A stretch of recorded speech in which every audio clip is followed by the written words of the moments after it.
I've been searching for the miracle all around the world.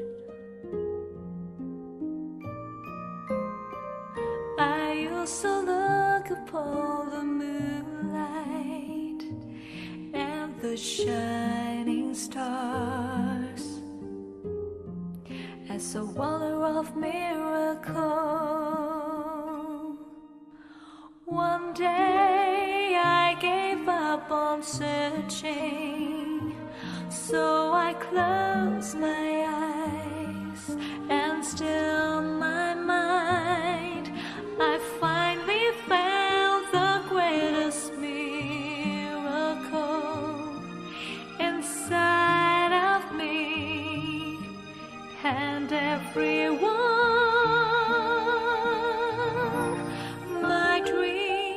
Came true when I found you inside of me.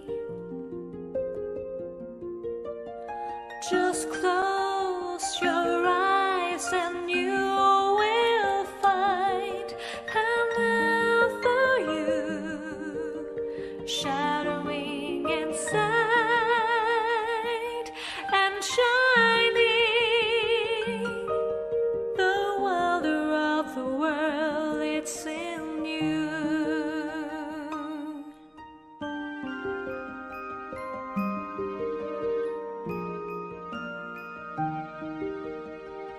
It's in you. It's in you. It's in you.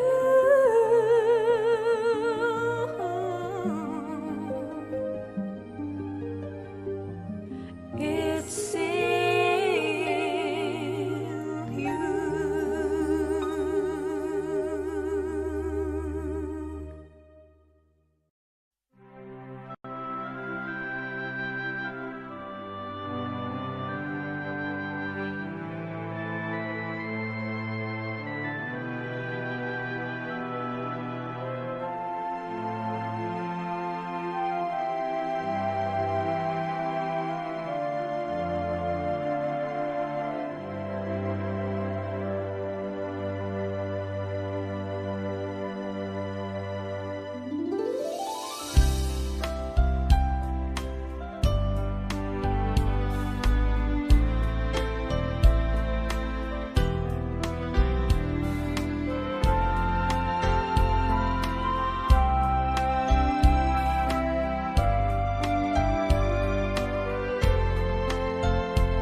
Samadhi Bhavana is not the only way to relax, but it is more, so much more than relaxation. It is far beyond anyone's understanding, because it's a miracle more than we can ever know.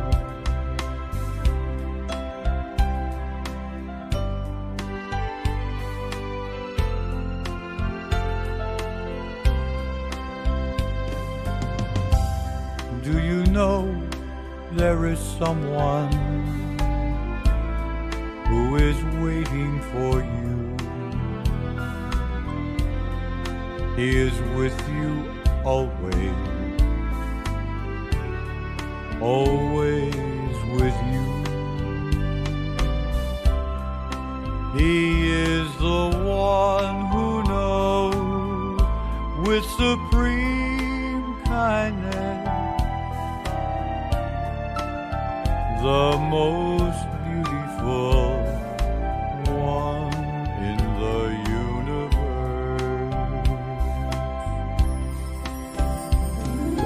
He has the knowledge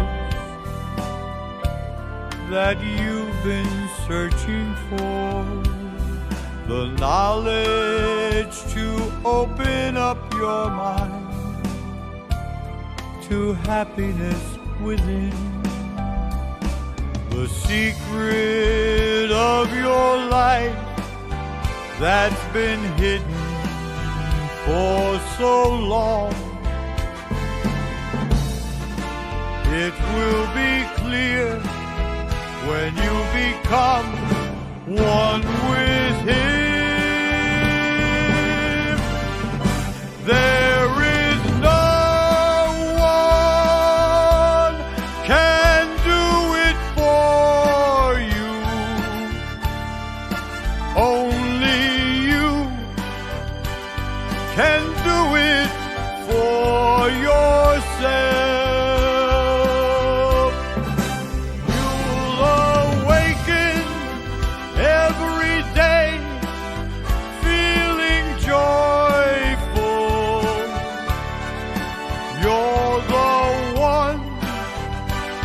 That He is waiting for. You're the one that He is waiting for.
To know a couple of things with regards to our schedule tonight. First of all, I think everyone can hear me, right? Thumbs up if you can. Okay, cool. Awesome. Yeah, because last time I was talking to myself, and when you're on these Zoom calls, you don't know. So thank you for confirming. So with regards to our schedule tonight, intro, which is what I'm doing, and then shortly after, we'll have our wisdom talk, which is by Monk Daniel, followed by guided meditation. Candlelight will be the next thing that we're doing later on today. Be sure to have your candlelight next to you. If you don't, you can always use a phone, or you can definitely use your candle that's within you. And then that will be followed by loving kindness. And then Q&A will be the end of our session today. We do ask that for the Q&A, it's such a great time to learn about different questions that people have and answers that are given. So this is definitely a good thing. So I encourage people to stay if you can for that, but it is optional. So a couple of things about our guiding monk today is he ordained in 2012 as a Buddhist monk. He is going on his 11th year, going into 2020, and his goal is to take any peace mission that is assigned to him with the utmost passion and dedication. So soon I'll be introducing our teaching monk, but before that, let me go ahead and do our quote for the day. So if you don't mind, somebody go ahead and type a number anywhere from 10 to 100. And whatever comes first is what I will read from the quote book. Okay, I see 18. So here we go. This one is one of my favorite, actually. So what a coincidence. It's see yourself. When you sit with yourself, you will see yourself. You will begin to see what is within. You'll start to see who you really are, and you will live a life true to yourself. So that is today's quote. So, wow, that was fast. So without further ado, let me go ahead and introduce our teaching monk today, Monk Daniel.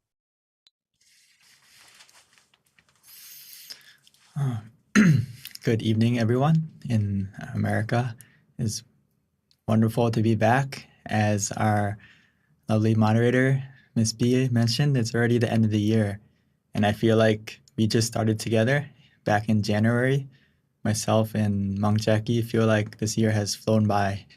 I don't know if everyone else feels that way.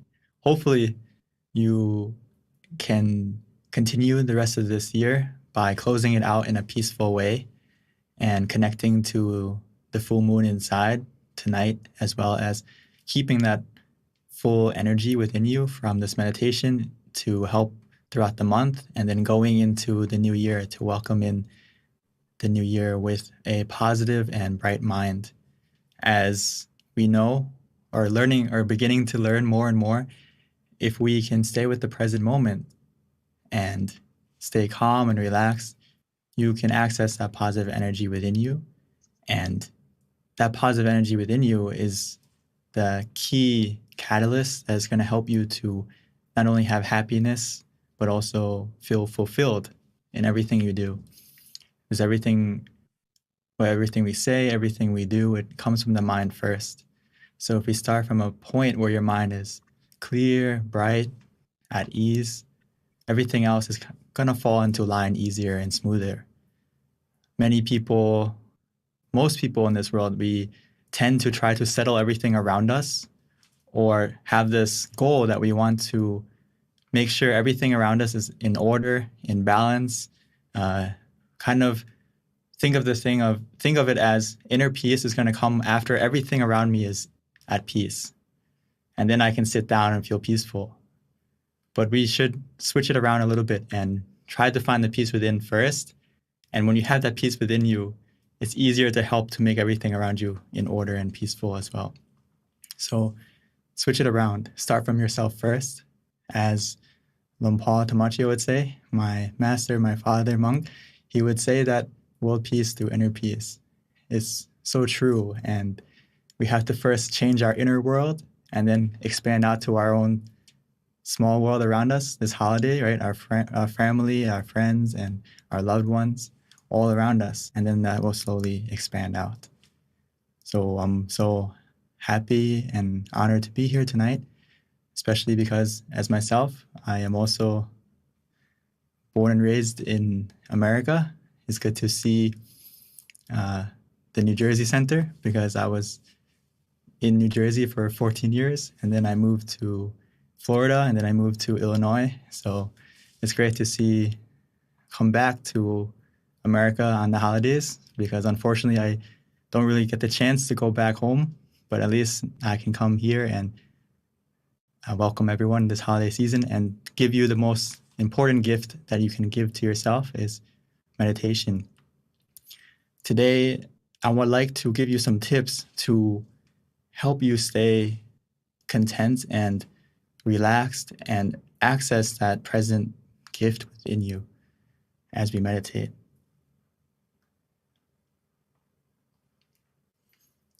So the true gift that we can give ourselves is by being content, right? If we can stay content, it's going to help our meditation progress naturally and quickly. And it's going to be almost like the key factor that's going to make your relaxation, even though it maybe not be as much as you would expect, but it can increase without you having to use any effort or use any force or rush anything. So to be content, it's all about being in the present. That's the key. As you may have heard in the past, that happiness is a choice, right? We can choose how to react to a situation and how to view a situation, and that can make you feel happy or content depending on how you place your mind. So being present is actually very important, because a lot of times we may say like, oh, I don't feel happy, or I feel anxious, I feel worried. You have to ask yourself, are you present? I once had someone ask me that, hey, I don't feel happy in the present. But if you sit down and reflect on yourself, the reason why you don't feel happy right now is because, yes, your body is in the present, but your mind is lingering in the past, or it's in the future. And that thing in the future, or that moment in the past, is the thing that's making you feel unhappy or discontent. So if you can really bring your mind to the present and your body to the present, you're going to realize that right here, right now, you're okay, you're fine. And you can kind of slowly let go of that uncomfortable feeling that you may have lingering in your mind. So remind yourself that in the future. So especially in meditation, being content is really one of the key elements of having a successful meditation, because Paul would say that if we start with a mind that is content without boredom, from that absence of boredom, we are led to the feeling of comfort and even more comfort. So after you adjust your body to be relaxed and you're beginning to relax your mind, we also have to stay content with what we have. Stay relaxed. Even though we may initially feel a little bit more relaxed after we adjusted the body, if we can stay content with that relaxation, it's going to lead you to more comfort, more relaxation.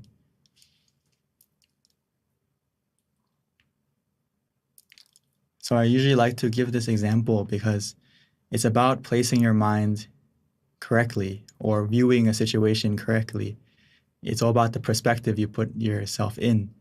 So imagine this scenario with me, especially this season it's the holidays. You may get a gift, right? You may get it from your family, your friends, or someone close to you. So the same thing with meditation. When we sit down, we may get a gift. We'll get a gift automatically. It's inside of you. Every time you meditate, you are accessing a special gift, but it depends on how you view it, if you're going to open it or not. So you receive a gift. What happens if we aren't content with it? A lot of people fall into this trap when we meditate, is that we sit down, and even though we already have a gift inside of us, we aren't content with it because we want more than what we have. So you can imagine yourself as a kid, or even now, you look under the Christmas tree and you see, oh, there's only 1 or 2 packages. Some of us may think, I want more, right? Or you think of last year or the year before, and you remember that year or in the past, there was more than there is now. And this happens a lot in meditation when we practice often, or even though it's your first time. We have this expectation, or whether it's coming from the past or the future, and it makes us want more or expect more. And that's when we don't feel content. Or we want something bigger. You sit down, you relax, and you expect the relaxation to be more than this. Oh, it doesn't feel like I'm sitting on the sofa at home. It doesn't feel like I'm laying down in my king-size bed or in a fluffy, comfortable spa, something like that. So we want more than what we have, and it takes our mind out of the present, and it takes our relaxation away, and it takes our contentment away. So again, our mind isn't in the present. Our mind is in the past or the future. And what we need to do is stop, because if you do that, you're comparing. Your mind isn't accepting what you have right in front of you right now. So instead of being content with it, you are dissatisfied, and the relaxation will disappear, even though you have some relaxation. But we're not accepting it. We're not being with the present anymore. So the same situation is that the same scenario is next time this happens, or right now as we meditate in just a moment, is that feel like you're receiving a gift and just accept it without expectation and enjoy your gift. Because just having the opportunity to sit down and relax, as many of you may know, it's hard to find time to sit down and meditate. So right now, just having this opportunity is a gift in itself. And accept it rather than rejecting it right away. Like, oh, I expect something else. Accept it, enjoy it, and just be content with that present. Keep yourself relaxed of both body and mind, and allow yourself to open it rather than comparing to the past or expecting to the future. Allow yourself to be in the present. Allow yourself to slowly open it by calming your body, calming your mind, and every second that you stay calm, stay relaxed, it's slowly opening that package, opening that gift inside of you. And no matter how small it is, no matter how much relaxation you start with, even though it may be small, that's not the thing that's going to stop you. If you can stay content with that small package, with that small amount of relaxation, inside that present can be something precious. More precious than any diamond, and more precious than any gem, more precious than any treasure in the world, is that moment of fulfillment, that moment of happiness that can come from a still and tranquil mind. And I hope all of us can open that gift inside of you tonight and feel that happiness within you from just simply relaxing your mind. So we can realize that the best gift you can give yourself is the stillness of mind. The stillness of mind can become the miracle that you need in the end of this year, and to help you to progress into the new year coming around the corner. So we just need to look within tonight together. And you may be wondering, like, how do I stay present if I feel that my mind is wandering or I feel distracted? So of course we need something to help us. If you can't stay in the present and you realize that you're comparing or you're expecting, the key thing is, I'm sure we've all heard of many methods of meditation, but for now, we can just focus on, no matter the method we use to meditate, whichever way we practice, the principle is being conscious with comfort. These things must go together. So in our meditation practice, we usually give 3 methods, which kind of summarize all the methods in meditation, which the Buddha gave about 40 examples. But in our temple, we simplified it down to 3 methods because it's basically these 3 methods cover all the other methods. So as long as you practice these 3, where you feel conscious with comfort, it will take you to that present moment. That present moment, you can think of it like an island within you, an island of peace, an island where you feel safe, and almost like you go on vacation where you can rest your body and rest your mind. But in order to get there, we need to use a boat. So the image, the mantra, or being still is that boat to take you there. Whether you visualize something, whether you use the mantra, or if you feel ready to, you can just be still. And the thing I like to remind everyone is that sometimes we'll fall off that boat. Sometimes we will get distracted or forget to stay on the boat. You may fall overboard, but that's okay. Just please remember to go back and use the method again to get back on board, to keep going to that island within you. It's a lot like traveling anywhere. The same way we travel inside is that if you think of it, some of us I see are at the center right now, right? So the way you got there is you had to walk first, right? You had to walk first to get to your car or get to your mode of transportation. And then after we got into the car, we travel to the center. After we got to the center, we have to get out of our car and we start to walk again, right? So meditation is very similar. It's changing and adapting to the situation and using the method that is appropriate for the situation. So in the beginning, if your mind is not in the present, it would be very good for you to use the image or the mantra, whichever one is easy for you, and that will take you to the moment of being still. Of course, that moment of stillness won't last forever. Sometimes it will last a short time, sometimes it'll last a long time. But when it disappears or when it changes to being distracted again, or you don't feel comfortable, you don't feel still again, just go back to using the mantra or the image again to help you stay still, help you to stay in the present again. And another easy way, as we may have heard, is that we have the center of the body, which is in the middle of our abdomen, 2 finger widths above our navel. That is our present. That's where you can find the present. That's where you can open the gift of true happiness, if you can bring your mind there. But don't worry, as long as you use any method where you feel conscious and comfortable, you relax your body and your mind, our mind will go there. This point is the point where your mind is already used to it, because it's the point where your mind wakes up. It's the point where your mind ends the day automatically when we fall asleep. So as we meditate, we can connect to this point rather than being conscious and being comfortable. And an easy way as we meditate is just to take a deep breath. Take a deep breath and follow your breath in. Follow it.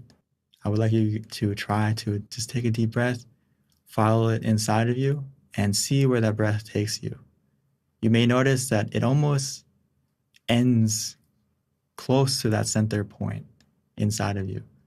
I would like you to try, or if you maybe it's a little bit difficult in the beginning for you, no problem. Just breathe in and breathe out and relax, and we'll get to that point together.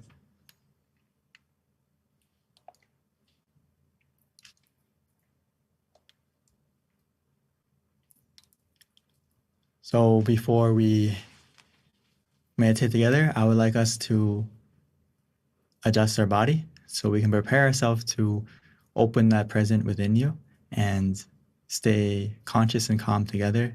And before you know it, the gift that's waiting for you inside will open. So before we start, please take your time to adjust your body, or if you need to stretch a little bit, please feel free to.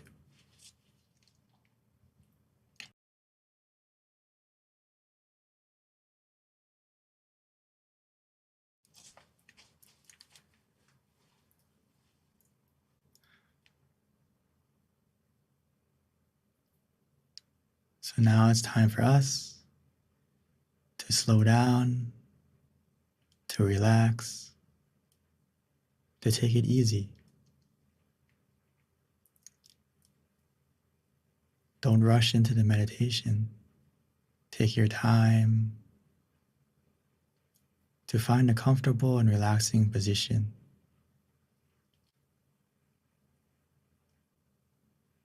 Whether you're sitting on the floor, on a chair, or wherever you may be.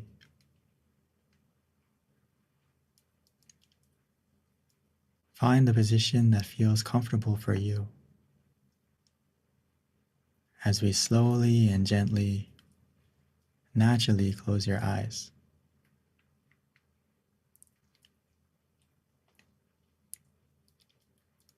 And we can begin to relax and release all the muscles in your body.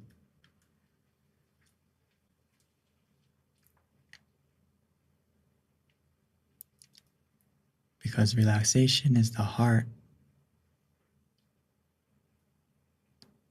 of meditation, the foundation of a successful one.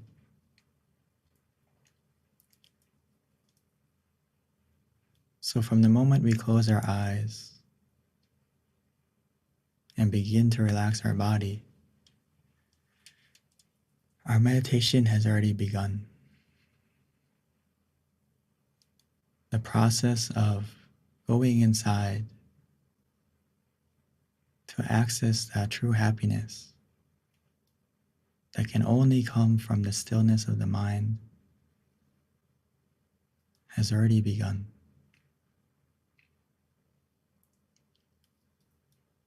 All we need to do is to help your body and your mind relax, starting from your body first. Relaxing and releasing every muscle by simply breathing in deeply and exhaling slowly.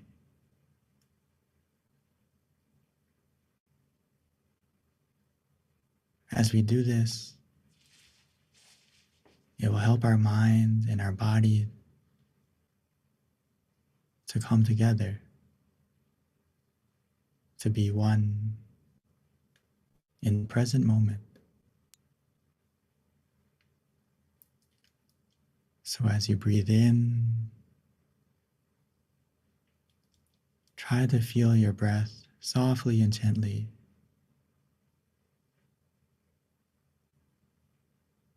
Feeling your breath as it enters your body. Filling up your lungs and also filling up your body with relaxation, allowing that relaxation to spread, to expand,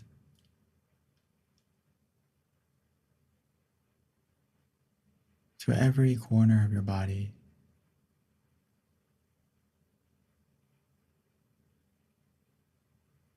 As if your breath is healing, soothing, relaxing.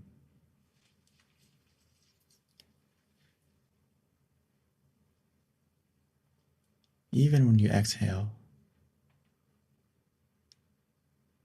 allow that relaxation, that soothing and healing energy to come out.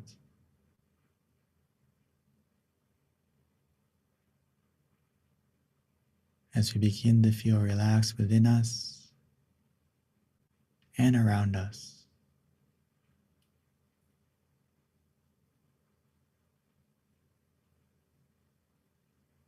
The more we relax our body, the more that relaxation will help you to let go of your physical self first.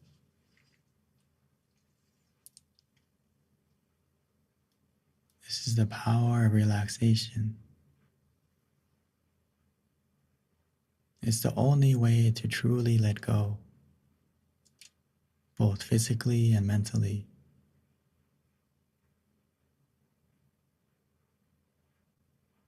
If we do it correctly,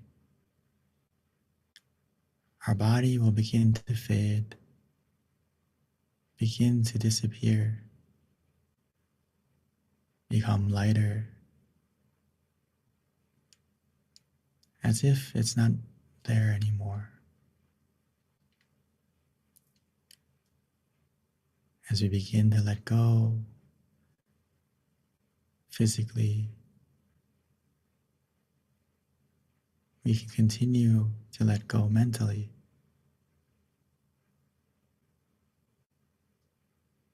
Allowing yourself this golden opportunity to reconnect with the present moment, to open that gift, the special gift that's waiting for you inside, that's always been there,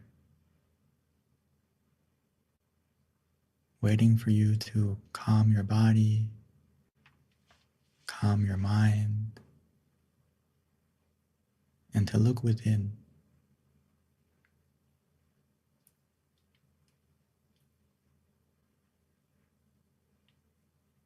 As we bring our body and our mind to the present,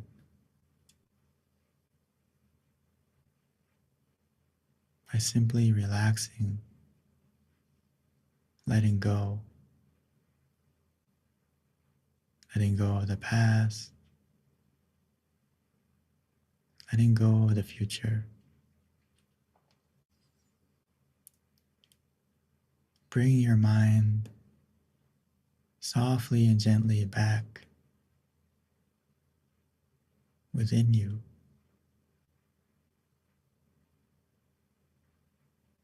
By using the method that is easy, relaxing, comforting. Whether that's to repeat the mantra in your mind, as if that sound is coming from within you. Repeating in your mind softly and gently. Samma araham. Samma araham.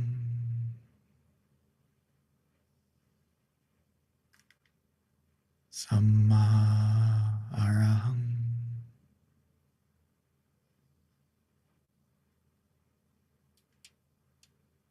Every time you repeat that mantra, it will help your mind to come back, to be in the present.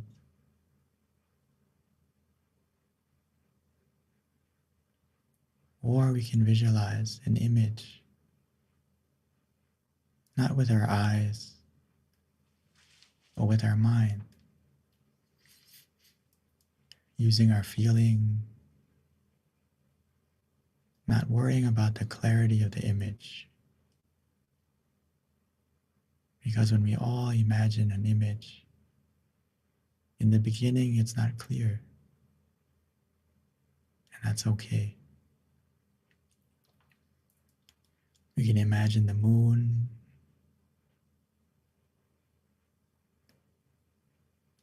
we can imagine the sun, a star, whatever you're familiar with. But try to feel the image as if it's in front of you, within you, covering you. Whatever feels natural for you. Simple and easy.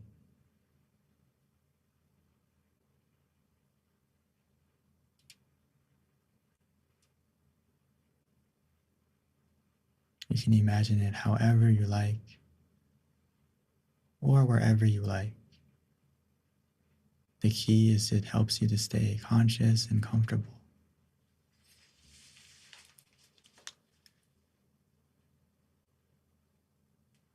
Or for some of us, you may feel that your mind is already calm and peaceful, and you don't need the mantra,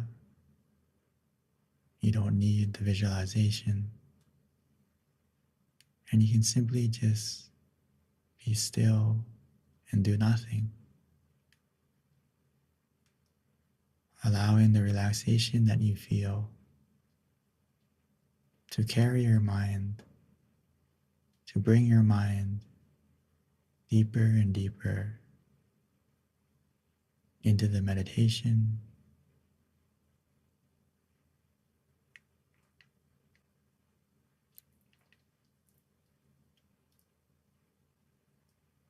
No matter the method you use, as long as it helps you to be conscious and comfortable together, and we stay content, patiently relaxingly.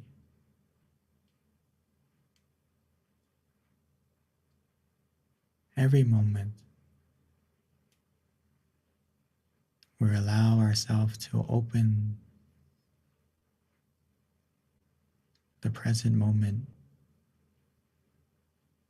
revealing the true happiness inside. The happiness that is actually endless.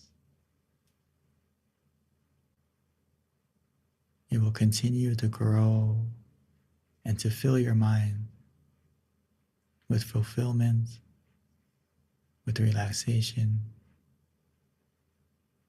endlessly. As long as you keep your mind in the present, patiently, contently, relaxingly.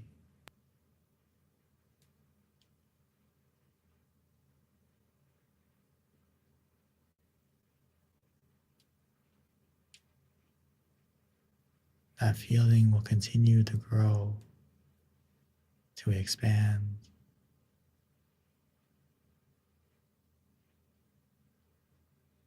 All we need to do is follow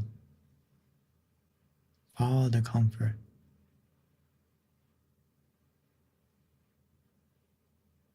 And we will naturally maintain it.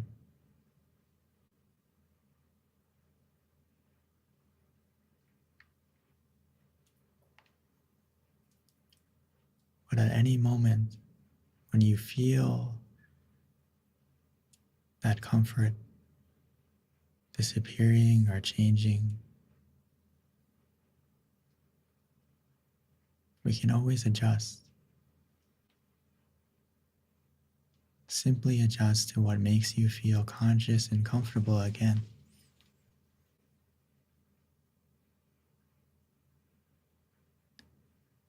And that will help you to get back to the point of stillness, back to the center of the body within you,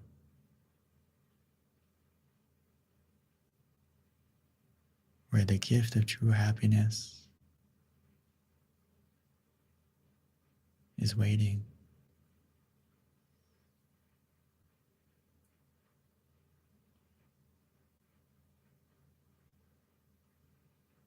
Just continue to relax, to release.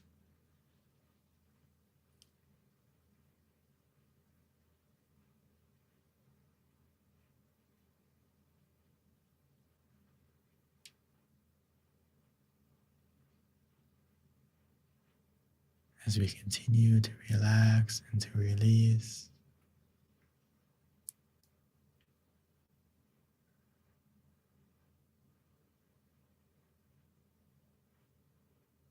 our mind will begin to settle.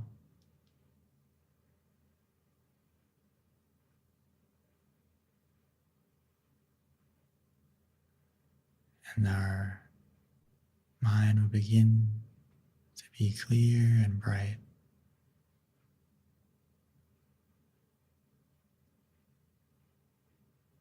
Where our mind is free from any negativity, filled with happiness, peacefulness.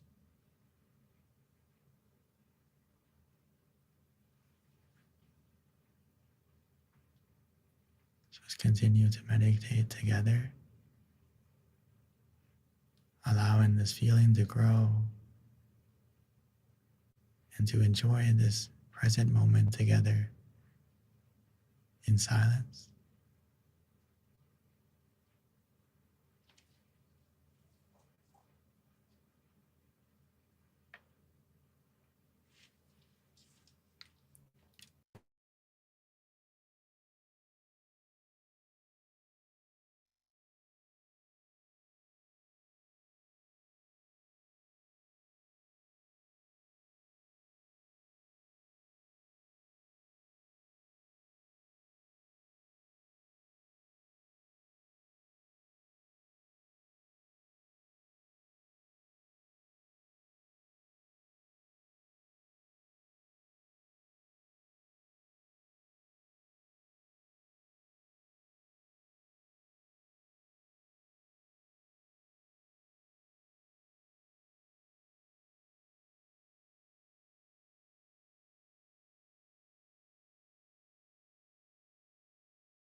every moment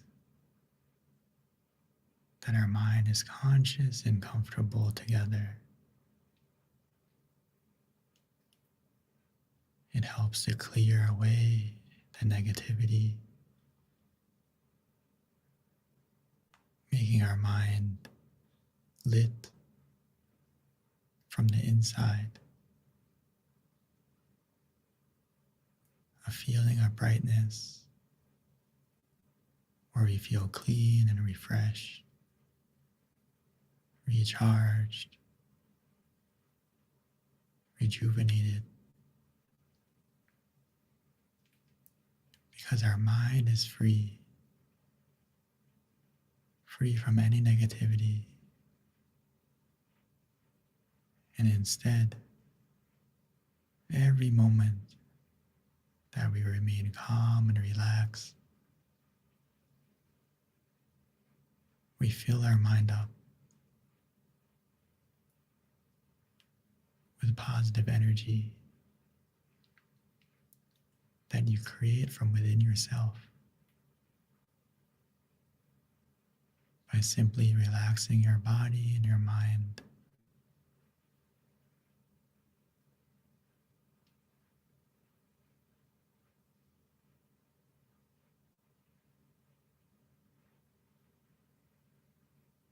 So now that we've taken the time to light our mind from the inside, let's take a moment to transfer that brightness from within you that you feel from the relaxation. Transfer that positivity from within you to the candle on the outside.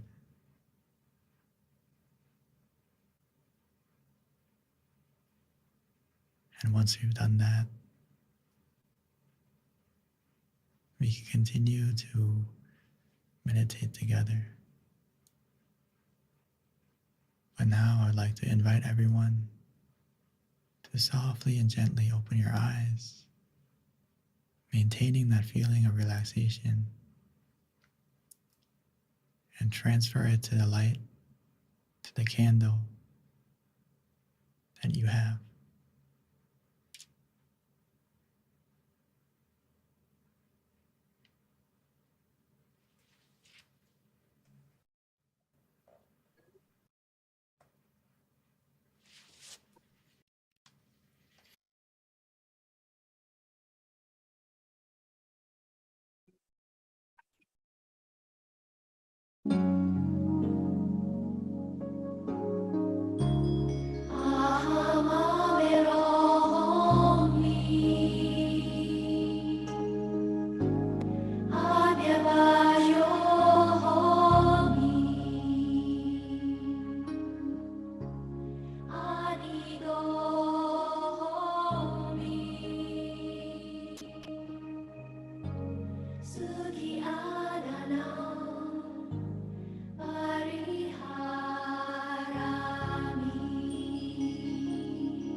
Now that we have lit the candle on the outside, and most importantly on the inside,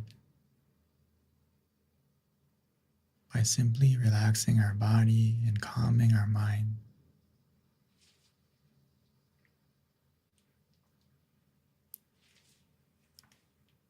as we continue to relax, we can feel that positivity from within, where we feel refreshed, recharged, rejuvenated. It's because our mind is free and truly in the present, free from any greed, anger, delusion, or any negativity. Every second, every moment that we collect this relaxation, your mind becomes more clean, more pure, and positive.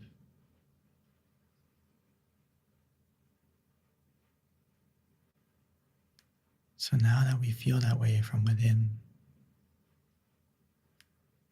we can increase that feeling by sharing it, expanding it out, like the full moon that lights up the night sky, helping to illuminate the darkness for everyone and everything. We can be the same way.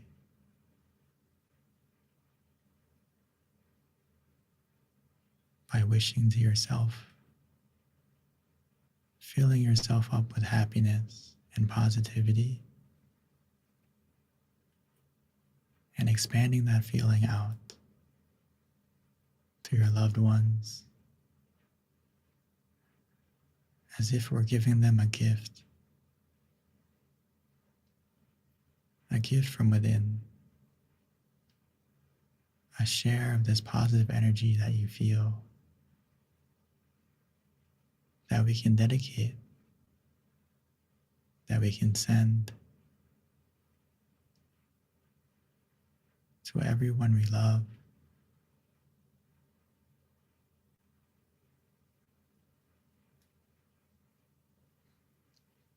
no matter where they may be,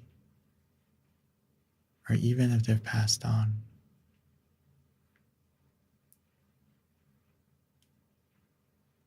The positivity of the mind can be felt, can be shared, like one candle to the next.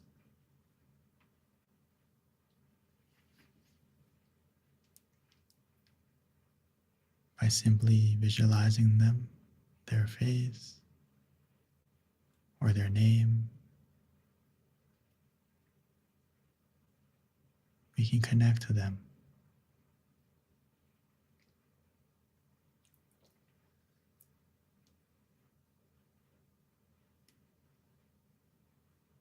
And we can expand out, opening our mind, expanding our heart to our friends, to our community, expanding out to our city, our state, and even our country.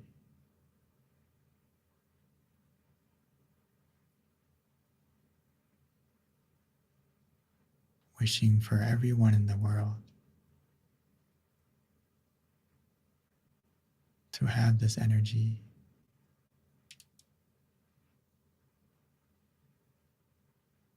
wishing well for everyone and everything, whether we know them or not. Allow the positivity you feel to shine out, helping the darkness of this world to become brighter.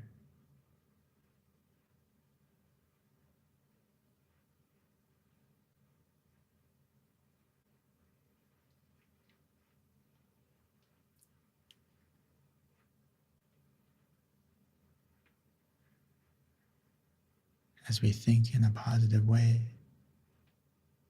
share in a positive way,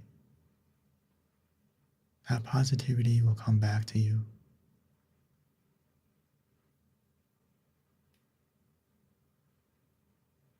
So once we've shared, we can come back to ourselves. Come back to where you feel relaxed and calm. Continue to relax your body and your mind, allowing yourself to feel the relaxation and positivity from within you and receive the positivity from around you, from everyone meditating together right now. Because no matter the distance or the differences, when we close our eyes, we're all in the same place. All the differences disappear, and we're all connected by the point of peace within us.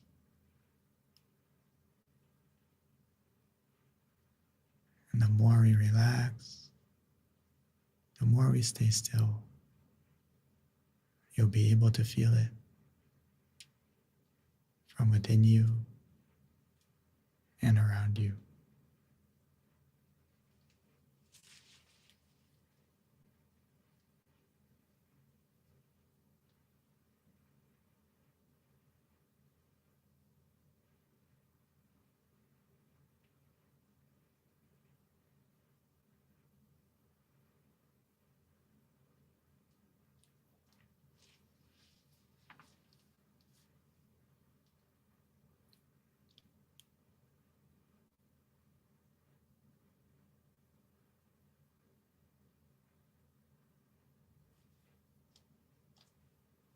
Sape Buddha Palapata Pache Kanang Chayang Palang Arahanta Nate Shirakam Pantami Sabaso Sabaputta Nupavena Sapathamma Nupavena Sapasangha Nupavena Satasoti Pawantu Te.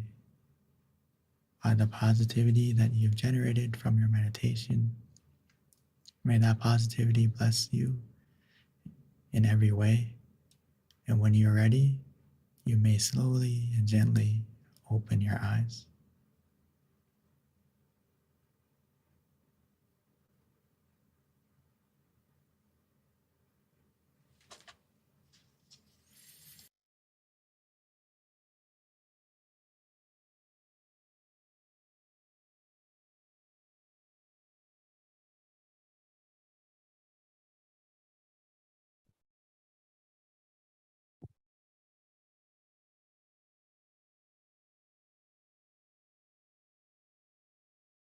Welcome back, everyone. I hope you had a peaceful and relaxing meditation.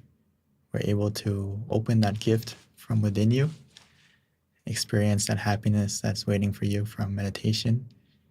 And please take a moment to share if you are available or you're open to that. And if you have any questions, or please also, if you would like to share any topics that you would like to know about going into the next year, please also, I would like to know what you would like to learn about as well as we go into next year. So thank you, and I would like to pass the microphone back to our lovely moderator, Miss B. Thank you so much, Monk Daniel. I can't emphasize enough how much a gift you really are, Venerable. When I listen to your guided meditation, like every time. I really do. I'm sure I'm not the only one, but it really, your teaching, your guiding is really profound, and just a lot of things that you say, there's just so much wisdom and you can really feel it. Especially my favorite part was the end when you mentioned closing your eyes and we're all in it together and we're all in the same room, even though we can't see each other. And it just made me really have this understanding energetically of how, even though we're in different places all around the world, we're actually truly in one room when we come to listen to you. So thank you for that, Venerable. A couple of announcements before transitioning to Q&A, and please don't leave. This is my favorite part because we learn so much from each other when we ask questions, but we do have a feedback form that we'd like to kind of put up for anyone who wants to give us feedback. Please do so. The QRC code is coming up, and this is a great opportunity for us to continue to better ourselves as we continue offering these full moon meditation sessions. Yep, there you go. You can click on it right there on the link. And one thing I wanted to also notate is we've been doing this since 2020. So we're almost going on, I would say, going into 3 years. So this is pretty amazing that we've been offering these full moon meditation sessions monthly for over 2 years now. I'm going on to year 3, so that's pretty cool. And with that, our next full moon meditation is going to be Friday, January 6th. So please mark that on your calendar and join us. And also, this is, there's no time easier to share what we do and just trying to help people find peace of mind than now. I mean, Venerable Monk Daniel is in Thailand, and he's able to guide us at the convenience of our home or at your meditation center. But this is such a great opportunity for people to share this to those that they love, who they know need meditation. All you have to do is pass on the link, pass on the flyer, invite them to join us. We do this monthly, and our next one's going to be Friday, January 6th. So please join us. Another thing, a couple more announcements before we transition to Q&A. If you haven't already, definitely check out our meditation, our website, tamagayameditation.org. This is a great website to go to learn about our different locations, to also learn about our upcoming virtual meditation, online meditation classes as well. But looks like what we have pulled up is MindGym, which is also another great website that we have, another great offering that we have as well. You can also find out about your center nearest you on the website at MindGym.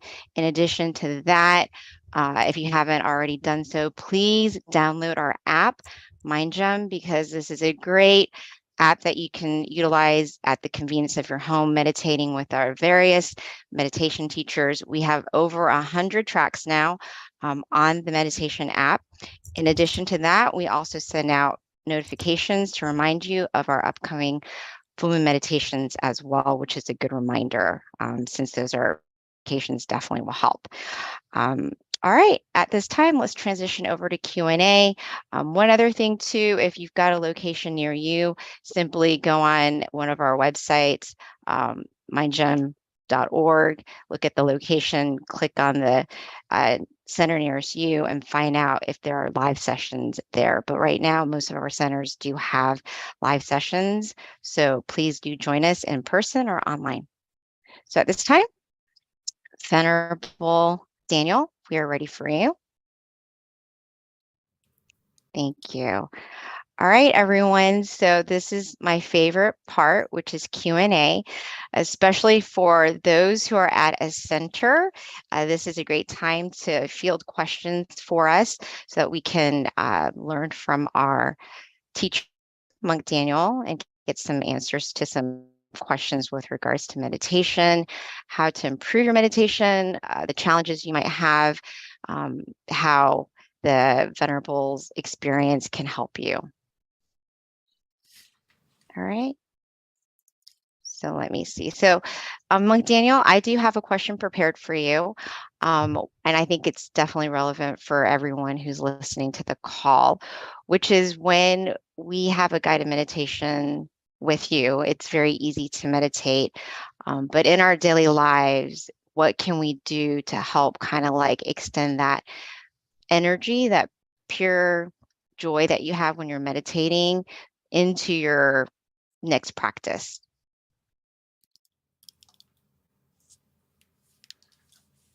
You mean in the sense of how can we connect to the same energy that we feel now in a group? Yes. Like, no, how can you continue, have that continuity with regards to just having that brightness of mind when you're meditating on your own or with the daily distractions that happen in day-to-day life? Like how to kind of try to keep that consistent feeling of connecting to that happy source of purity when you're meditating, say with you, but being able to kind of do it on your own, like things that you can do in your life to kind of help you find that brightness inside. Mhm. Well, the first thing is it's a very good sign that after the meditation, one of the things you may notice is that that positivity will stay with you or stick with you as you open your eyes and go and the world is a little bit more bright. You may feel that way, right? And unfortunately, that feeling doesn't last the whole day. But as we practice, the key thing is consistency throughout the day. And also, whenever you really need to take more time to pause, take more time to connect to that feeling inside you more often. Meditation is a lot like a plant. Your mind needs that watering often, so you can connect to that positivity quickly and smoothly. So it's very important that throughout the day you try to connect to that center that we mentioned and connect to yourself often. Like you charge, throughout the day we need to charge our phone, charge our computer, and the mind is the same thing. You really need to charge yourself and don't let it go on low battery. So as you go throughout the day, take some moments to just an easy way is just to focus on your breath or to focus on the mantra and say it throughout the day when you're free. Almost like you're talking to yourself, but talking to yourself positively to help clear your mind from any distractions or any negative feeling that may be lingering. You can change the focus. And the moment you change that focus, you can connect to that positive feeling that you have now. And ideally, please come to these big sessions as well, so you can also collect a lot of positivity, not only from yourself, but you may notice that when you meditate as a group, the energy is a lot different. And it's not a coincidence. It's because the positivity of the mind, it can be felt. Like I'm sure if you ever went around someone who is in a good mood, you want to be near them, right?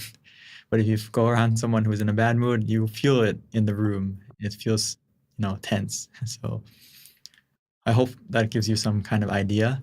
And the key thing is to be consistent throughout the day. Use the mantra, use the visualization when you have a moment to pause. And if you find it difficult, I would recommend you to download the Mind app or Mind Gem, and it will help you to at least have some guided meditations throughout the day that can help you to kind of reset and have that personal, have a monk in your pocket, have a meditation session when you're free. Thank you, Venerable. Venerable, that was such an interesting point, because I think you're right in terms of meditating as a group, even online. It definitely does feel differently for me. I can definitely feel the difference meditating with a group, even online, knowing how we have all these people from different places. Energetically, it does feel more powerful for sure.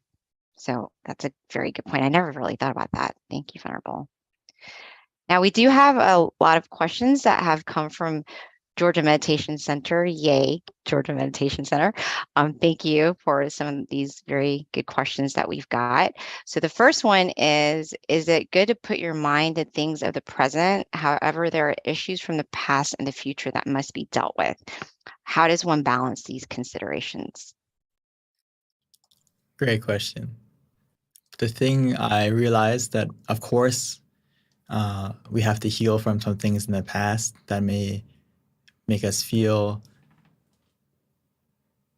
upset, or it is some trauma that we have to get over to heal, and the future as well.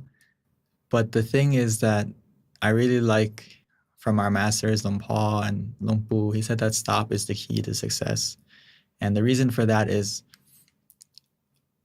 when we deal with the things from the past or the future, if we don't take the time first to go into the present, to still your mind, to make it clear, to make it at ease, so you can get that clarity of mind to deal with those things, as you mentioned. Most of the time, we don't deal with those things with a clear mind. It's usually influenced by that trauma in the past, or it's influenced by some kind of negative emotion, whether it's greed, anger, misunderstanding, whatever it may be. So your mind is already like tainted. So when it's tainted by something like that, our reaction will be not as positive as it can be. So sometimes we overcomplicate it and we overthink things. But that happens because, again, your mind is influenced by something else. So if we can follow those words, stop is the key to success, meaning stop your mind, still your mind first, be in the present, and from that stillness, you will have an answer. You may notice that after you meditate, it's almost like the answer, or even during the meditation, the answer may pop up. Oh, that's what I need to do. Or you have a different feeling, a different calling to go have that answer after the meditation. So I can't recommend it enough that normally most people, we like to think out the situation or try to brainstorm the way to get over that incident. But we can change it now when we learn about meditation. And it's okay to brainstorm, it's okay to think. But sometimes if you can't think it out, you have to get out of thinking. Get out of that process for a moment and calm your mind first.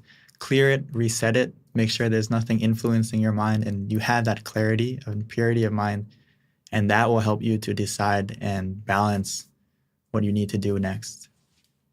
It's kind of like you have 10,000 things that you want to clear, but if you take a moment to still your mind, relax your mind, you'll notice that out of those 10,000 things, there's only 1, 2, 3 things you need to do, and the rest will clear itself.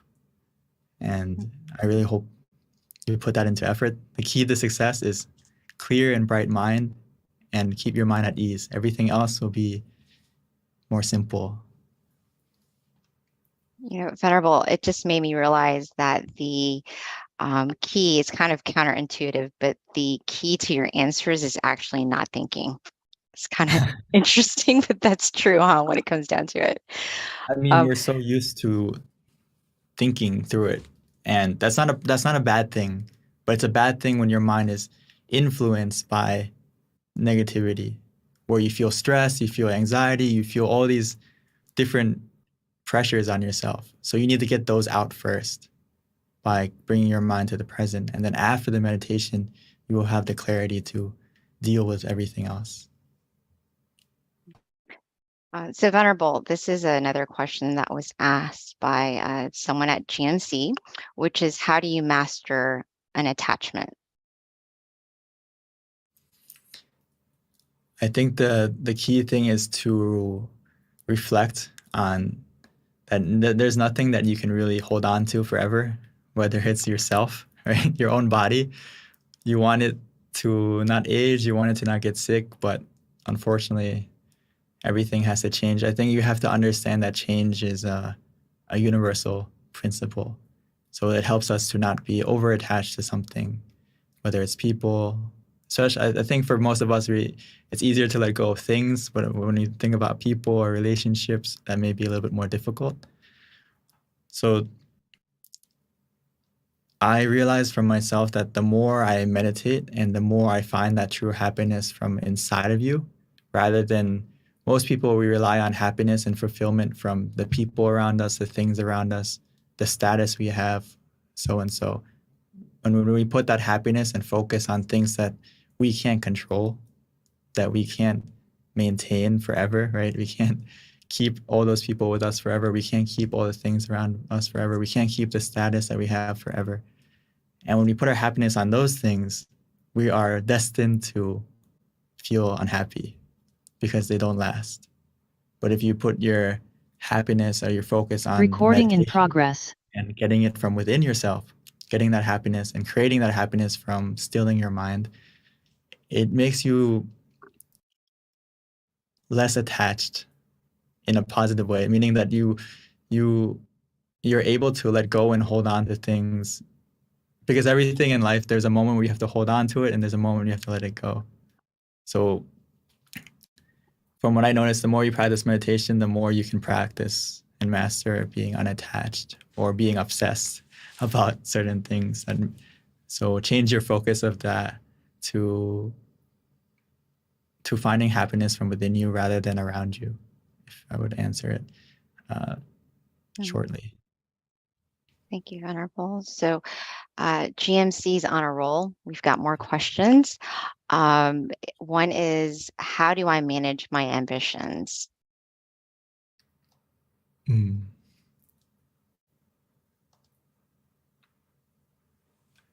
I like it. I like this question a lot because it connects to meditation a lot, because we all have ambitions, or we have desire or expectation in our meditation for it to get better, or we've heard about all these maybe supernatural things that can happen from meditation, or these, enlightenment, whatever it may be. So we have these ambitions that, oh, when I meditate, I can get to that level, or will I be able to get to that level? And this also applies into life, where we have ambitions and goals, right? I like to take it's same thing to monk life. Sometimes we have this goal that I'm going to ordain for the rest of my life. That's a high ambition. Right. So Luang Por would say, don't worry that far. Worry day by day and make every day the best. And say, I'm going to ordain day by day rather than ordain for life. And what that does is you change your focus to the method rather than the result. Change the focus on how you're going to get there rather than, am I there yet? Am I there yet? So I notice if you do it that way, you won't put too much pressure or anxiety or stress on yourself, and you will live a lot happier. So it's kind of similar to being in the present. It's actually the same thing. Live in the present moment and focus on what can you do day by day, and that will take you to your ambition or to your goal or to your desire, rather than focusing on the desire and the goal or the ambition. And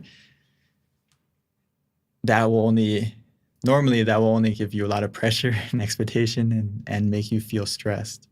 So instead of that, it's good to have it, but then focus on what am I going to do to get there rather than am I there yet? And this is the same applies to meditation as well. If you sit and you focus on the method rather than the result, you're going to get the result easier, because you're not putting yourself or starting your meditation with expectation and desire and want. So start from, how can I get there? What is the way? What are the methods that I can use to get there? I hope I gave you an idea. I'm not sure if that or if you're talking. Yeah. Yeah, Venerable. I think that actually, to me, just, if I were asking that question, it does make a lot of sense. And there is a lot of correlation too with regards to just being a meditation practitioner and having ambitions as well, be it in meditation or your work life or your ambitions that you have in general, to whatever your desired outcome is. But because you're meditating, I would think you're aware of this ambition that you have, so that automatically helps you manage it. Correct, Venerable? That's to me, that's how it's really connected, is by meditating, you're seeing how ambitious you are, and then you're also being able to identify that, oh, this is actually like not making me happy, it's creating suffering. So let me try to like not be so attached to the outcome because I'm a meditator. Yes. Exactly. Thank you, Venerable. Yeah, that's kind of what I picked up as you were explaining that. So another question that we have from GMC, man, they are dominating. Come on, other centers. Okay. And by the way, I'm associated with the Georgia Meditation Center, so I'm very proud that they're asking all these questions. That's awesome. What if you feel like you can't stop thinking or being distracted by what's around you? And that's another question from GMC as well.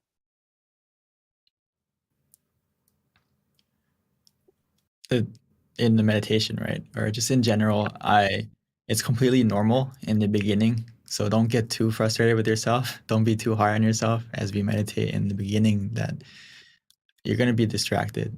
You're going to be have wandering mind in the beginning because we've been thinking our whole life. So when we sit down to meditate, it takes a little bit of time to calm down because we've been stirring. It's like a glass that we've been stirring all day, and not just all day, but many years. So when we take the time to put our mind down and just let it calm down, it takes a moment, it takes some time. So in that time, I can't emphasize enough that you need something to help anchor your mind in the present. Like if you think of it as a boat, you don't want it to drift too far away or drift into, get lost at sea. You need an anchor to keep you in the present. So that's why we use the mantra and the visualization, or even both at the same time, to help you stay here and now. And if you find that even using those methods, if you find that even using those methods, your mind is still really going all over the place during the meditation, just open your eyes. It's like you're a director and you're saying cut, or you're having a bad dream and you open your eyes and it'll fade away, right? So it's the same thing in the meditation. If the wandering is out of control, the visualization, the mantra is not helping, the easiest way is just to open your eyes. And that will help to cut the process of overthinking for a moment. And once that thinking is gone, we can continue to close our eyes. And as you close your eyes this time, please use the mantra and visualization again from the beginning. And this will kind of be that shield, be that anchor to protect your mind from overthinking or being distracted again. Thank you, Venerable. All right, so we've got a couple more questions before we wrap up. So let me quickly get to it. The next one is, do you think the answer to a problem comes by itself, or do you need to chase the answer? And I would suspect this is when you're meditating, Venerable. From what I've noticed is you don't need to chase after the answer or the happiness or anything that happens in meditation. You just need to be still, and the answer will come to you. The answer will come from within you. Because you may not realize it, but you have a lot of wisdom, and it can come from within you. It will come from within you. Just like the happiness or relaxation that you feel. Isn't it amazing that just by staying still and relaxed, that all of a sudden you feel happy, or all of a sudden you feel this contentment from within you? Where did that come from, right? It came from you being still. It came from you just relaxing. You didn't need to run after it. You didn't need to look for it. You didn't need to do anything but be still and relaxed. And that happiness came. So it's a lot like I've mentioned, the door of happiness opens from within. And also those answers are sometimes the answer to a solution miraculously can actually come from you just being still. And it's almost like an intuition, but the more you practice the meditation, the more clear and bright your mind will become, and it'll be easier to find those answers that you're looking for. And the deeper you go, the more profound answers you'll be able to answer, because you'll find it from within you. But it's not, you're not running after it, you're not chasing after it, you're just being still, and it will come to you. Yeah, what a great benefit to meditating. All right, so the next question, Venerable, we've got two more. The next one is from Chris Amon, and the question is, what is a theoretical way to solve problems when you focus?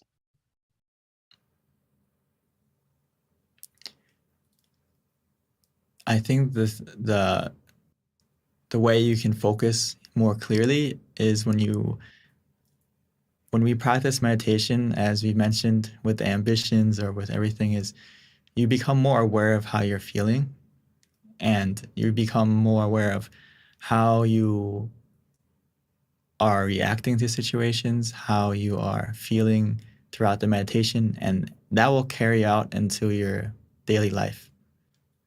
So how you focus will change.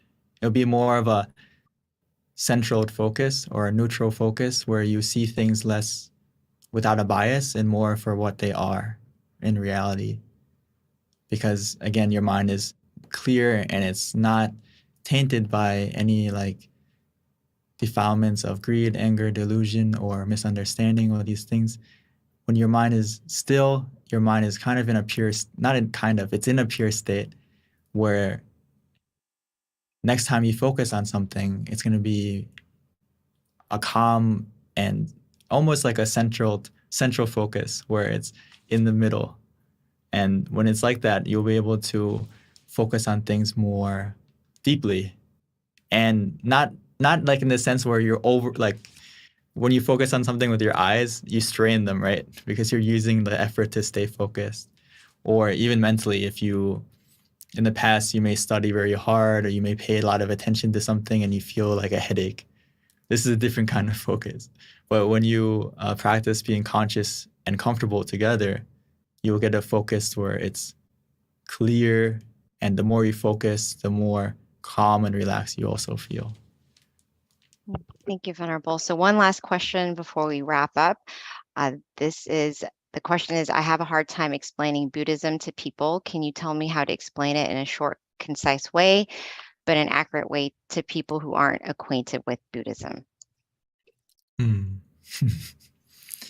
I think the Buddha put it the best. He said that Buddhism is about stopping negative actions by thought, speech, and in physical action. So, and to stop doing good and cultivate purity, basically, to put it in like a short sentence, from your thought, speech, and action. So whatever harms others or harms yourself, we have to stop. And we have to start helping yourself and helping others. Be a positive influence on yourself and others. So to put it simply, to stop doing negative things and to start doing positive through your body, speech, and action. And that is the core of Buddhism. And to put it even simpler than that is stop is the key to success. This is from Luang Pu and Luang Pa. He said that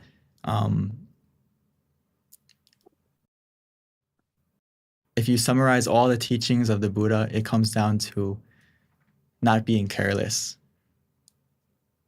Not being careless in doing evil actions or negative actions.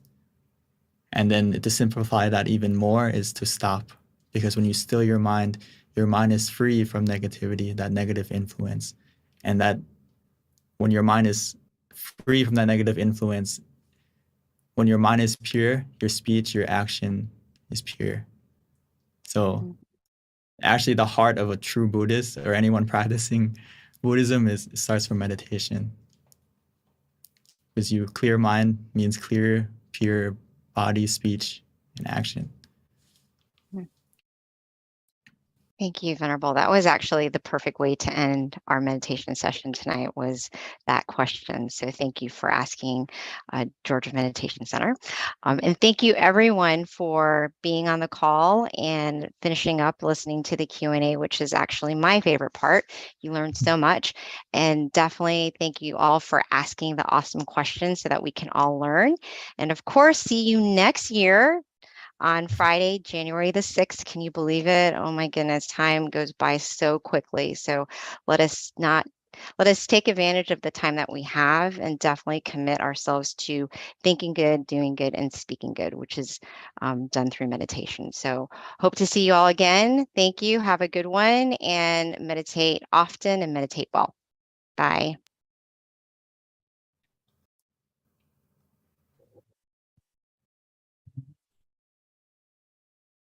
Recording stopped.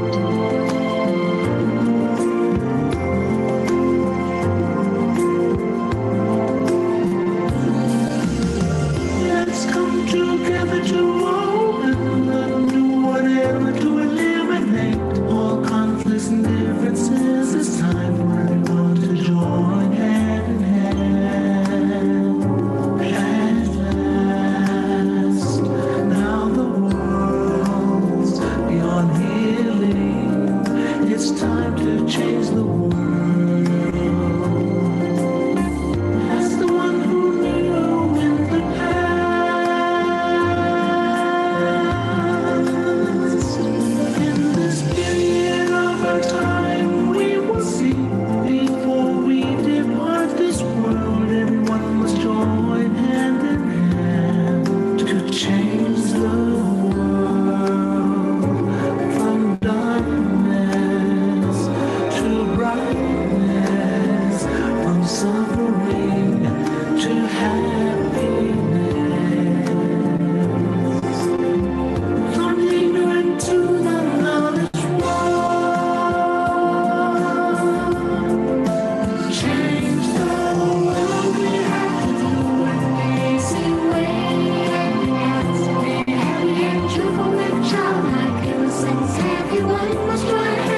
Become as one with smiles of love.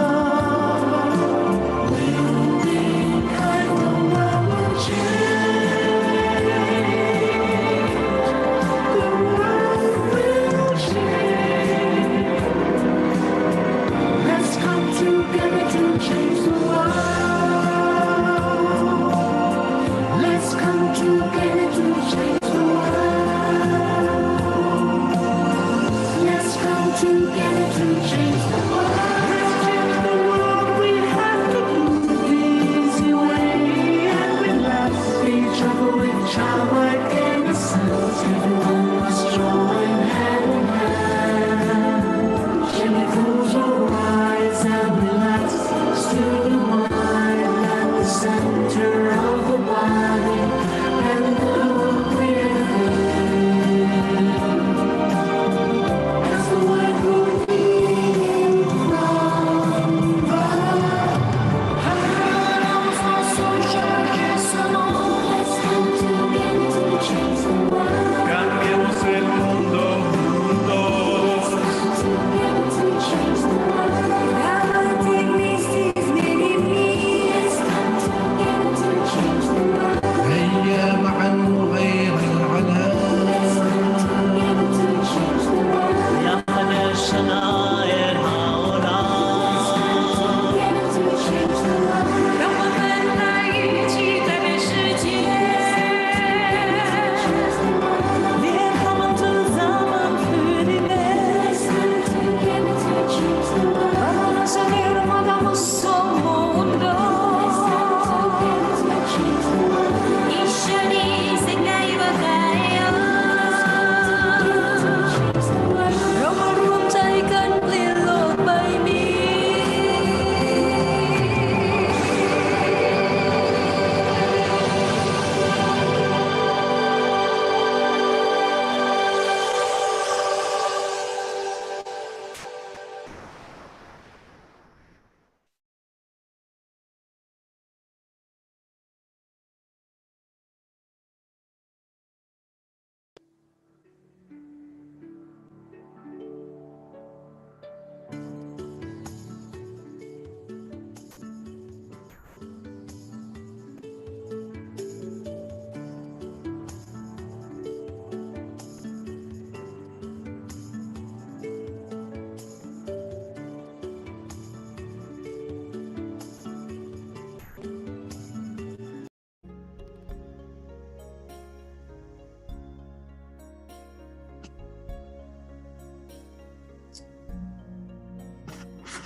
Let's see.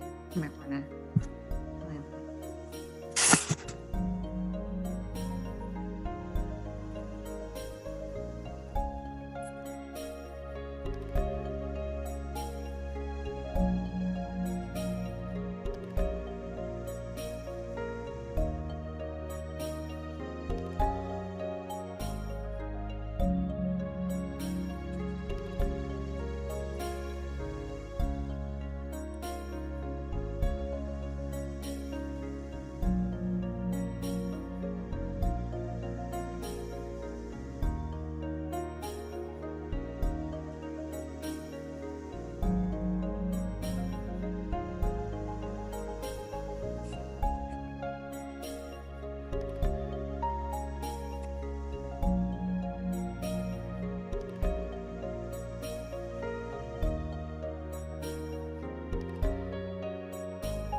Hi, everyone, and welcome to our full moon meditation. We are so excited to have you all today.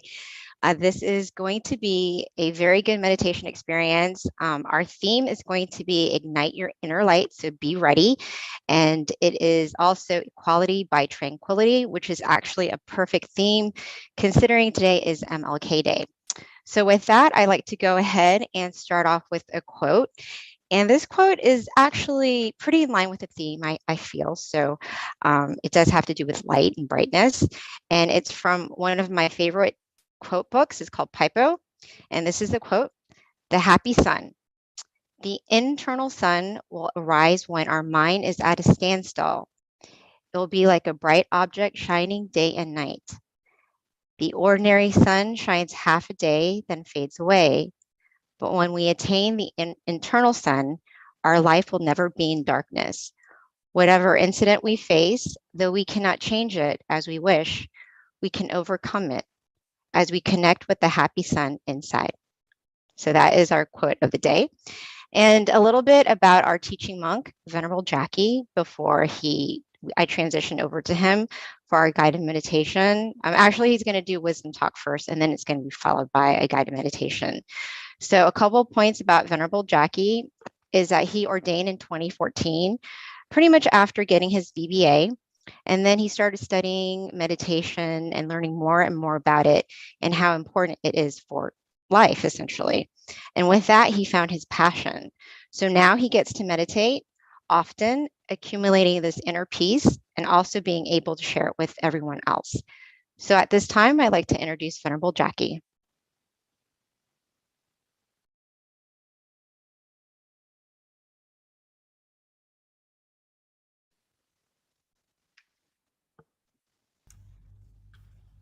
Masaka, Pete.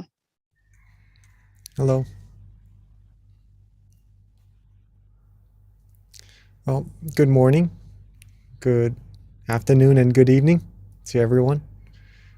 I see that you are here, not only from America, but from all over the world. Well, from Thailand here, it's morning time, so welcome everybody. Welcome everybody to this full moon meditation session together. Hopefully everyone is healthy in your body and your mind and is happy to be here, as I am here also, as I am happy to be here also, I mean. Okay. Today's topic is mainly, since today is Martin Luther King Jr. Day also, I believe, in America,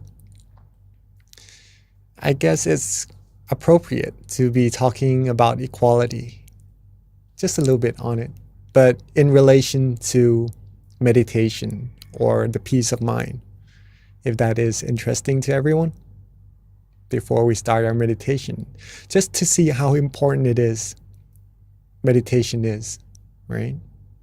Okay. So first point I would like to make is that we know that we are different. From Canada also, welcome. Shanti. We know that we are different, right? We look different. We sometimes speak different languages, right? I speak Thai also as actually my first language. We like different things sometimes. We have different backgrounds. So differences are there. Like, definitely, we can see them. But we do also have similarities, right? We breathe the same air, you know, we are in the same world. We breathe the same air. We have the same sun for light, for brightness. We are under the same moon right now, tonight, right? Sometimes we all have our own problems as well to deal with in life. Also, as humans, as all beings, we all seek happiness, right? You may see sometimes people might want to suffer or hurt themselves, but it is because they seek happiness for that. In a way. So all in all beings seek happiness. And it is this feeling of happiness, right? That is very important. Very, very important. It is because even though we are different on the outside, right? The feelings we have inside, love, happiness, all the other feelings are the same. Okay? More or less, they are the same feelings. Different interpretations, yes, for sure, in different languages also, right? But the same thing that we are talking about, universal, is universal. When it comes to happiness, we all know what it is. We all know this feeling. There are two types though, just to mainly distinguish them. First is the happiness that comes and goes. Okay.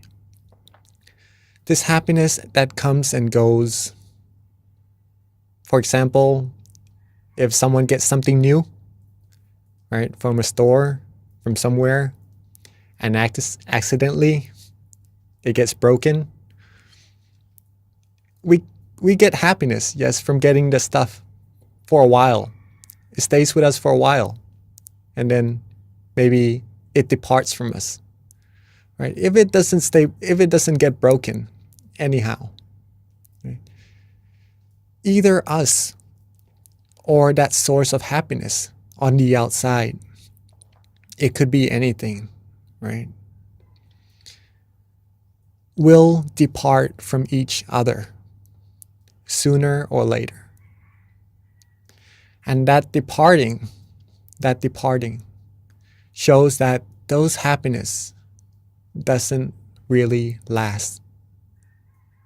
Or if you were to rely on these outer objects, outer things for happiness, sometimes instead of happiness, once we depart, we'll end up feeling sad.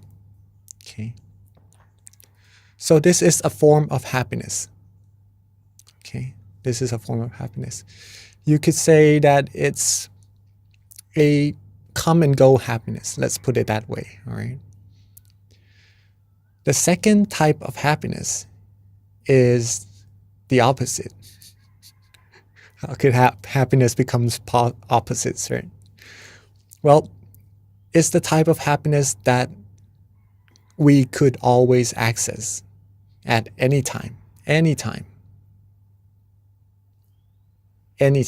at all.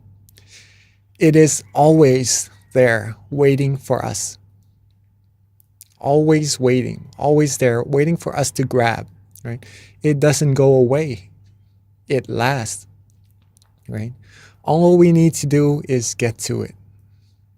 And that happiness is inside all of us already. This could be considered as true happiness. True happiness. It is easy also to get this true happiness.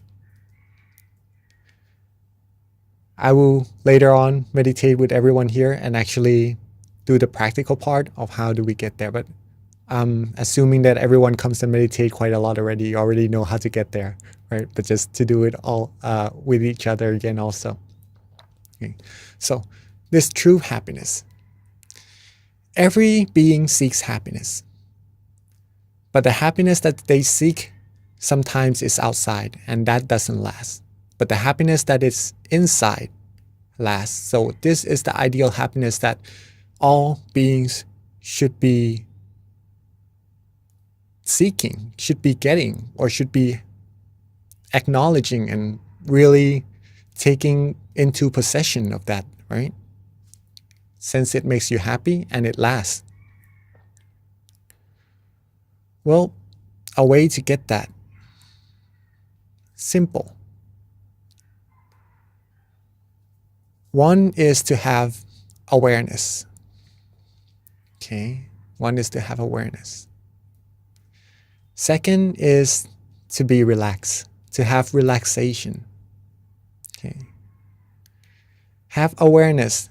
You don't have to really be aware, right? Maybe that would be putting too much intention into your practice, into getting to that true happiness. Just to have awareness, meaning to be awake, to be conscious while meditating, or to know yourself, right? Have awareness and be relaxed, be calm, be rested. Okay. Once these two components come together, your mind will become still. Your mind will become still automatically. There's no need to try to hold the mind still or to try to make it still at all. If you are aware and you are relaxed, your mind will automatically become still. And that stillness of the mind is where true happiness will arise. Okay. Right at that moment. Right? Instantly. So if you are relaxed right now, sitting in your chairs, you have awareness, of course. Right? And just enjoying this feeling. Enjoying this feeling of relaxation. When you are enjoying it, your mind will become still. Okay. And it keeps getting bigger and bigger. If you are more and more still and neutral with the feeling, we could do this in our practice of meditation together. But just to say that the stillness of the mind will become stronger and stronger. The true happiness inside will become stronger and stronger also. The taste of happiness will become more and more profound. You receive happiness at this level already while being relaxed. But once you stay calmer, once you stay more relaxed longer, different types of happiness, more and more happiness, more tasteful happiness will arise, thus giving you more profound insights into your meditation as well.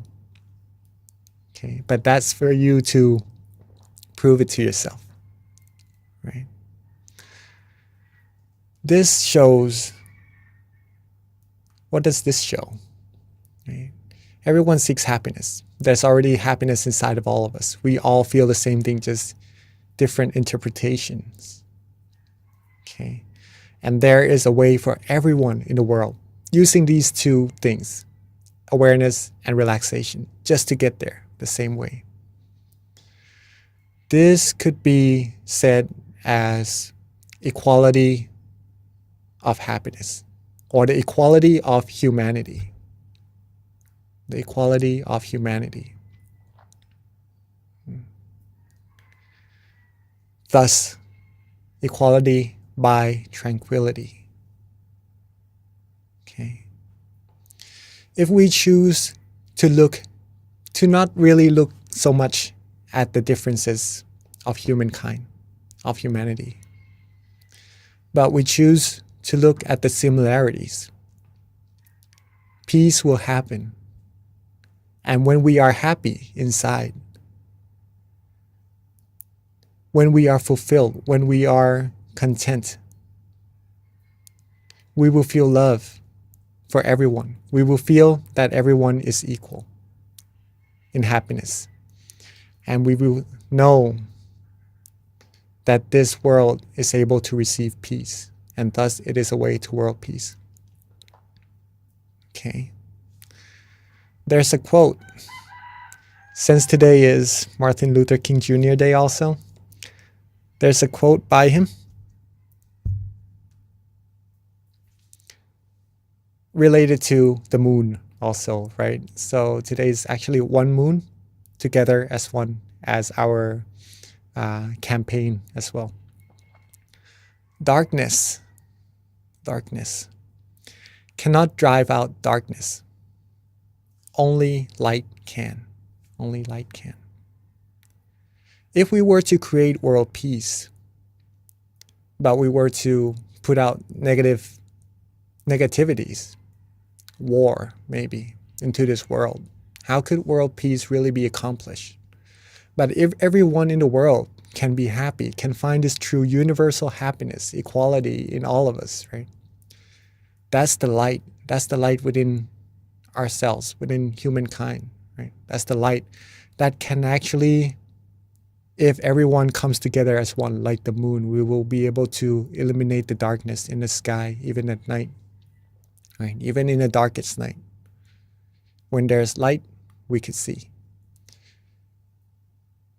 We will be able to bring light into this world and truly make world peace come true. Okay. That is pretty much our talk today. Hopefully everyone enjoyed it and acknowledged how important it is everyone is today. Not to just come here to the session, but actually to the whole world, to create world peace. Okay. But it is a teamwork thing. It is a teamwork thing. It can't just happen with one person. Everyone has to be happy, right? Okay, so I'm guessing that everyone is ready to practice our stilling the mind together. First of all, we all have awareness already. Now the second one is relaxation, right? Make sure you are comfortable in your seats. Make sure you are sitting relaxingly, the way you like it, right? This is all you. It's up to you to make yourself happy. Okay. So once the body is relaxed, then we'll go to the mind. And then when the mind is relaxed, the mind will become still. And then we'll go from there further and further. Okay. So let's take a few minutes to get our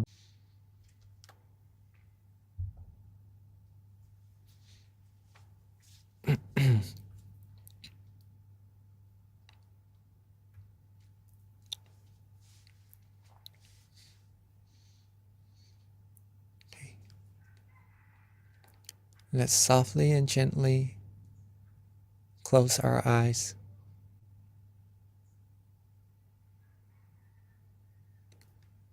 Softly and gently close our eyes. Just enough so that we feel relaxed. Just enough so that our eyelashes touch. It is to relax our eyes and not to worry too much about it. Relax our foreface. Relax our head. Relax our cheeks, our chin, our neck.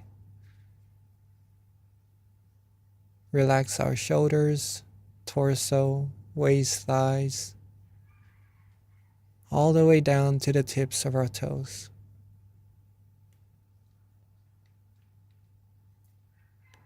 Take our time. There's no need to rush at all in meditation. Relax, rest, be calm, be restful.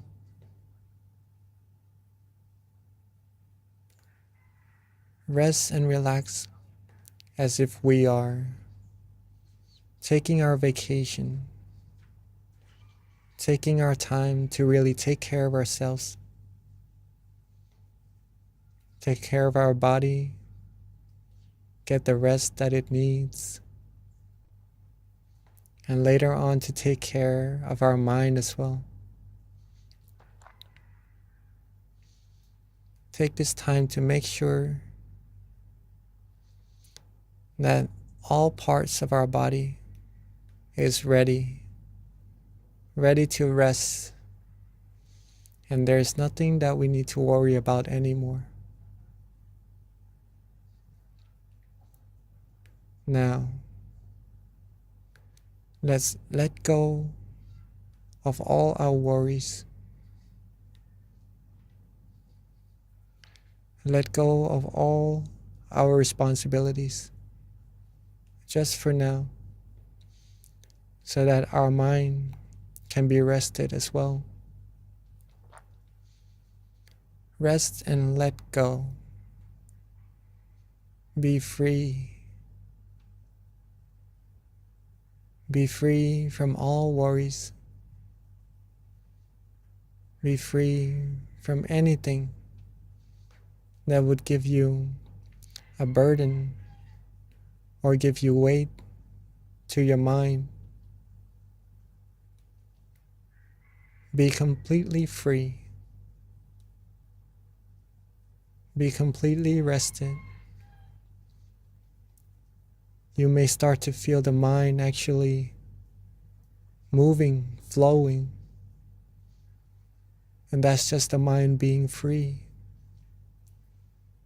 And when you're able to let go like this, you'll start to feel relaxation.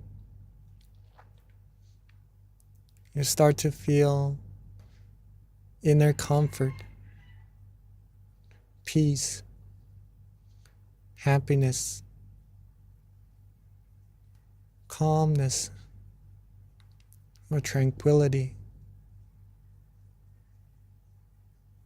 Just relax and let go, and don't worry about any feelings to come at all. If you don't look for it, it will come to you. All we need to do is just rest. Rest and let go. You'll start to also feel that the mind wants to be at a certain place, maybe right there in front of you, right there around your chin, or maybe around your shoulder, or even at the center of your body. There is a place when you are relaxed, when you let go, when you have no worries, that the mind will rest at. And let the mind rest there. That is good. That means the mind has already come to a point of standstill automatically. Let it be, let it go, let it flow. Enjoy this relaxation. This feeling, this universal feeling that is very, very important. Let this feeling, acknowledge it to be the most precious feeling, the most precious possession we can ever have. In order to keep it going, keep feeling this peace, this relaxation, simply don't worry. Don't worry, be happy. Let go, relax. Be neutral, be as happy as you can be. Be as calm, as comfortable, as relaxing as you can be. It's our time to take care of ourselves and enjoy this feeling. The further we relax, the further we let go, the more happiness we will receive. And the further we keep going, the more tasteful, the more meditation experiences we will receive. So let's be neutral. Don't worry about what will happen. Stay calm, stay relaxed, and enjoy this moment. If you wish to use an object of visualization to be a company so that the mind doesn't wander off, then feel free to. If you like to use a mantra as your company along your journey, feeling relaxed and calm, also feel free to. If you just like to be still, don't worry about anything. Not use any visualization or mantra. Also feel free to. See what you like at that moment. Use what you like at that moment. Enjoy the meditation experience. Enjoy the inner brightness. Enjoy the flow of true happiness that is being generated from within all of us. Let go. Don't worry. Let the feelings flow. And let's stay still, stay calm. Enjoy this meditation together in silence for this time being.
as we are relaxing, releasing,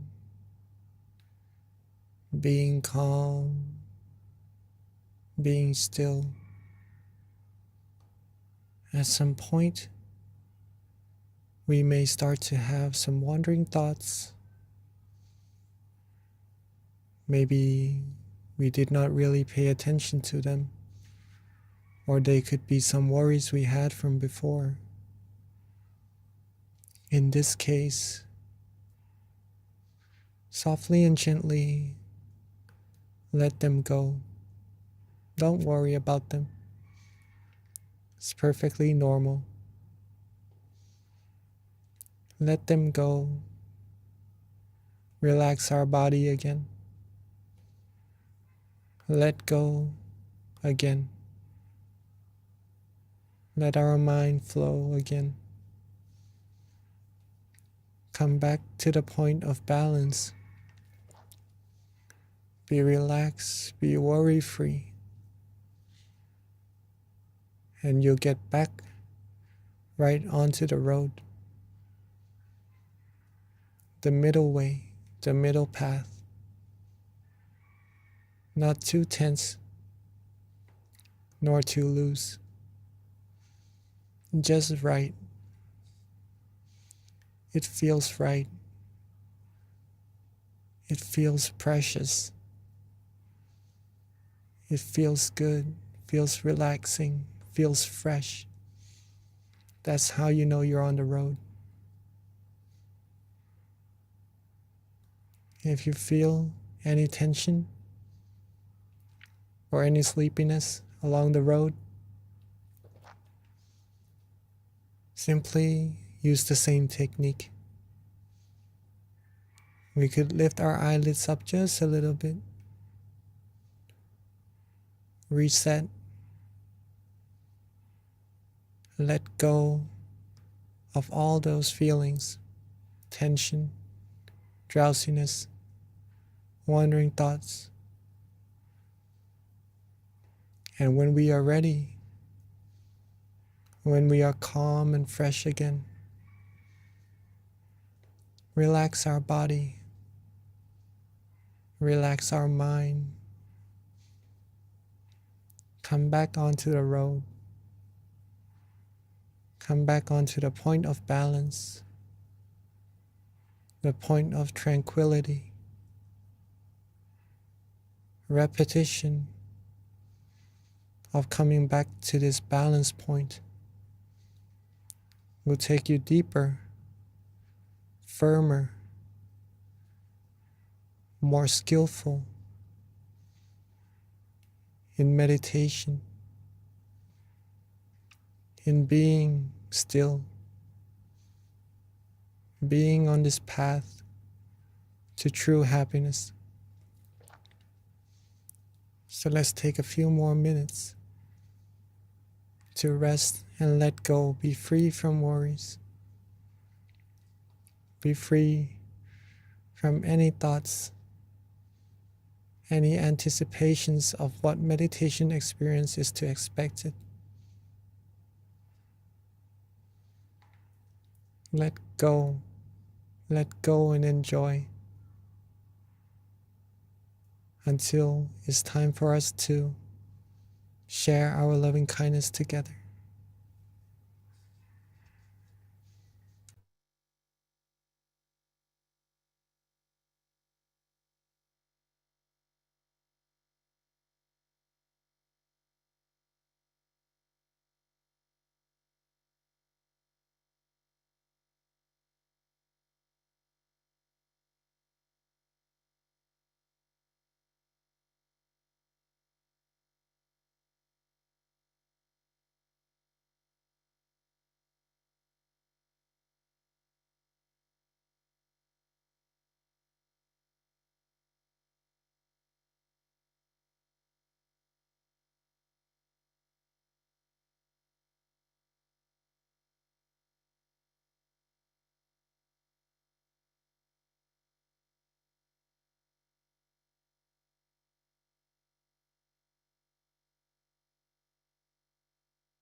as we are now being calm, being relaxed, being with our inner happiness, our mind has now gained an amount of purity, whether if we know it or not. Our mind is automatically gaining positive energy, gaining cleanliness, gaining merit. The more we still our mind, the more we'll be able to sense it. And at this moment, some may start to feel the brightness. Some may start to have some meditation experiences. Keep on being still and relaxed. Be calm, be still.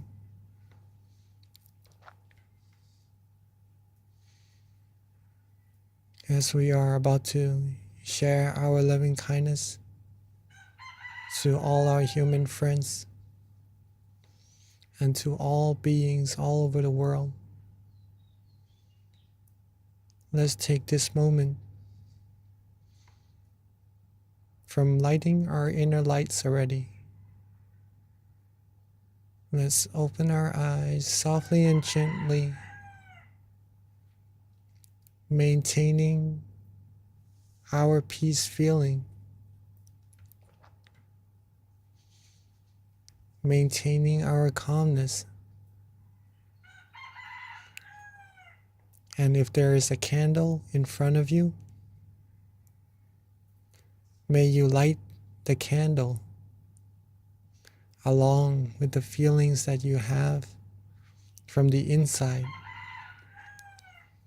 so that the candle may be the representation of the brightness, the feeling of positive energy that you have within. Let's take this moment to light our candles and lighten up the room, lighten up the mind, lighten up this world.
Arame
Okay, and for those at home, we ask that you light your candle.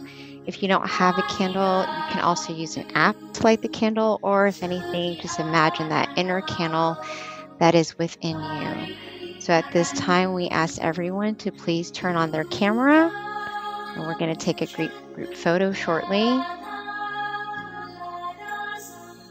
Here's my candle right here. Again, if you don't have a candle, you can definitely just imagine one that is within the center of your body, and turn on your camera so that we can all see your beautiful faces.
Now, I've lit the candles on the outside as a representative for the brightness within our mind.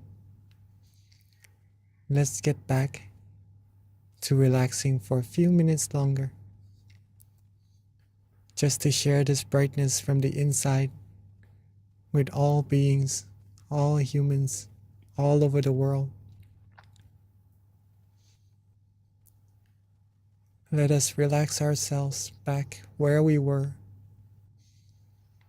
Imagine our candles right at where we feel most comfortable, most relaxing, seeing it bright, clear, and radiant, along with our mind being bright, clear, and radiant as well. Let's think of all our good deeds,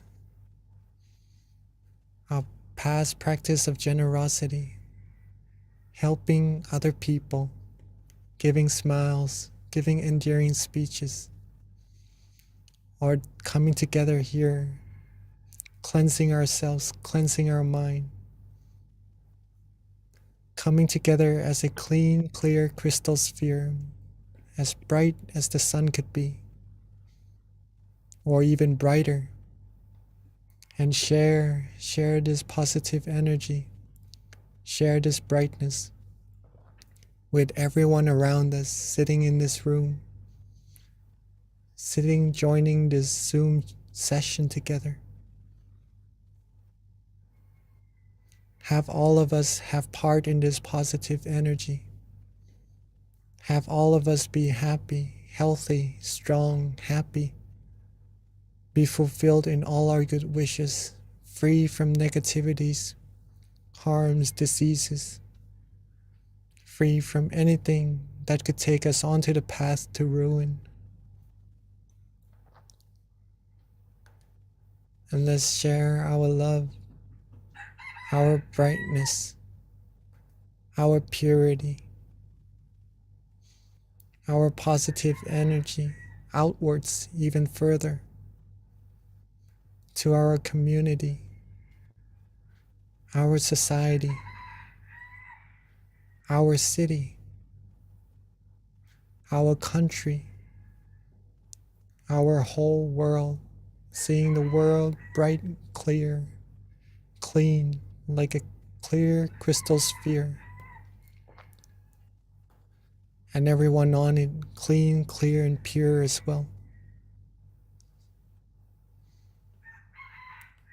Let's make a wish for everyone with our positive energy, with this feeling, this peace that we all have from relaxing, from resting, from accumulating our good deeds. And wish for everyone to be happy, to be healthy, to be wealthy, to be successful, to be fulfilled in all their wonderful wishes. For there to be no war, for there to be no diseases, no hunger, no hatred, no anger, no negativities of any kinds at all. Have the world be clean, clear, pure, be filled with happiness, true happiness from within. And wish for everyone to be able to still their mind easily and attain the utmost, the foremost of happiness as easily and as quickly as possible. Let's take a few minutes to share our loving kindness brighter and further out into space, into the universe, outwards infinitely, borderlessly, reaching all beings no matter where they are, having all beings, not missing a single one, have part in our kindness, our love, our positive energy as well. Let's take a few minutes to rest and share our loving kindness together.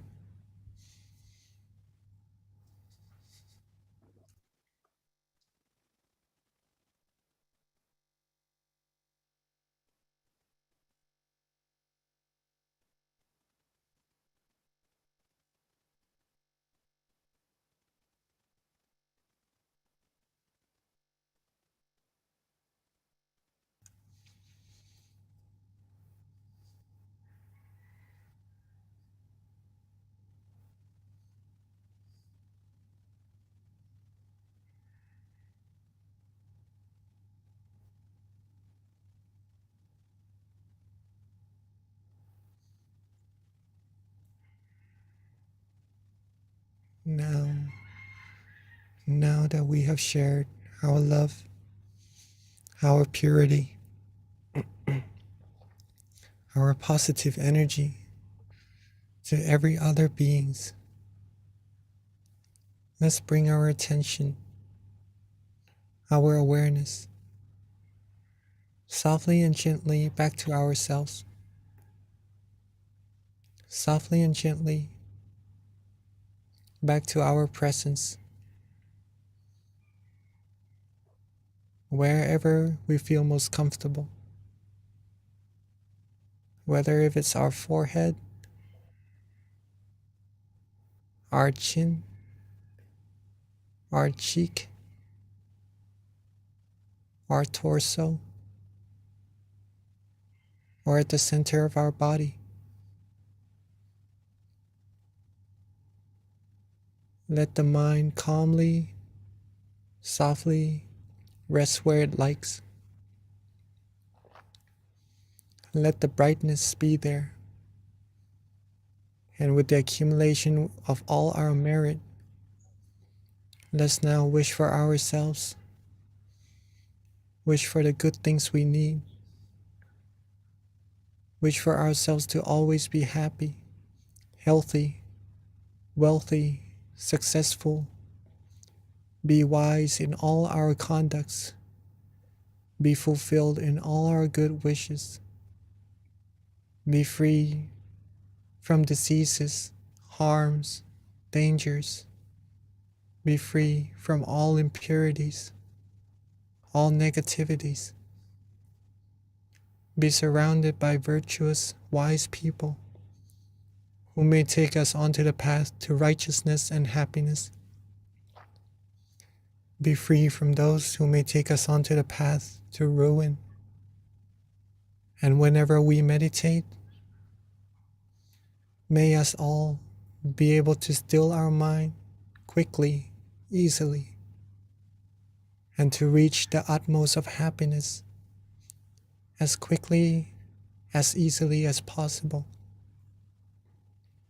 Spend a few moments to wish for all that we need with the positive energy we've put our hard work into accumulating.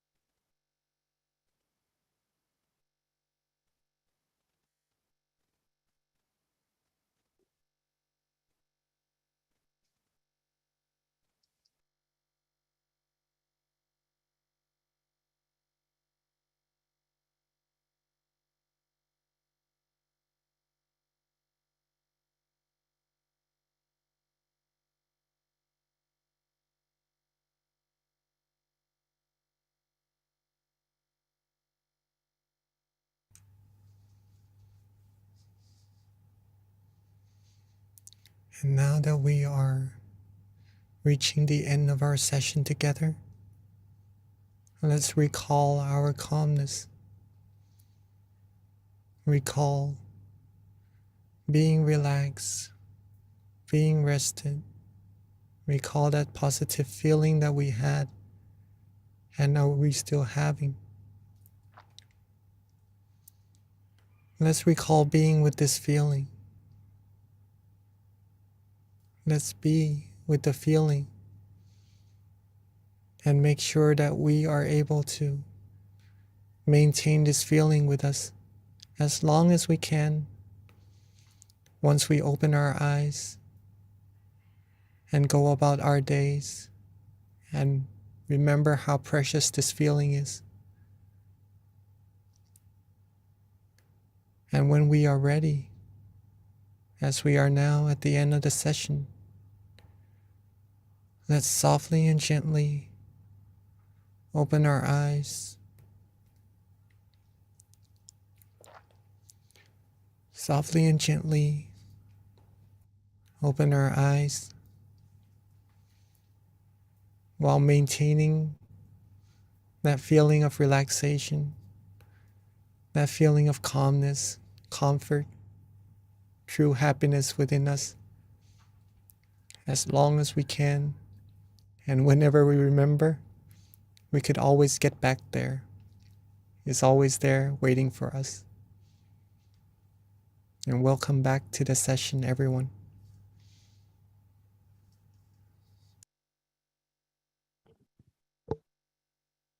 Thank you, Venerable Jackie. That was so lovely, and the blessing was so powerful.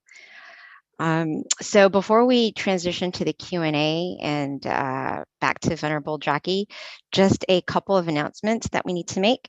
First of all, our next full moon meditation is going to be Wednesday, February 16th. So please mark that on your calendar, invite your friends and family. Let us all be the light together by sharing this light with other people, having people join our call. So please be sure to extend it out to your friends and your family. Join us on the 16th of next month, which is on a Wednesday. Again, that's February 16th. In addition to that, just another thing, the tamagayameditation.org. This is a great website to learn more about our various centers around the US. That way you can find your local center. It's our centralized website, so please check it out, tamagayameditation.org. Another website that's very important is MindGem. So if you haven't already, download our app. It's called MindGem. It's a great app. It's got many of our various meditation teachers. Also, another great way to stay on top of our full moon meditations. If you have the app, we do send out notifications through the app so that you can be a part of our full moon meditations and be reminded of the events when they're about to take place. So please download the app if you haven't already. And it's a great supplement in terms of a tool to meditate on your own when we don't have a session or you can't go to your local center. Another thing, we do have our various centers right now that are open and are welcoming people to come meditate with them. To find your local meditation center, you can find it at MindGem on locations. But right now we've got Chicago, which is having classes online and also in person, California as well, which is our Success Meditation Center. New Jersey's also having meditation classes now, both online and live. Alabama as well. Georgia Meditation Center plans to open in March, so please stay tuned for that. So with that, wraps up all of our announcements. And at this time, I'd like to transition over to our teaching monk. This is the best part, so don't leave us. It's the Q&A. You can learn so much, and it really helps in terms of inspiring you to be committed to your meditation practice, learning more about meditation, and questions that other people might have that you might be thinking of as well. So at this time, we do welcome questions. You can easily just put it in the chat and then we'll read it and then have the teaching monk answer. So please, if you have any questions, let us know. Yes. Before, if anyone has to leave, right? Two things. One thing actually, but into two, that I would like to share with everyone. Awareness and relaxation. These two things are really important to take away from these meditation sessions, right? It's been probably reiterated so many times. Please, yes, if you could take anything away, these two things would be very precious to have, since it helps you still your mind and it will take you to that refuge, that happiness inside all of us, inside all of yourselves that you already have, right? Awareness and relaxation. Practice that repeatedly, and then you'll be able to come across deeper and deeper happiness also. So rejoice in all your merit for that. If anybody would like to share their meditation experiences or have any questions like Miss B just said right now, please feel free to ask or share your experiences. It will be very beneficial to everyone here as well. So Venerable Jackie, we did have a question kind of at the top, but keep in mind for anybody who needs to log off, feel free to do so. But if you're interested in learning about the questions that other people have, and again, this should help inspire you, please stay on.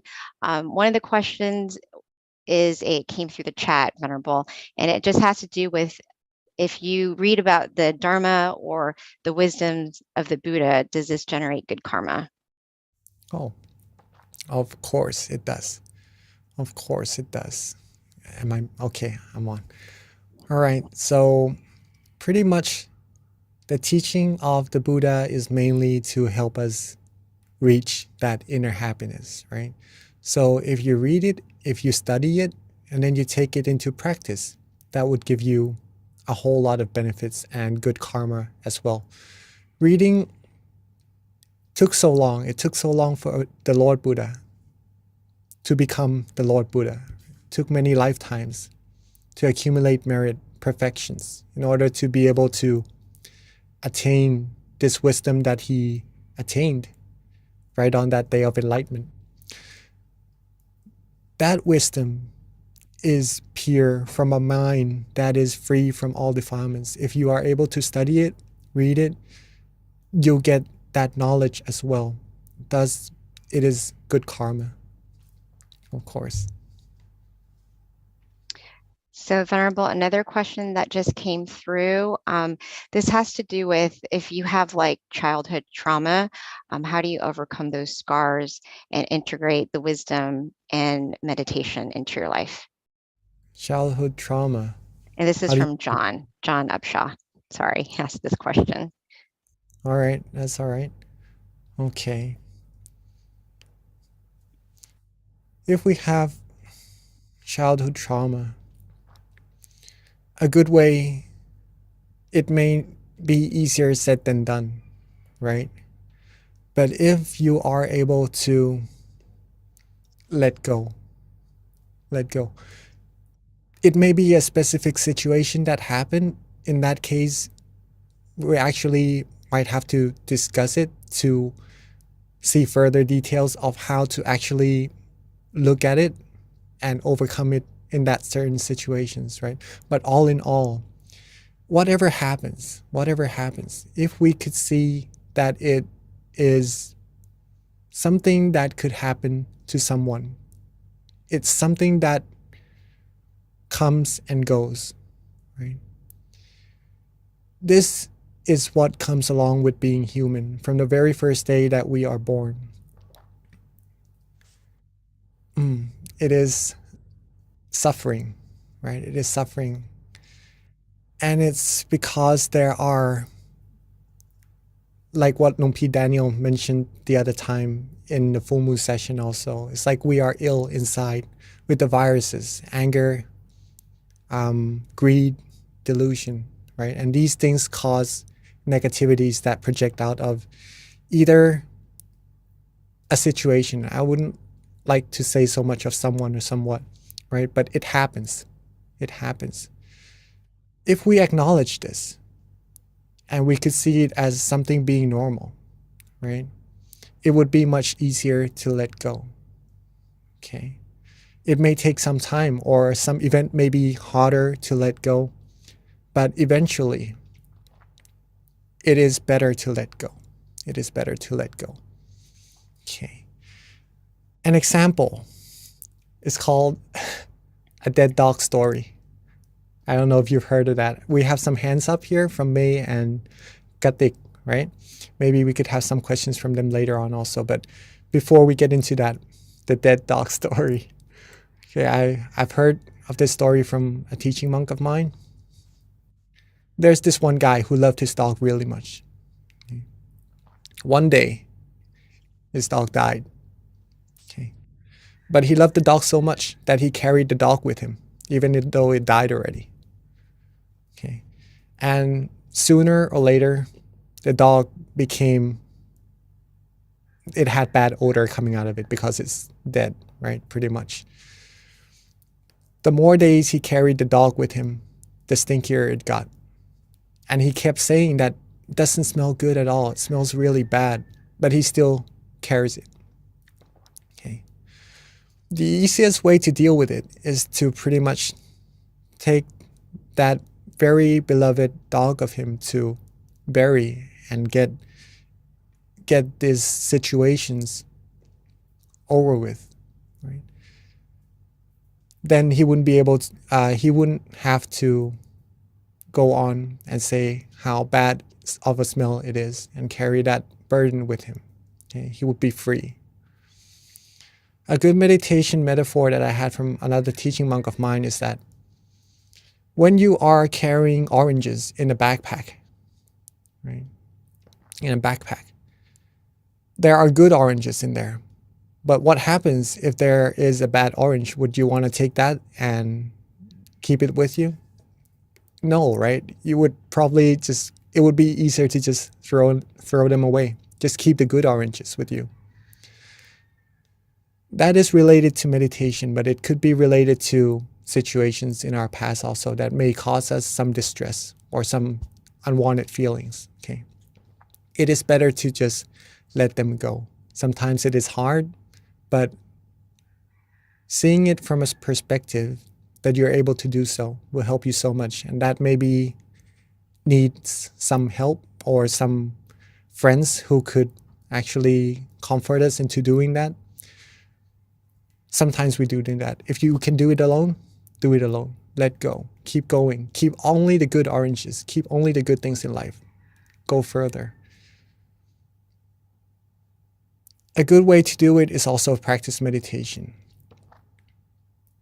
If you practice meditation, just what we did just now, if you can relax, be aware, your mind will come to that place of happiness, of purity. When the mind is there, the mind can only think of one thing at a time. If the mind is happy, all the negativities wouldn't be able to come in. Okay? If you think of the negative things, the negativities will come into the mind, thus making you feel sad and maybe sorrows also. Okay? Come back to that place of comfort, that refuge that you have from awareness and relaxation. Right? Come to the stillness of the mind. Be there. Be there. Then you will receive happiness. When the mind goes off again to think of other stuff that may be unpleasant, reset. Cut it off. Let it go again. Let go. If we're able to let go, even though it's hard, I can't emphasize on that too much, but if we practice, we'll be able to do it. Come back to that happiness. The more times you come back to being happy, the easier it will become. The more skillful you will become at coming to be happy, the more firm your mind will become at being happy. It will be like a magnet drawing your mind to that happiness, and thus you will feel happy more than the mind going outside and clinging on to things that may be unpleasant. Okay? Hopefully that helps. Venerable, there's actually a very good question that came through the chat. And this is, I think a lot of people might have this issue, so want to hear what your input is. But how do you overcome sleepiness during meditation? Oh, all right. And okay, sleepiness. And There are a this is few from ways. Teresa. Okay. Two things first. Check to see if you had enough rest at night. Okay. If you had enough rest at night. If you do, then maybe in the session you will be more fresh. Okay. Number two is usually, as monks, we usually meditate after we eat. Okay.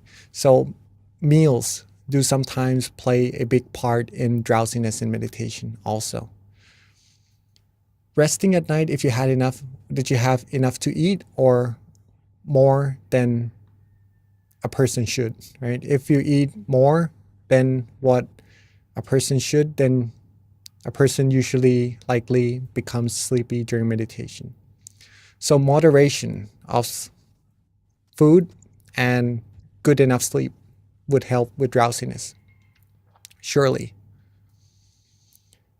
Some of the few things that also helps inside the session is to reset. If we close our eyes and we start to fall asleep, we wouldn't go to sleep straight away, okay? We wouldn't fall asleep straight away, but we would notice our mind maybe wandering off a little bit, feeling a little bit drowsy first, and then later on going to sleep. At that moment, before going to sleep, if you notice yourself first, then freshen up. Maybe opening up the eyes, drink some water, do some stretches. when you're fresh again, close your eyes and start from that. Start from being fresh, being calm, being relaxed. Okay. That would help with sleepiness during meditation. There are a few more things that could help also, right? Before the other things that could help, maybe we have a limited time over here. So one thing that my teaching monk gave me that really helped me, I tried a lot of methods to help me with sleeping during meditation, but one thing that really helped, one word, be fresh. Be fresh. Okay. That's it. Anyhow that you would like to do it, be fresh before your meditation. Thank you, Venerable. And then here's a question from Chris Stevens. He would like to know, how is the full moon related to our meditation tonight? All right. Full moon is usually, it is very deep and very profound, but let's keep it at a point where we could relate to pretty much, right? In Buddhism, or in other religions as well, full moon tends to be an occasion of the happenings of some sort of somethings, right?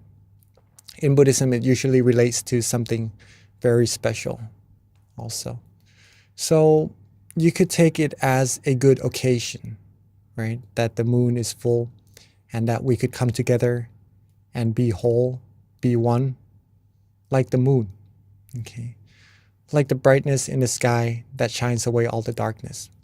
When we meditate, we are actually shining away all the darkness, all the negativities that is there inside the mind also, and cleansing our mind, giving ourselves positive energy, right? That could be pretty much related to our meditation.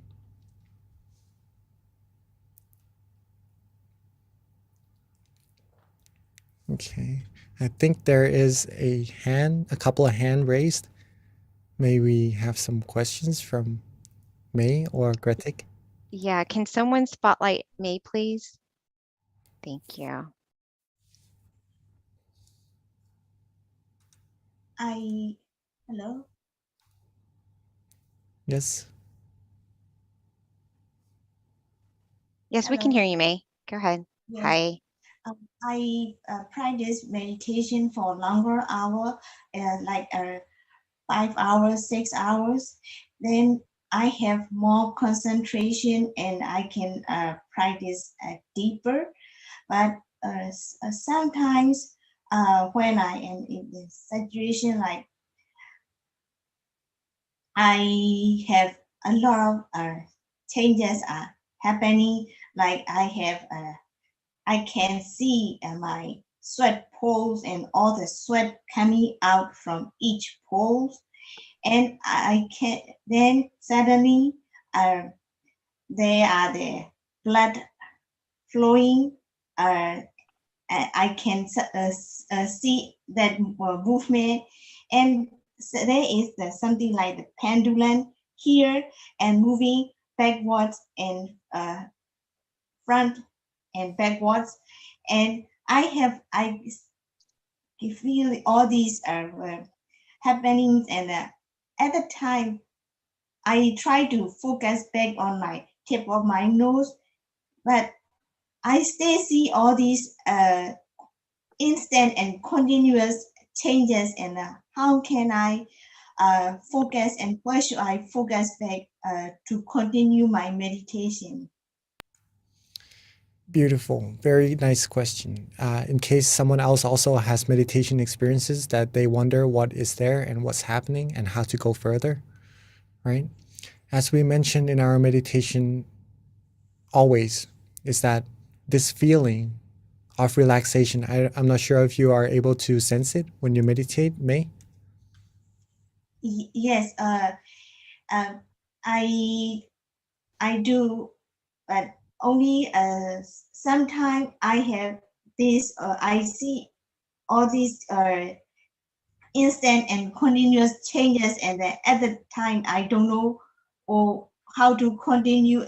I or put back on my focus point on my nose, but all these the pendulum things here and the moving front and back, and this is where should I focus at the time.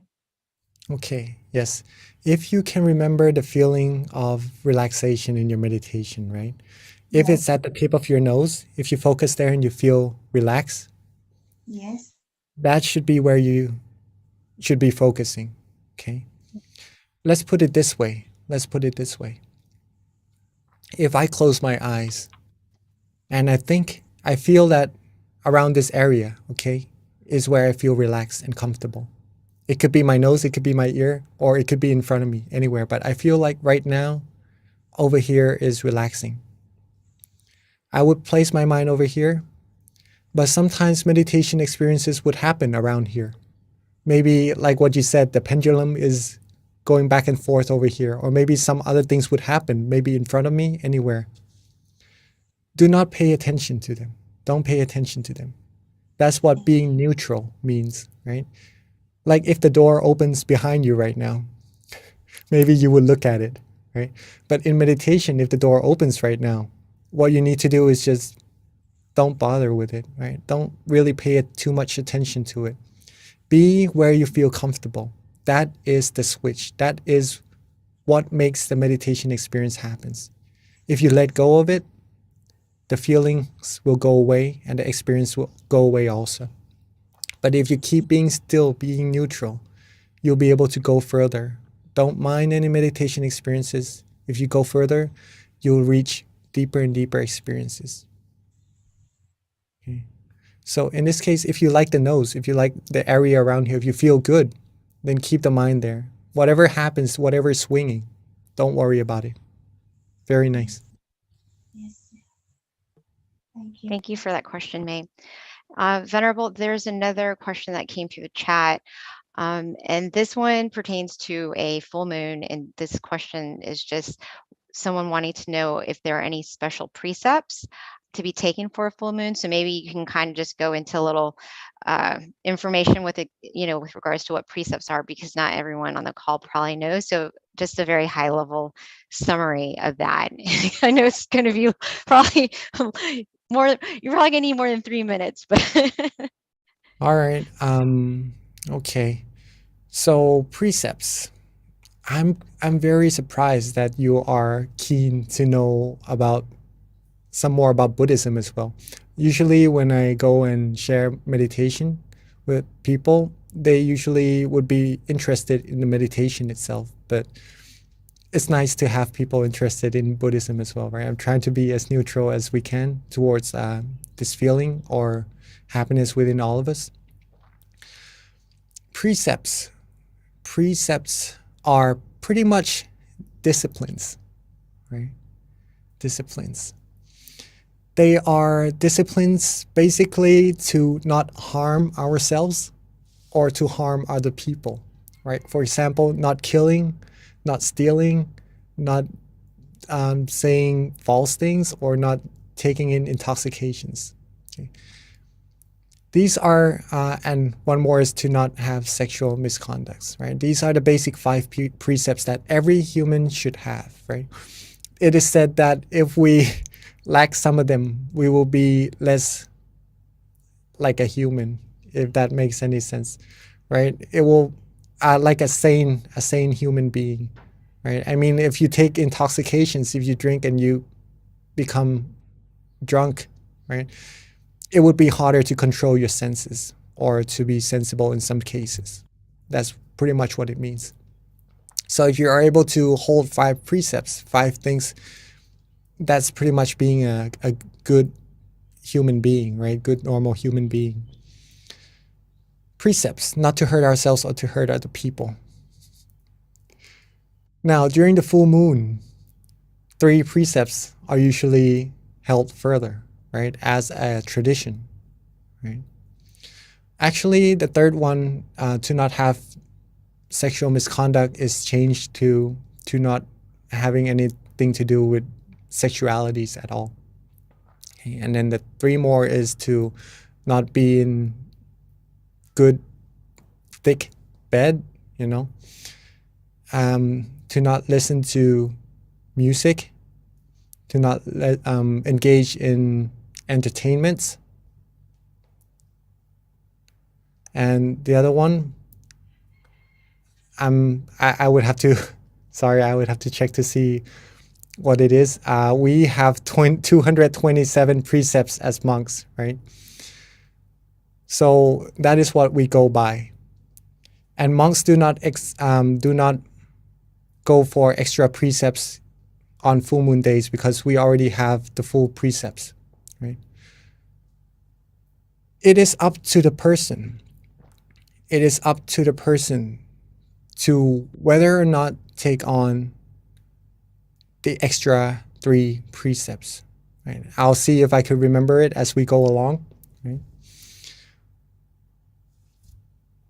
Okay. Yes, so that is pretty much it. Just to overall say what precepts are and what full moon days give you as extra precepts. Okay. Thank you, Venerable. So Venerable, it is now 10:30. I don't know if you want to take on one more question or if we should just wrap it up. We'll leave it up to you, Venerable, because there are more questions as always, but at some point we do have to cut it off. So. All right, maybe just one more question before we end. All right. Okay, so with that, there is one more question. We've got Chancia who has her hand raised. So she's had it raised for a bit. So let's have her wrap up with the last question. Hi, Chancia. Thank you so much ค่ะนมัสการค่ะ Monk Jackie and คุณ V นะคะ My question is how can I overcome my highly imaginative mind because my mind is often get carried away with fun thoughts inside of me and also like the fun exciting maybe people or things in the outside world. So how can I overcome that? Do I have to look at like dead bodies or things like that too? Sorry. It's just my question. There's no need to actually look at dead bodies. To overcome, well, if you would like to, if it helps, then I guess it's okay to do so also. If you would like to overcome wandering thoughts or thoughts running around, right? Maybe thinking of other people, other things. A good way is to practice resetting, just like what you did in your meditation, okay? Resetting helps not only inside the sessions, but outside also. Whenever your mind goes wandering off, know yourself and reset. Come back to being in balance. If it helps, a good way to help with that is also visualization. You can visualize the Buddha image, the sun, the moon, a crystal sphere, anything that lifts your mind up. That would help with wandering thoughts for sure. Or a mantra, a recitation of any kind of phrase, any kind of words, samarahang, clear and bright, these things, right? It would help you be free from attachments from the outside, right? The mind usually goes wandering off.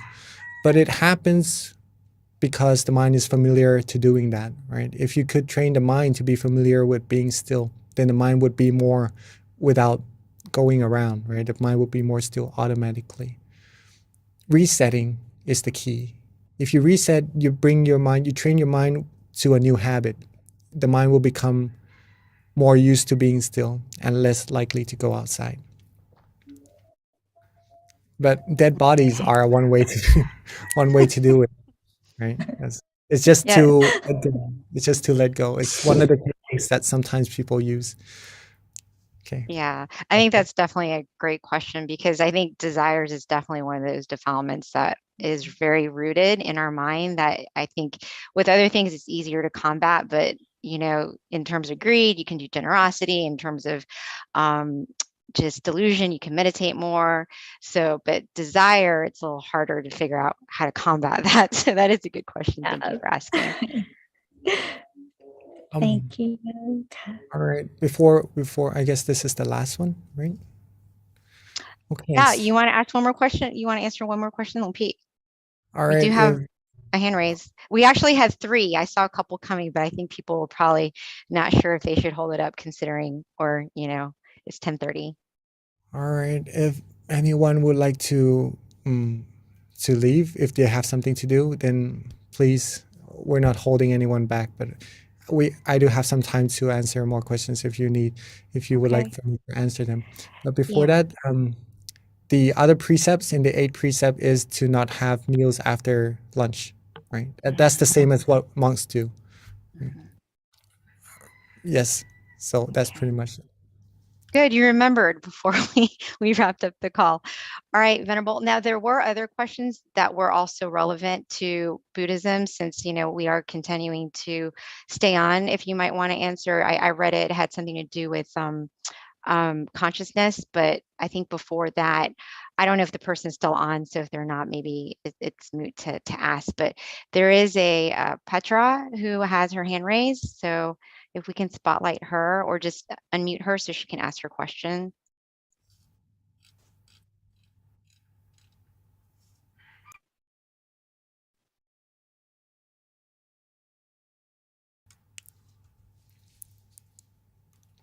Right. Okay. I think we're having problems trying to find that person. I do see the hand raised. Yeah. So Venerable, let me go ahead, since this is, that question, if you'd like to answer it. Just has to do with consciousness, and if you can kind of go into a little bit more detail with regards to what happens to consciousness when we're no longer physically here. อ๋อมือไปอะไรใครไปเลสแฮนในของฉันดิฉันเองนะคะ จ้ะมีคำถามไหมเอ่ย Oh, You have any- okay. Your hand was raised, so we unmuted you. What's the question with the consciousness? Okay. So this is the question. It says, does consciousness go away after we die? If it does, what happens after rebirth? Well, This is definitely a Buddhist type question.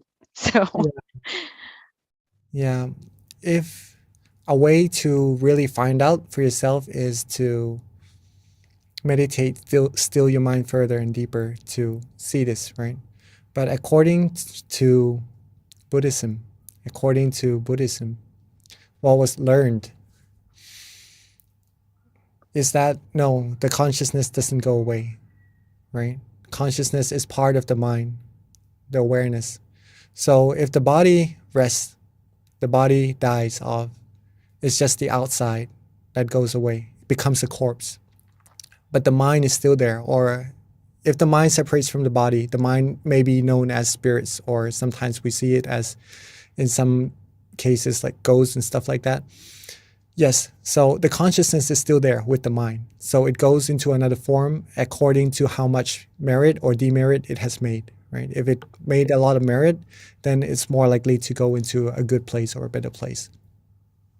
Okay. excellent. Thank you, Venerable. So that wraps up our questions. At this time, if you're still on the call, let us accept our blessing from our teaching monk before we wrap up this call. Okay. So I'd like us all to bring our mind back to where we feel relaxed and comfortable. And with the merit that we've all accumulated, may us all be pure, be clean, be cleansed in all our bodies, speech, and minds. Be pure in all our conducts. Always be happy, healthy, wealthy, successful, fulfilled in all our good wishes. Free from sadnesses, sorrows, sufferings, diseases, harms, any negativities. Be fulfilled in our goals towards happiness. And when we meditate, may we still our mind easily and be able to attain the utmost of happiness, utmost of inner peace, as quickly, as easily as possible.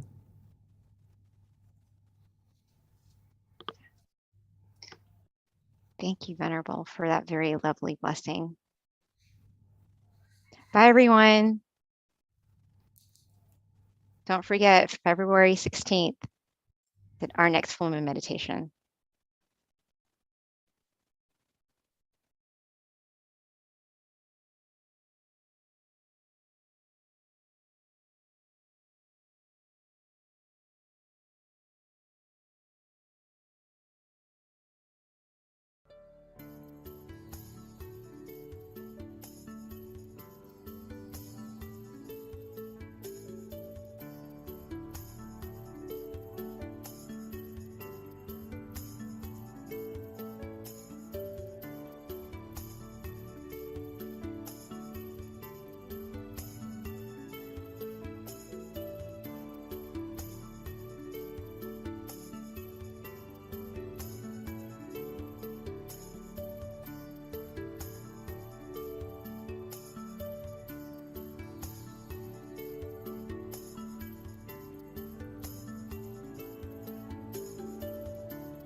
Hi, everyone, and welcome to our full moon meditation tonight on Universal Love Starts from Within. So we generally start with quotes because, quotes can definitely help inspire you and leave you with food for thought. And actually, I have two because they're so good, I couldn't choose between one. Both of them are going to be relevant with regards to our wisdom talk today. The first one I would like to share, this is actually a new book. I haven't used this yet on these sessions, but this is one of my favorites. It's called Pearls of Inner Wisdom. And this one is so good. It's so good that I actually keep it close to heart. I actually have it written in a journal because I like to reflect on it. And it's called, the quote is, "Change your mind to change the world. The only definitive way to overcome aggression, selfishness, conflict, wrong view, and stubbornness is to uproot the very thoughts of all of these things from the mind by meditating until we can attain inner wisdom from within." So this is very good because if we're talking about trying to change the world, we have to start from ourselves, especially when it comes to universal love. The other one is love yourself, and this is also quite relevant to our topic today. To love yourself is different from being selfish. To love oneself means to purify oneself and to be happy at all times. All things that come to our mind and our five senses, sight, sound, smell, taste, or touch, both good and bad, we must choose to opt for the good and let all be at the seventh base, the center of the body. So both are pretty relevant to our topic today, which is going to be on universal love. And next, I just want to go over a little bit about our teaching monk. If you haven't meditated with Monk Daniel before, you're in for a treat. So Monk Daniel has ordained and he's dedicated to his life to meditation and practicing as a Buddhist monk since 2012. So he's been a monk for over 10 years now. He believes that positive life change begins from within and that everyone can change their outer world by first changing their inner world with regular meditation practice. Another thing about Monk Daniel is that he's been teaching meditation domestically and internationally to monks and novices and people all around the world. So he's very well trained with regards to teaching and definitely inspiring people to find themselves from within. So without further ado, let me introduce Monk Daniel.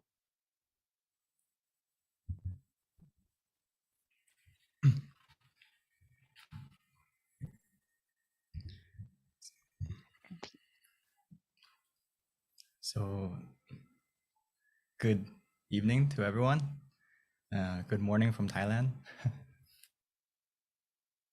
To see everyone again on this auspicious night on the full moon, which is a very important, special time actually, if we learn more about it. But mainly it's the most brightest night of the month. So there's a lot of positivity, a lot of good energy on this night. Today, I wanted to talk to you about universal love and how we can connect to it through meditation. Especially, we just passed, 2 days ago was Valentine's Day. So happy Valentine's Day to everyone. Hopefully you had a good time. And today we're going to learn the most important thing is to love yourself, to love yourself, as our wonderful host just mentioned with the quote from Lumpur, is one of the best ways is to love yourself. And how to do that is through meditation. This is something that my master Lumpur Tamachio always tells us, the monks, the community, everyone, that we need to make time for ourselves and make time for us to meditate. Because if you truly love not only yourself, but the people around you and everything around you, actually, it will benefit from loving yourself first, which I'll explain a little bit how is that not selfish, right? It may sound a little bit in the beginning, but let's talk a little bit about it. So as we may see, I want to talk about self-care a little bit. I know this is a topic that you may have heard about. So self-care isn't being selfish. This is a point that we have to get across, that taking care of yourself doesn't mean me first, but it means me too. It means including yourself in your happiness and including yourself and loving yourself as well. Sometimes in life, our focus gets distracted, and out of our good intentions, we tend to put our passion and our love and dedication into everything around us. It's like whether it's our job, our relationships, whatever it may be, we put our passion and love into everything around us. But sometimes we forget to give some of that love to ourselves. And today I want us to remind ourselves that we need to make time for ourselves too, because a better you means a better world. And right now it may seem kind of, how can me being a better person change the world? It may seem kind of big, like a big picture, but if you think of it, if you're a better version of yourself, the first people who are going to impact are the people around you, right? Your family, the people you love, your friends, your community. So it directly impacts the world and the environment around you about if you look after yourself more. So when we talk about self-care ideas, I'm sure there's many ways that we've heard before, whether it's going to the spa, taking care of yourself, taking care of your body. But the most important idea is to look after your mind, which in this day and age, many people are starting to realize that mental health is very important, as we are living in a day and age where we are connected to everything in the world easily, right? Through technology, through our phones, through everything. We are so connected with everything and everyone, but sometimes from that connection to everything and everyone, we forget to connect to something very important, which is we disconnect from ourselves and we forget to look after ourselves.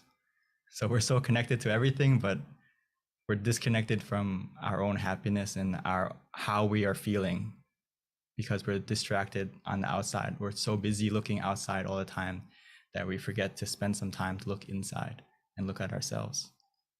So the most important self-care idea, number one, is to look after your health, your mental health, your mind. How is your mind today? Because life can get pretty distracting, right? We have so many things we need to balance, whether it's looking after our physical health by exercising, looking after our career, looking after our relationships, or whether it's social or any relationship. It's very hard to balance what's important in our life if we don't look after our mind first, because our mind is the root of everything. Sometimes we tend to forget that, and we don't balance things correctly because life is very hectic. Right? So sometimes we focus a lot on exercise, or sometimes we forget to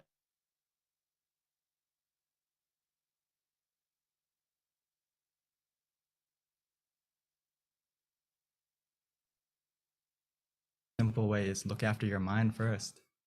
Because if your mind is clear and bright, everything in your life is going to be done successfully and easily, whether it's your work, your relationships, everything in your life is go into balance if your mind is in balance.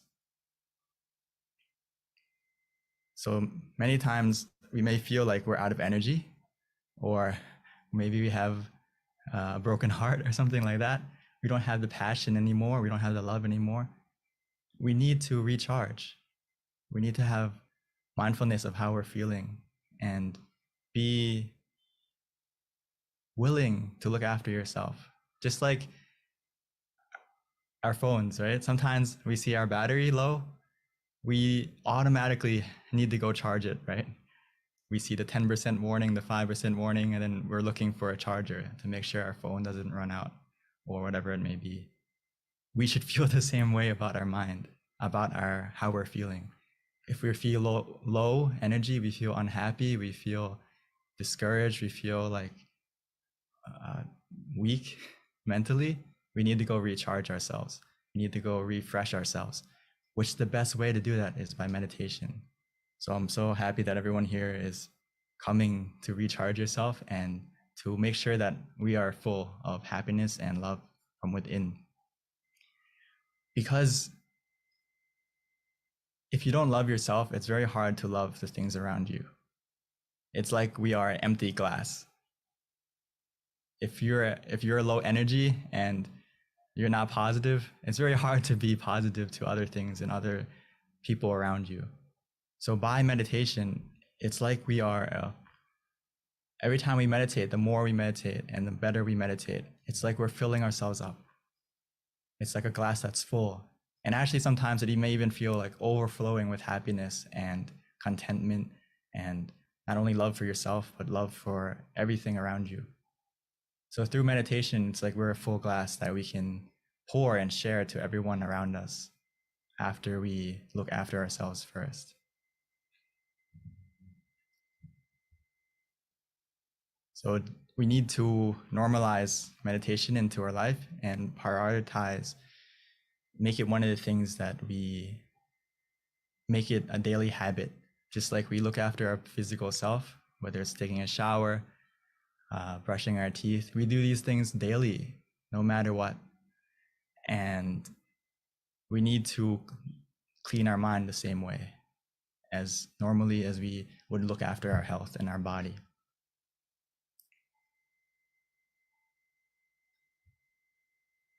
Because if we go back to self-care ideas, we don't have enough time in our schedule for everything. That's true. Sometimes we only have 24 hours a day. Our day is very busy, right? So if you remind yourself that and reflect on yourself that we may not have enough time for everything that we want to do, but we always have time for the things we love. So we need to make ourselves one of the things that we love as well.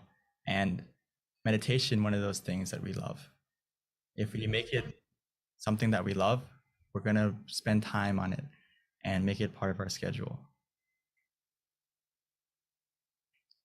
So just before we meditate together today, I wanted to give us a little review on how to meditate as well, how to connect to that inner love and feel that happiness inside.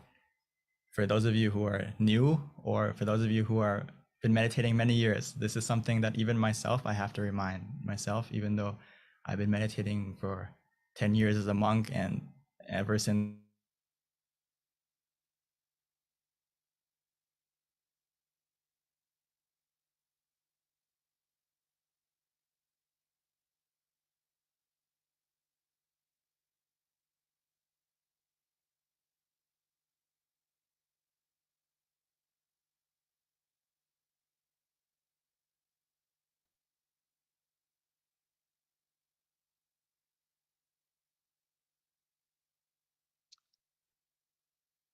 Well, you guys, it looks like we just lost connection, but Venerable Monk Daniel will probably be jumping on shortly. Give him about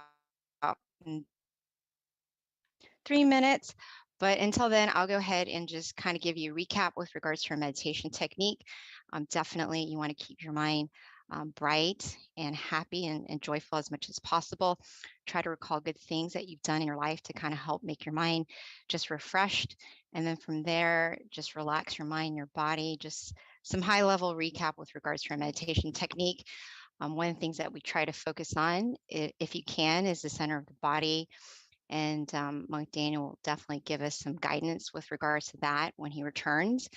But there are 3 things that we can do when we're trying to meditate.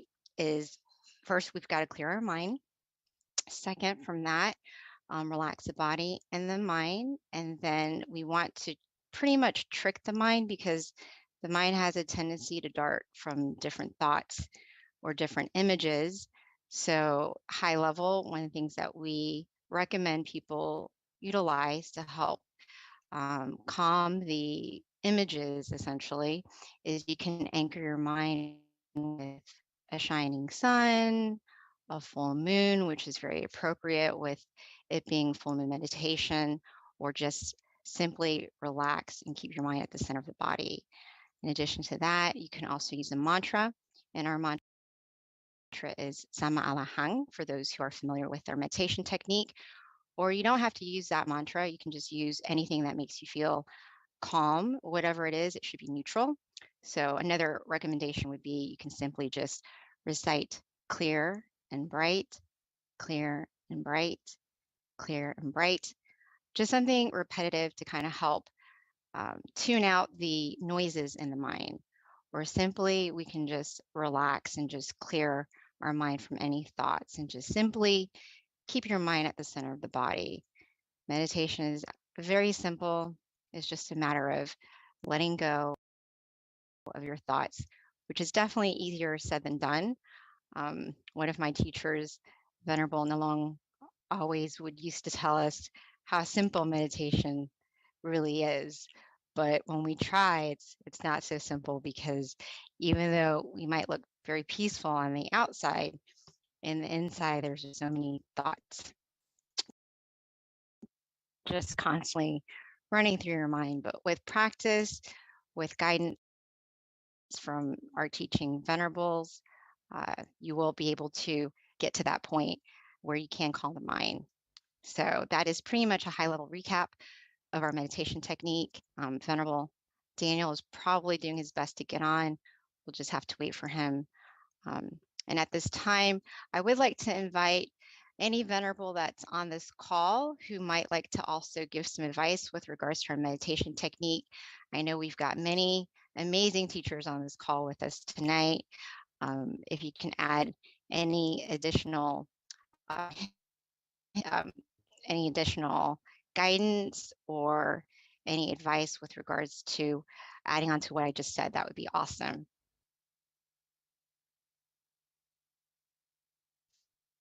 Hopefully I'm not talking to myself, because I don't know at this point if I am or if I'm not. I don't think I am, because if I was, we'd probably have a lot of people leave the call, and we still don't.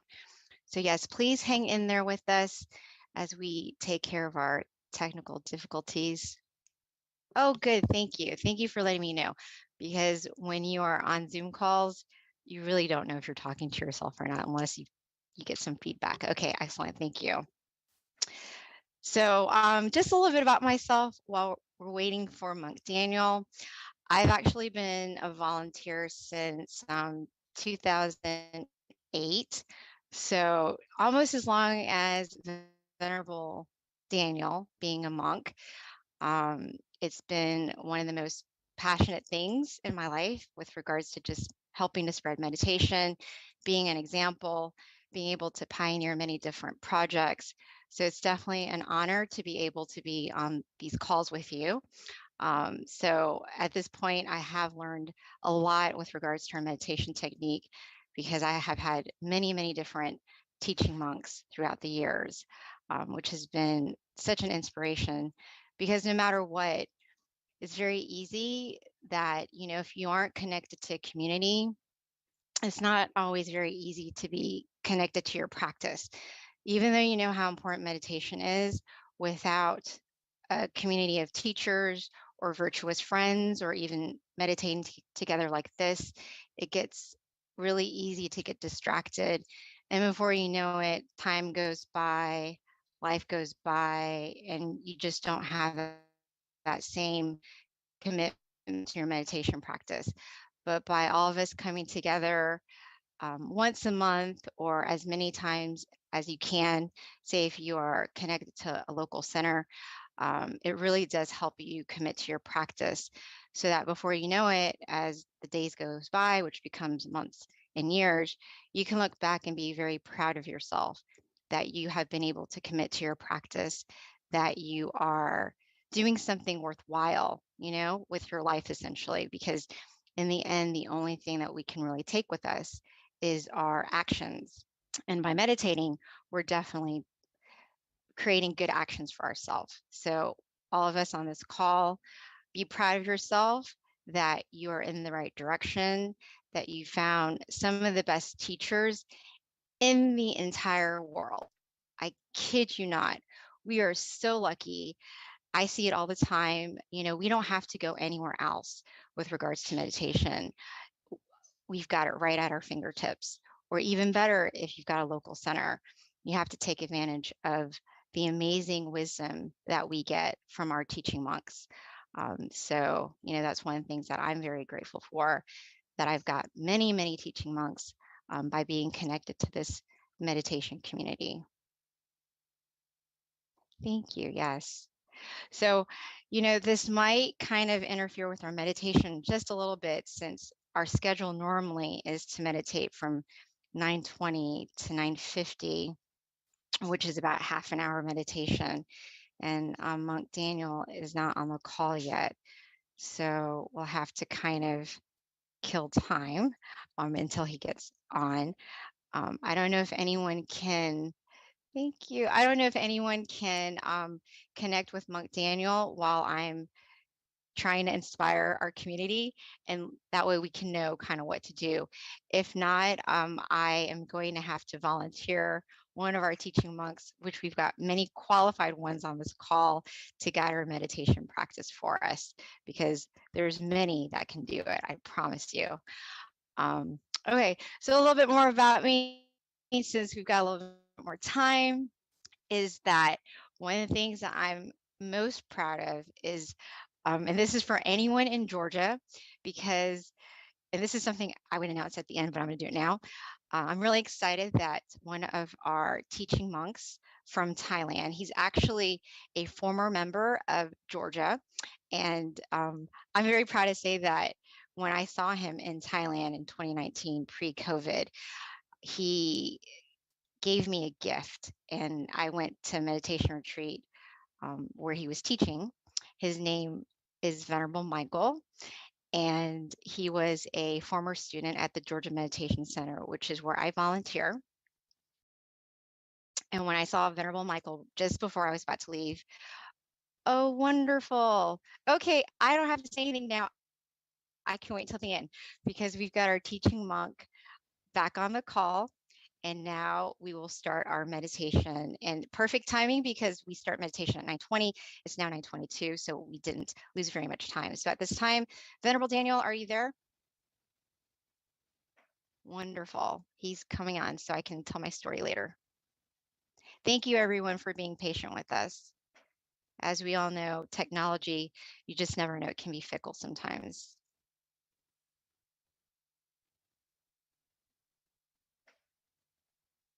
Okay, I think Venerable Daniel is on the call. He's just having a little bit of problems unmuting his microphone. Thank you, Quincy. Quincy's from Canada. He just sent me some positive feedback. Thank you, Daniel. I guess 2 thumbs up for being on the spot, right? These are the things you have to do sometimes. Thank you. Okay, well, Venerable Daniel is joining us. Just give him a couple more minutes. Oh, Deb, I've got all these friends on the call. Thank you, you guys. Thank you. Okay, well, you know what? When Venerable Daniel gets on the call, I will just zip up. But for right now, let me continue, since I was right in the middle of my inspiring talk here. A former member of the Georgia Meditation Center, and like anyone who knows me will hear about him, because I'm so proud of the fact that he was a former student at the Georgia Meditation Center. And when I had the opportunity, oh, never mind, he's back. Thank you, Venerable. I was just creating all these things that I can share with people. I was waiting to be co-host, because I can't unmute myself as a participant. Well, we are glad you're back. Go have at it, Lumpy. And you guys will hear from me later. Thank you. We left off on how before we meditate, just real quick, the most important thing is making sure that we are relaxed of both body and mind. So I'll continue later. For now, let's get into the meditation, because we are running out of time a little bit. Sorry for the technical difficulties. the main temple.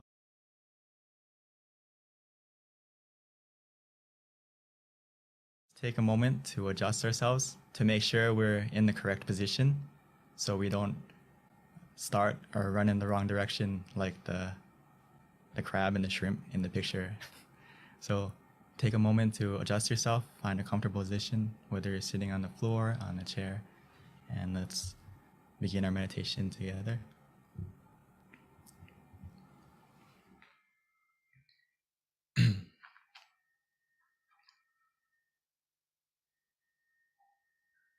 So we should treat every session like it's our first,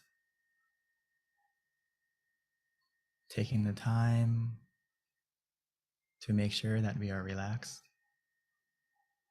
that we are comfortable. Because meditation is essential,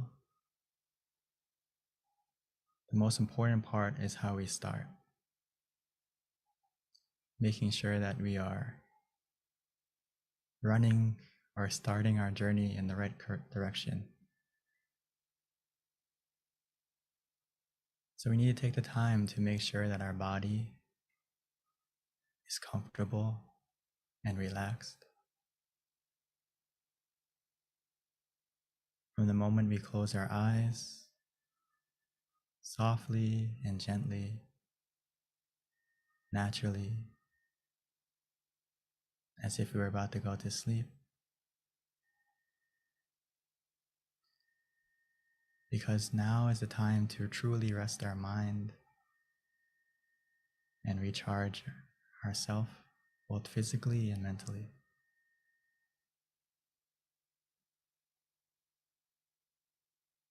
For the rest of the meditation, we no longer need to use our eyes. In order to see and experience the meditation, we only need to use our feeling of relaxation and comfort. That's why it's so important to observe and check ourselves physically first, making sure every single part of our body, from head to toe, is completely relaxed and released.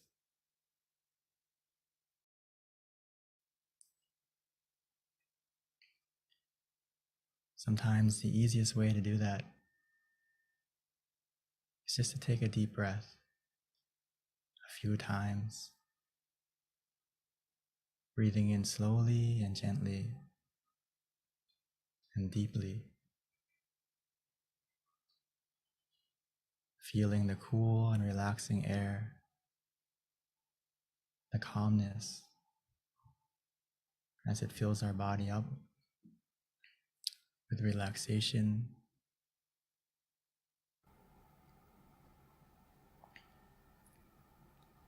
Even as we exhale, allowing that calm and comfort, that same relaxation to come out, as all the tension and tightness in our body melts away. Within us, we feel relaxed, and all around us, we feel comfort, feel safe.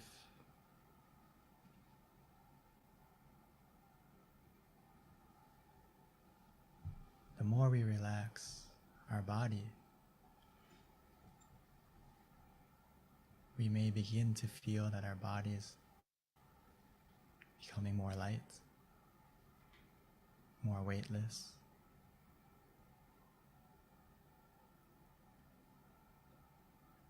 This is the power of simply relaxing.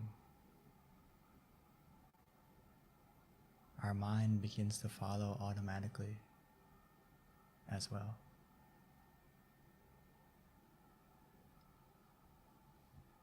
Our journey to find our inner happiness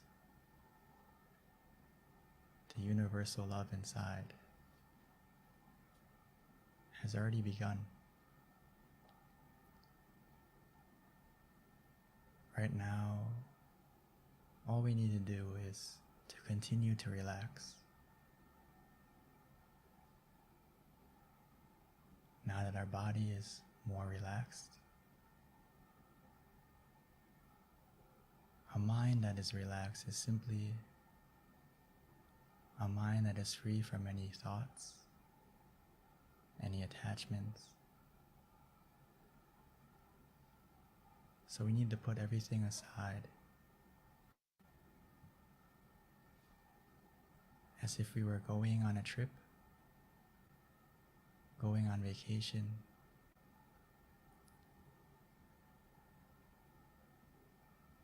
We can put our mind in airplane mode, disconnecting all connections from everyone and everything.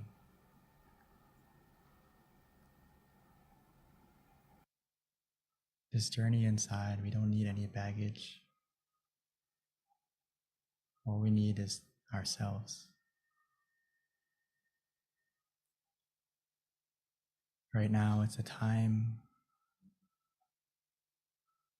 to love ourselves, to make sure that our mind is in the right place, to make sure that our mind is positive, clear, and bright.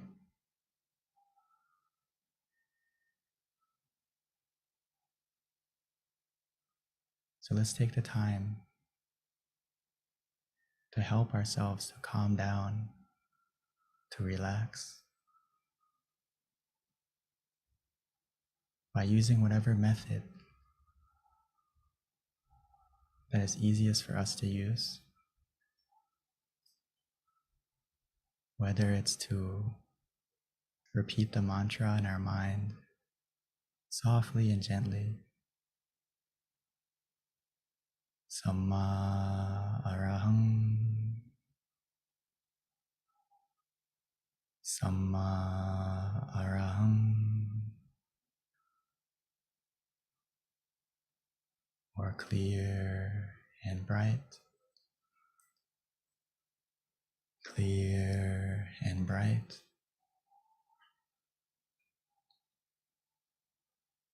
Using the mantra like a calming lullaby, soothing and coaxing our mind to gently calm down, to relax, like a song playing from within.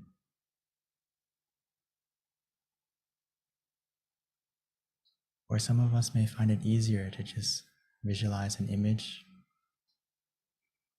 the full moon, like tonight. We can imagine it however we like,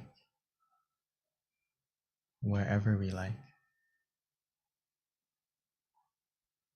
shining inside us, in front of us, however big, however small, as long as we feel relaxed and comfortable.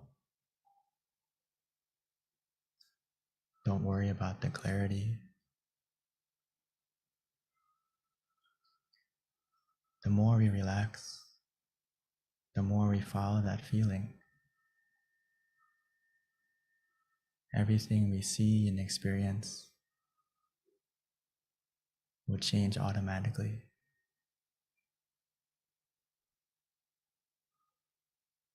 The key to meditation is just to keep the balance, to be calm, to be conscious, to be mindful and relaxed together.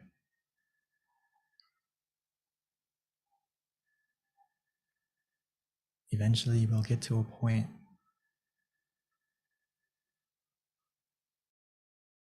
where we don't want to visualize, we don't want to use the mantra. We just want to do nothing. Let it be. Follow that feeling. Trust in yourself. You know what makes you feel relaxed. When we get to that point, just let go. Do nothing. And just be content. Through that contentment, the relaxation will continue to grow.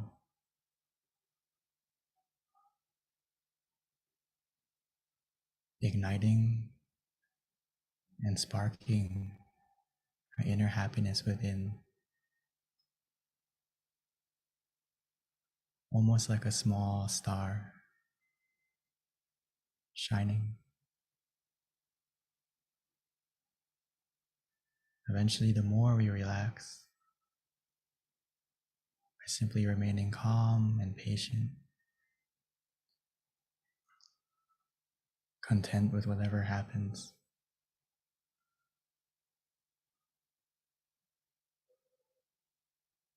that inner happiness will begin to grow and expand, shining from within.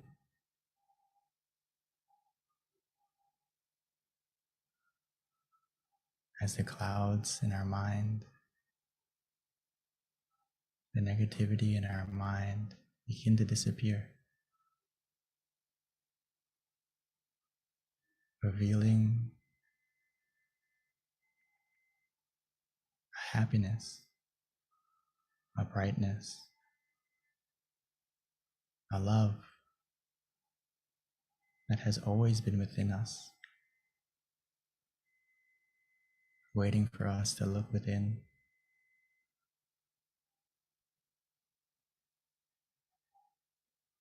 Just like the full moon tonight,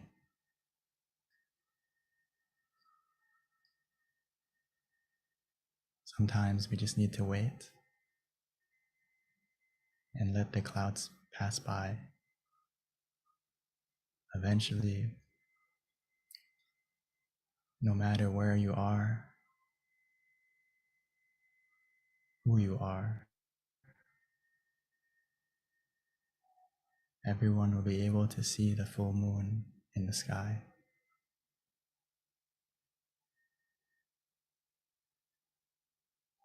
Within us, we have our own happiness that we can all connect to.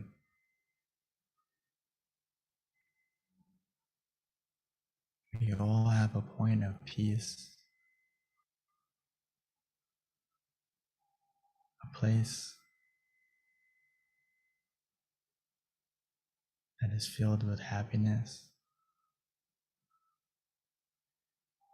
and most importantly, a universal love that is pure, that is positive.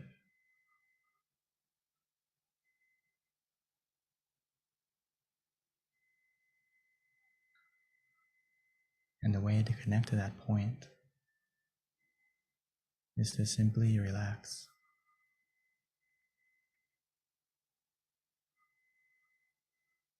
Allowing our mind gently and naturally to go to that place, which it will. All we need to do is guide it by staying relaxed, staying content.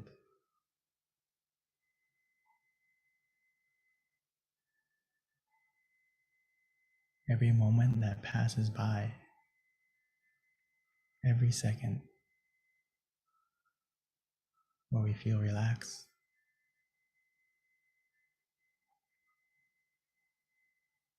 our mind is becoming more still, more clear, more bright, more positive.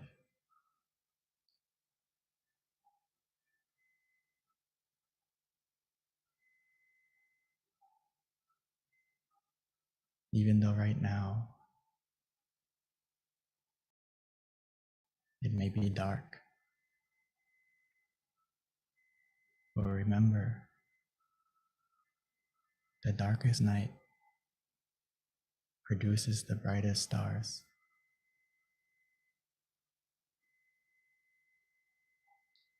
All we need to do is wait, patiently, contently.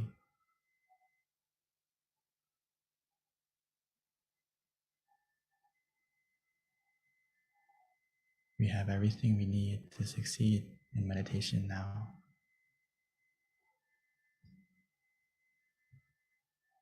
The key is already in your hands, where you feel relaxed, feel comfortable.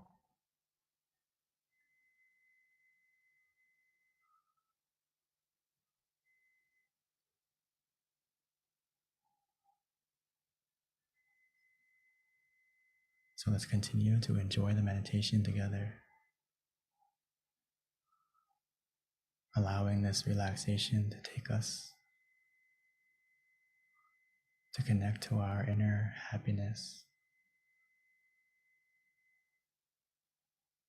where we can truly love ourselves, filling our mind with positivity and allowing it to shine from within us.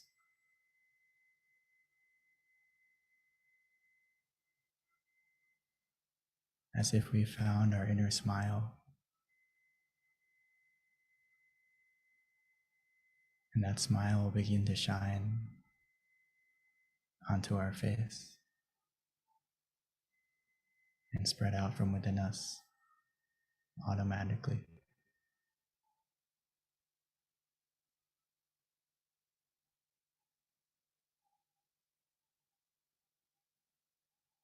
So for now, let's enjoy this meditation together in silence.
Now that our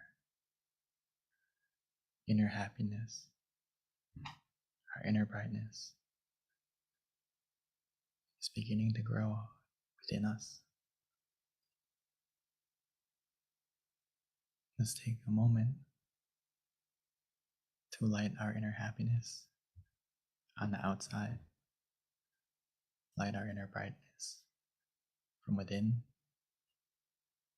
to our candle on the outside.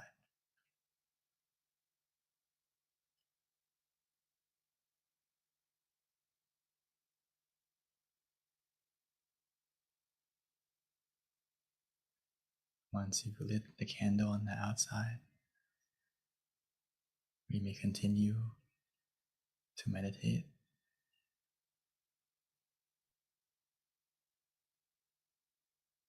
trying to feel and see that inner brightness of the candle, or just simply relaxing, whatever is easiest for us.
Now that we have lit the candle on the outside, and most importantly, lit our inner happiness on the inside,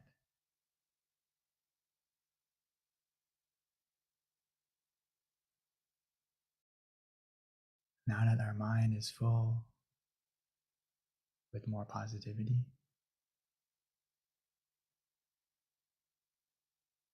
now that we can truly begin to feel the love for ourselves,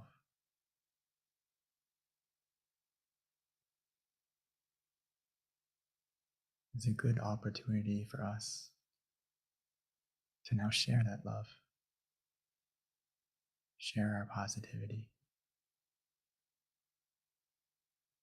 share that brightness and warmth that we feel from within, like the full moon shining on everyone, everywhere.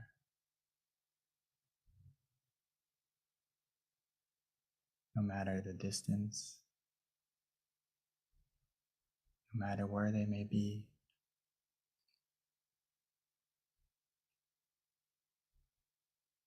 our mind has the power to spread our positivity the same.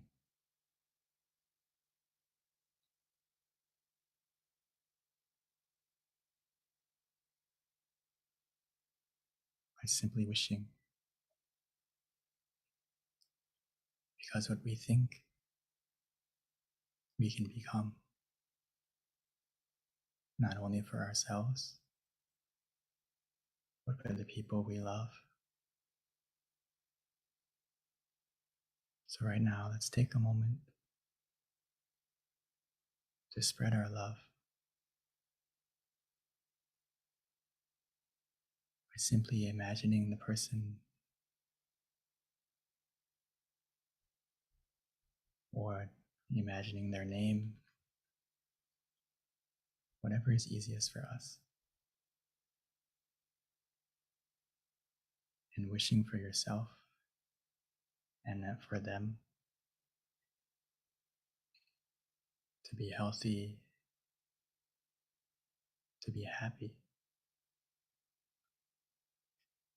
to be free from any danger, any sickness.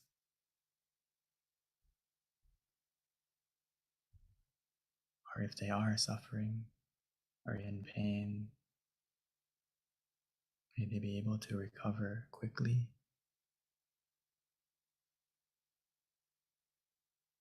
And may our life and the lives of our loved ones be free from any obstacle,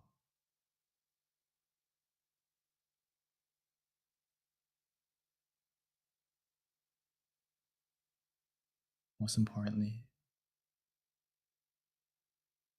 may they have the opportunity to also meditate, to find their own inner happiness, their own inner peace, that universal love that's within us, within everyone.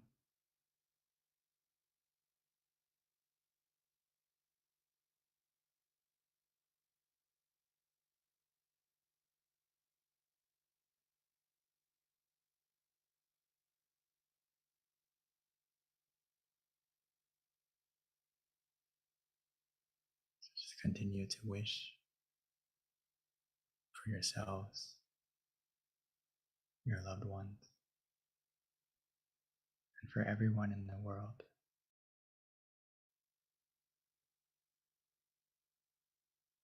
Allowing our positivity and our brightness to shine from within.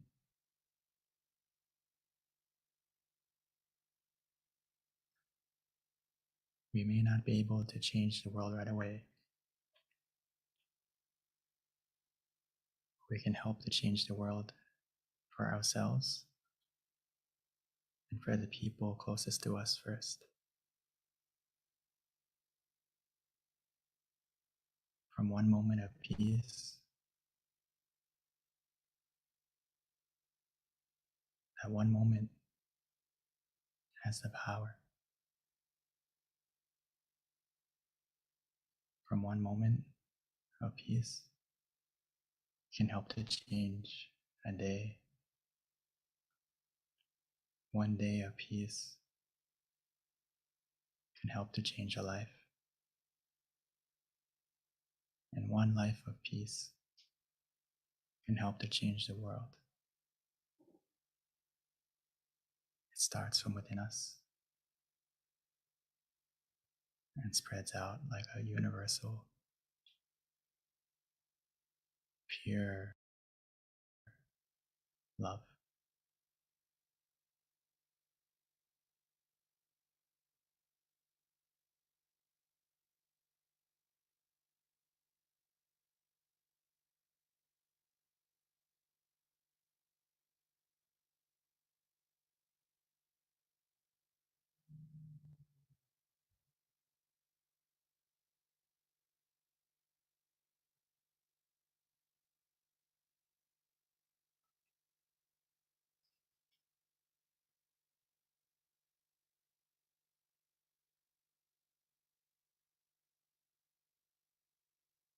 Sapphe Buddha Palapata Pachekanam Chayang Palang Arahantanate Shirakang Pantami Sapaso Sapaputtha Nupavena Sapathamma Nupavena Sapasangha Nupavena Satha Soti Bhavantu Te. By the power of the positivity generated through this meditation and all the positivity in our life, bless our life with happiness and success. May this positivity and brightness overcome any darkness in our life. And may our life continue to be filled with happiness and positivity forevermore. When we are ready, we may slowly and gently open our eyes.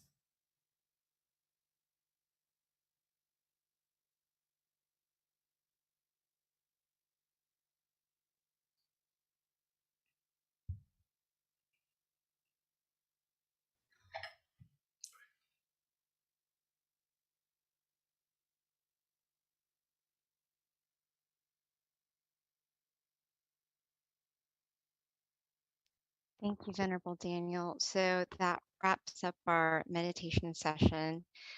Before we transition over to the Q&A, if we can quickly ask for everyone to turn on their camera briefly so that we can all see your bright, happy faces for just a few moments. And then we will visually connect and then take just a couple of pictures before the announcement and then Q&A with Monk Daniel.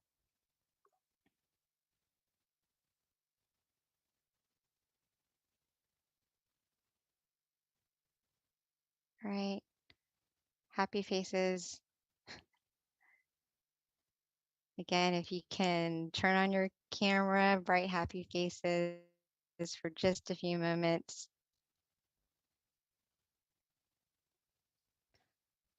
Hopefully everyone enjoyed your meditation tonight. Wonderful. Okay, I think we are good to go. So before we wrap up and transition over to our Q&A, just a couple of announcements that I like to give. Okay. So our next full moon meditation is going to be on March 18th. So everyone, please mark this on your calendar. Again, our next meditation full moon session is going to be on March 18th. Again, depending on where you're at, if you're in the US, it's going to be 6 o'clock PST, 7 o'clock MST, 8 CST, and then 9 p.m. Eastern Standard Time. For those who haven't already, please download our app MindGem. It's a great way for you to meditate with all of our teaching monks at home at the convenience of your home. Every day, if you'd like, we have over 100 audio tracks for you to listen to. In addition to that, we also send out notifications with regards to reminders of special events, such as our full moon meditation. So if you don't already have our app, download it on either iOS or Android. Again, it's called MindGem. Also, another thing to notate is we also have an awesome website, a centralized website. It's called tamagayameditation.org. And this is a great website for you to reference any of our special events and also all of our local centers in the US you can find through tamagayameditation.org. And for those of you living in either Chicago, Azusa, California, New Jersey, or Alabama, note that we do have classes available at the local centers. Also, just a little highlight, I was mentioning this earlier, that in Georgia, we have a former member who is now a teaching monk. His name is Venerable Michael. He has now been a monk for 5 years. Very proud of him because he came from our center, and he is going to be here with Venerable Nick. Both of them are very well known in Thailand in terms of also doing some wonderful teaching for international students around the world. They're going to be visiting Georgia. Also, they'll be in California as well. I think they have a couple of other centers they might visit, but for Georgia in particular, they will be here for 2 months. Our first class is going to be on March 17th. That's actually a Sunday service class. For anyone who's in Georgia, please come visit us. And on March 18th, we will have our full moon meditation session at the Georgia Meditation Center as well. And then we're going to have our kickoff Wednesday meditation class on March 23rd. Kind of a big deal for us because we have not met since 2019. So we're very excited about opening up our first class. So if you're in Georgia, please do come visit us that day. Check out our website, meditationscircle.org, for information as well. So at this time, that pretty much sums up our announcements.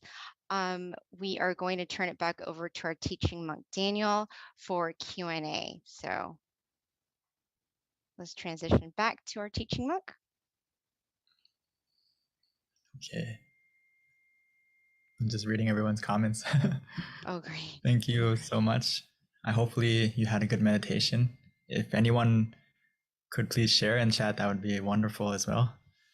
And if you have any questions, or please send in the chat and I will help to answer any questions you may have about meditation or about your experience or whatever it may be. Yeah, so Venerable, looks like we do have a question. Okay. Yeah, Venerable, looks like we do have a question. Yeah, we've got a question. A hand is raised. So if you can introduce yourself when we spotlight you. I don't know where he went. But yes, so you guys, this is a great time to ask any questions you might have to our teaching monk, Daniel. You can either ask via chat or you can raise your hand and we can bring you onto the spotlight so that you can ask your questions to our teaching monk tonight. So Venerable, while we are waiting for questions, can you not summarize, but can you repeat? This is like such a great, I like to collect quotes, obviously, but I really like the end of your guided meditation when you were talking about how a moment of peace and you kind of like progressed it to changing the world. I thought that was so beautiful. Could you repeat that? I'd like to write it down. Okay. So basically, sometimes before I talked about the quote, but I just want to emphasize that some people overlook that one moment of where our mind stops. And some people, especially people who meditated often, we tend to think that one moment where our mind stops or that one moment of peace is maybe not as amazing as it is. But actually, if we think about it, our whole life, we never stopped our mind. So just one moment of where your mind stops is amazing in itself. And that moment when your mind stops, that moment of peace, is a moment when your mind is free from any negativity, whether it's greed, anger, delusion, ignorance, whatever it may be. It stops and it's replaced by positivity and peace. So that's why I said that one moment of peace can help to change a day. One day of peace can help to change a life. One life of peace can help to change the world.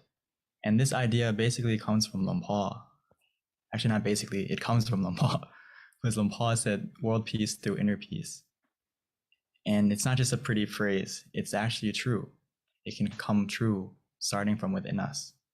And just like, I remember he once gave us a wonderful mission. Actually, he gave us the mission to spread meditation to the world, right? And some monks asked him, how can we do that? It's such a big project. And he said, you start from one person and create an inner peace family, and the inner peace family will spread to the next family, next family, next family. So it starts from one and slowly expands. So hopefully we can get the idea, but that one moment of where your mind stops is enough for you to unlock many profound things in meditation. So please don't overlook that one moment and be proud of yourself if you got that one moment. So I think, Pete, I did you get that's it? so powerful. Yeah. No, I just feel like it's just so powerful. Like when you really break down that, that advice, essentially, how, that one moment and you are that one seed, and how we can all really help the world. When we're talking about universal love, it's definitely very relevant.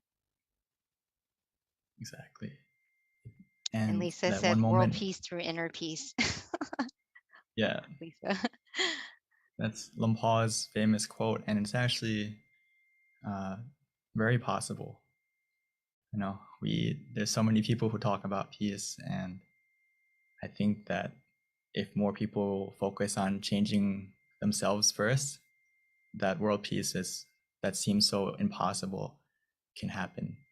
But it starts from everyone putting in the effort to change the things that they can change, which is change themselves first, right? We can't change the environment right away. We can't change policies right away, but we can change ourselves first and change the people. Mm-hmm. We can't change people, but we can change ourselves first. We can change people eventually, but it's harder than changing ourselves. Right. So it's a collective effort. Right. So I think someone said, I saw your slide about shrimp and crab. Could you share it with us briefly, please?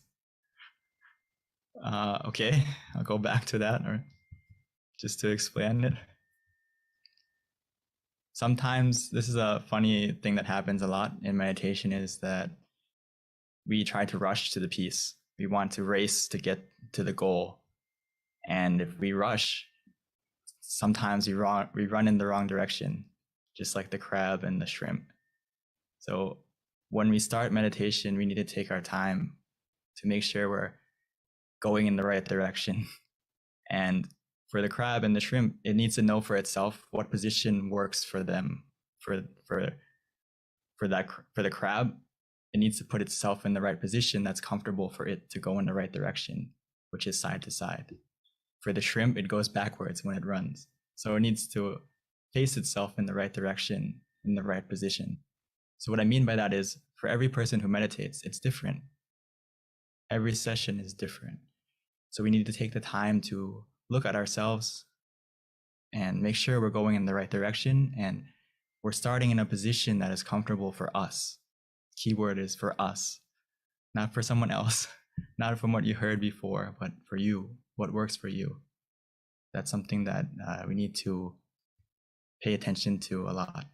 It's not a race to the goal. And sometimes when you run in a race, if you're running in the wrong direction, then there's going to be problems.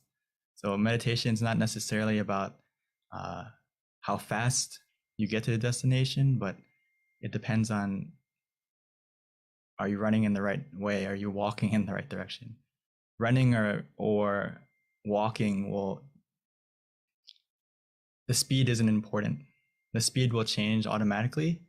I know a lot of people like to ask, like, how can I quickly still my mind? How can I get to that point of peace quicker? You can't rush it. The less you do, the more you're going to get. The more you let go, the more you relax. That's the way you can go quicker. It's not like on the outside world when we want to get somewhere, we need to try more. We need to put more effort in. We need to run. In meditation, it's the opposite, completely opposite. So it's something we have to reflect on often. And I think Luang Pu gave the best example of that is stop is the key to success. Stop your thinking, stop your anticipation, stop your desire, and you're going to have success in your meditation for sure. So, Venerable, before we continue with the next question, just for everyone who is on the call, if you have any questions, definitely please let us know. But also, we did wrap up meditation, so if you have to go, that's fine. But we'd love for you to stay on because you can learn a lot. So there is a question that came through, Venerable. It's from Deb, and her question is, what would be a good way to help someone who does not meditate but wants to have less anxiety and more peace? Oh, sorry, one more time. There was a little bit of lag on our So this my side. question is from Deb. Oh, that's fine. Her question is, what would be a good way to help someone who does not meditate but wants to have less anxiety and wants to also have peace, but they don't meditate? I think that's a very good question. Thank you, Deb. Great question. Ideally, trying to invite them to come and meditate. Because anxiety and a lot of these problems that we have in society now, it comes from we don't know how to take care of our minds. We don't know how to calm our minds down. So as a friend or as someone that you care for them, we need to try to invite them to come and meditate for themselves. That's the best way, because Luang Por would say, like, we can't, the only way for someone to be full, right, is for them to eat for themselves. You can't eat the burger for them or whatever it may be, right? You need them to sit down and meditate for themselves to cure their anxiety, which is extremely possible if they come and meditate. And I know some people maybe it may be hard to invite in the beginning. So that's why we need to be an example for them. If they see you meditating often and they see the change in you, they're going to want to be influenced to want to come and meditate more. So myself included, before, my mom was one of those people who helped me to be interested in meditation, because she was an example for me. I always saw her meditating. I always saw her inviting me. And in the beginning, sometimes I resisted. I was like, I don't want to go. It doesn't seem fun or something like that. But when I saw how calm my mom was, how peaceful she was, how positive she was, it kind of made me question and want to try meditation for myself. So hopefully that gives you an idea. So please try to invite them to come next time, maybe next session, next full moon. Yeah, thank you, Venerable. So Venerable, here's another comment question, but it's from Ravint. And he says, sometimes when I meditate, I try to think about nothing, but it's really hard. He tries to clear his mind. So maybe, how can we help with, or any advice or guidance in terms of how to help clear his mind? I know we've got the tools, but it's not always, even with the tools, sometimes our minds are distracted. I think that's a wonderful question, and I'm sure everyone here deals with this, even myself. I'm sure everyone here in the call, in Zoom right now, has had a moment of where you meditate and it's hard to clear your mind. The first thing is, please don't be frustrated with yourself, because it's completely normal for it to be difficult in the beginning to clear your mind, especially if we don't meditate often, or even though we meditate often, but sometimes throughout the day, if we don't look after our mind, and many things come into our mind consciously and subconsciously. Everything we see, everything we feel, everything we experience, it all gets absorbed by our mind. So it may be hard to think nothing in the beginning. So a key concept I want everyone to start to understand more is meditation is a balance between doing nothing and doing something. So again, it's a balance between doing nothing and doing something. What I mean by that is to get to the nothing and doing nothing, to stop thinking. In the beginning, we need to do something.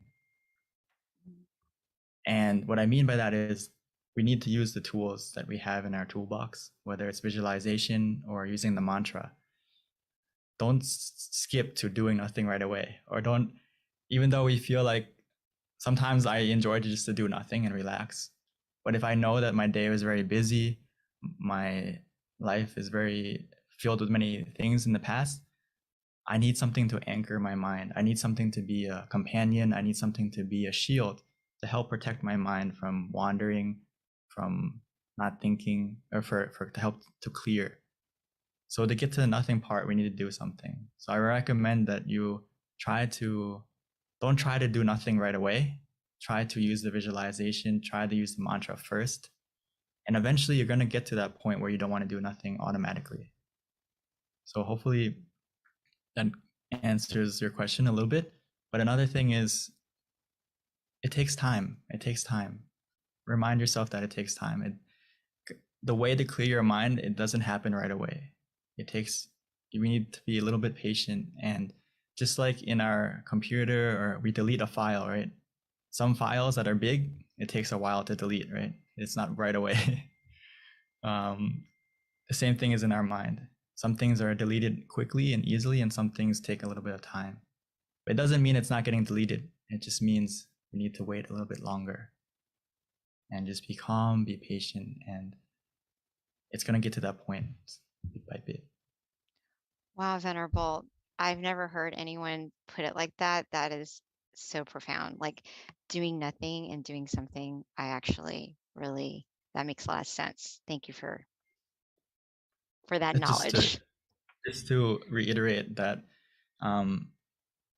everyone throughout your meditation session has to switch between these two things. That's what makes you a good meditator, is knowing when to do nothing and when to do something. Meaning that when you're off balance, when you're in balance, you don't need to do anything. When you have mindfulness and relaxation together, you feel calm, you feel relaxed, you don't need to do anything at that point. But whenever you start to feel that balance is shifting or off, that's when we need to do something, adapt to the situation by using the mantra, by using visualization, whatever it may be, to get you back in balance. Thank you, Venerable. I love that. Another question that we have, and I think this is pretty relevant to universal love as being our wisdom talk today. And this question is, why do we hurt those we love? So I just want to expand on that a little bit more, which is true if we're talking about universal love and kind of expanding that out there. But, it's so everyone's hurting everyone, and we've got all these situations, even right now, Ukraine and Russia, things like that. That's a very good question, Venerable. Why do people continue just not, loving each other and trying to find harmony and peace, the world even, on a bigger picture, except for, of course, us on this call?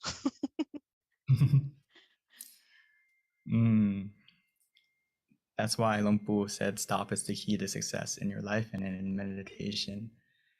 And the problem is we hurt the people we love because our mind gets influenced by the negativity that inherently everyone has what we call defilements, where we have anger, we have greed, we have delusion, we have ignorance, we have all these negative emotions, or we have that switch to be negative inside of us. And the thing with it is, if you think about it, it's like almost everyone in the world is I would say sick with those things, and we need to keep them in check and keep that negativity in our mind that is always there, possibly able to switch. We need to make sure that we keep those negative emotions at bay. which is why we need to stop our mind often. We need to recharge our mind often to connect to those moments of peace more often. Because every time we connect to those moments of peace within, it's gonna lower the negativity in our mind and not allow it to infect our mind, infect our thoughts, infect our words, infect our actions. So that's why we hurt people, is because we aren't mindful of our mental health, and that negativity takes over what we think, what we say, what we do to them. So the more often we stop and still our mind, the more easily it's going to be for us to not hurt anyone. That's why meditation is so important, and why Long Paul would say we need to love ourselves through meditation. And why is that the best way? Because directly we're going to be a better person for everyone around us, and we're not going to hurt anyone anymore. And most importantly, we're not going to hurt ourselves, because we are more connected to how we're feeling, both physically, both negatively and positively, meaning that if you practice meditation more often, you're going to be able to know how you're feeling, be more aware of how you're feeling. And a lot of times when we hurt someone, it's because we let our emotions take over. And sometimes, like speech, it takes a second to say something. And that second that we said something hurtful, it can last a lifetime to someone. And the same thing is true for positive things, right? One thing you said, one action you did one time can change someone's life. So we need to meditate and look after our mind to make sure that what we say, what we do, what we think is more positive. And the chances for us to hurt someone we love will reduce automatically. So hopefully that gave you some kind of idea. Well, that was so inspiring. Oh my goodness. I wish everyone could hear what you just said, because I feel like it would motivate. I don't see how it can't motivate anybody who's not interested in meditation to meditate. That question that Deb had, Deb, I think you need to write down what the Venerable just said and share it with your loved one who isn't interested in meditation, because I think it's just a matter of being educated. And, you know, when it's broken down with such wisdom, I think it's very clear, and anybody who hears it would be curious to see what you're talking about. That was very, very a great explanation, Venerable. Thank you. So Venerable, last question before we wrap up, since it is 10:27, gives you enough time to answer this question. Statement slash question, but you know, there is some relevancy in this. And Ravin says that we love 10, we hurt 10. We love 100, we hurt 100. What is your thought on that comment?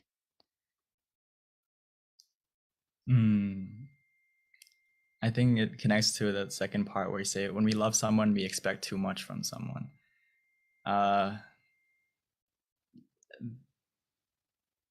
It's a different kind of love. I think if you meditate and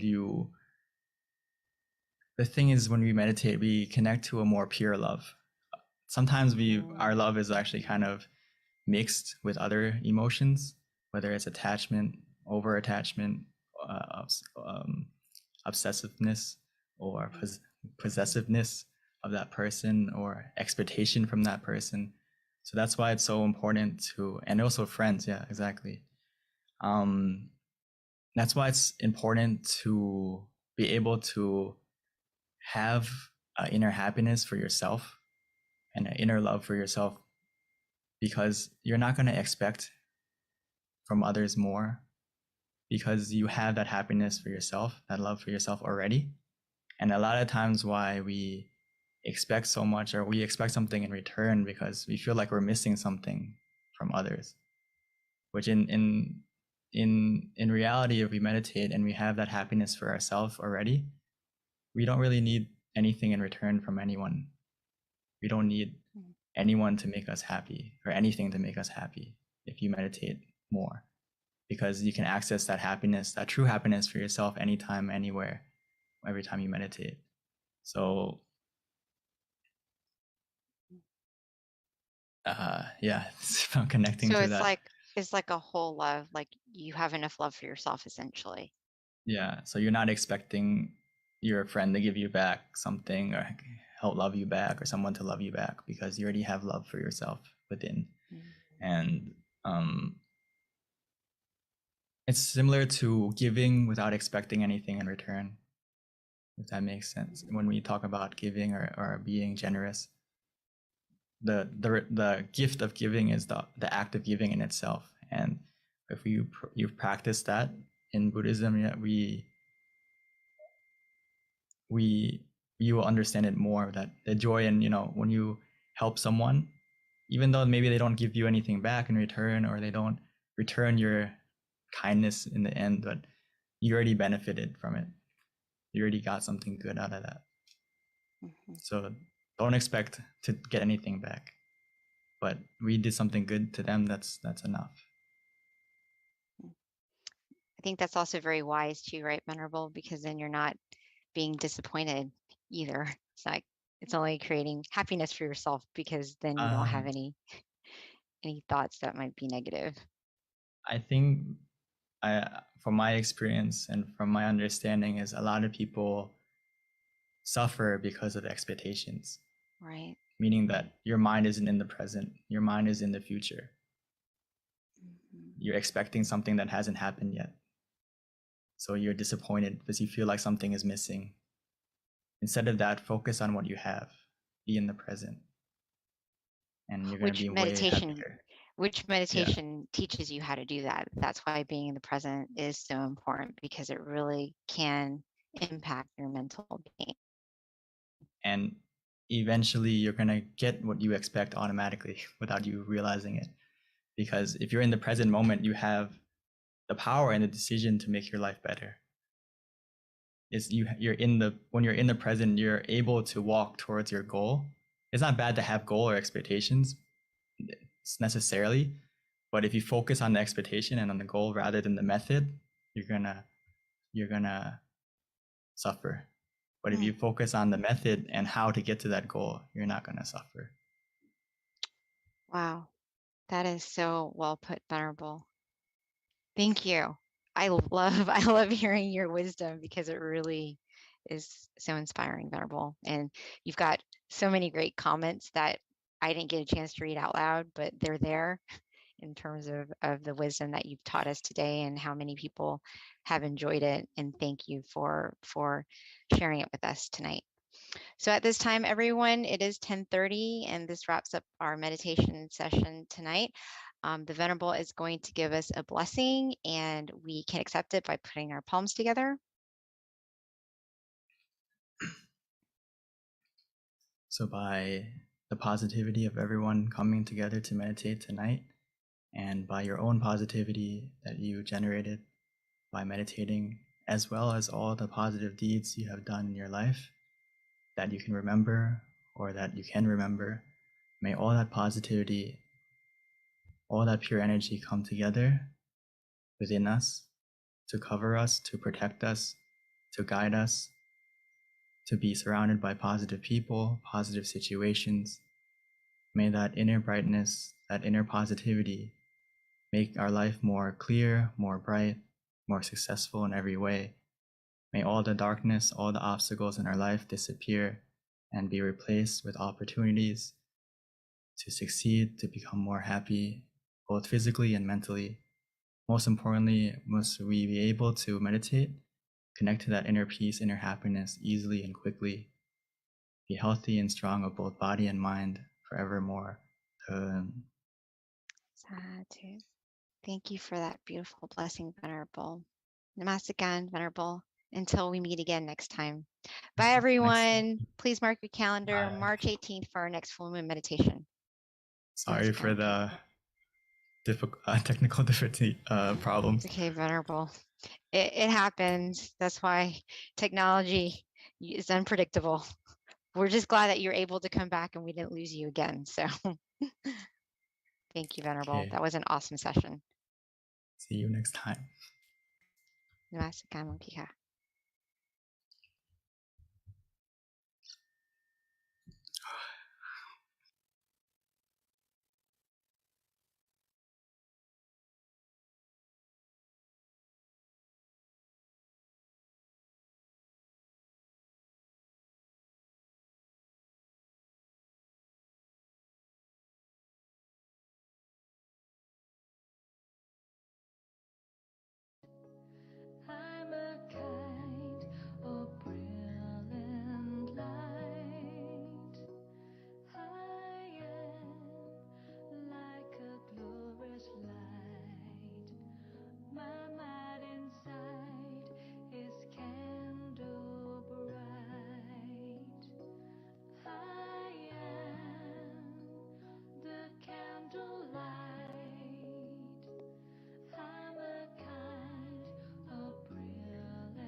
Hello, everyone, and welcome to our full moon meditation tonight. We have a great lineup for you. Our theme is brighten the mind, brighten the world. And with that, I wanted to share a quote because that's normally how we start our full moon meditations. So for those of you who don't know, I normally read out of Paipo, and Paipo stands for peace and peace out. And these are quotes from our abbot, Longpa Tamai Chayo. They're very profound, every single meditation practice. So I picked a quote that I felt that would be appropriate for our theme, which is brighten the mind, brighten the world. And it's called Happy Sun. So the internal sun will arise when our mind is at a standstill. It will be like a bright object shining day and night. The ordinary sun shines half a day, then fades away. But when we attain the internal sun, our life will never be in darkness. Whatever incident we face, though we cannot change it as we wish, we can overcome it as we connect with the happy sun inside. So that is a little inspiration with regards to starting our meditation tonight. So with that, just wanted to introduce our teaching monk. This is going to be Monk Jackie's turn. A little bit about Monk Jackie is he has been a Buddhist monk since 2014. He ordained in Thailand, and with that, he learned the value of meditation, and he became very passionate about meditation. One of the reasons why he decided to stay in robes. So now he's able to study his meditation practice in even more depth, in addition to sharing it with those of us around the world. So with that, I would like to introduce Venerable Jackie.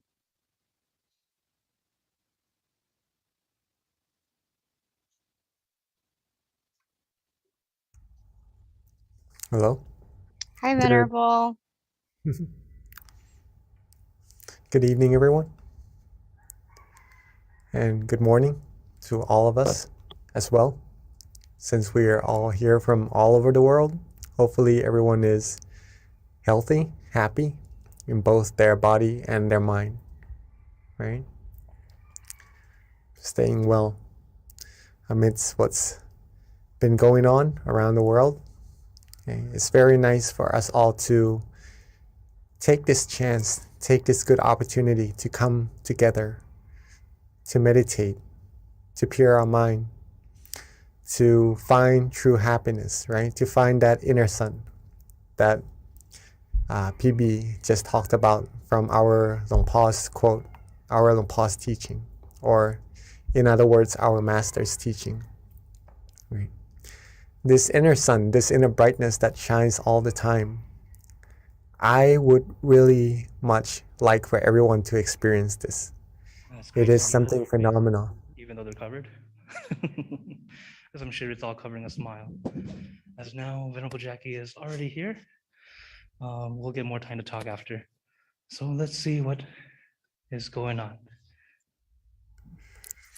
All right. Yes. So, in order to see the sun, what we have to do is simply be happy, be relaxed. Right? As we continue our meditation, our journey, we'll soon find that there are more things inside of ourselves, inside of our mind, than just true happiness. What Longpa Tamashiyo has just talked about just now in his teaching about the inner sun, and more also to come. That's for us to witness for ourselves, right? If I say that there's that sun inside of all of us, some may have already experienced it and know what it is like, and some may have some feelings of that sun inside, feeling good about it, but still has some thoughts of what that sun actually is, right? We'll be able to find out by coming here together, okay? All right, just a little bit of sharing before we start our meditation, if that's all right with everyone, okay?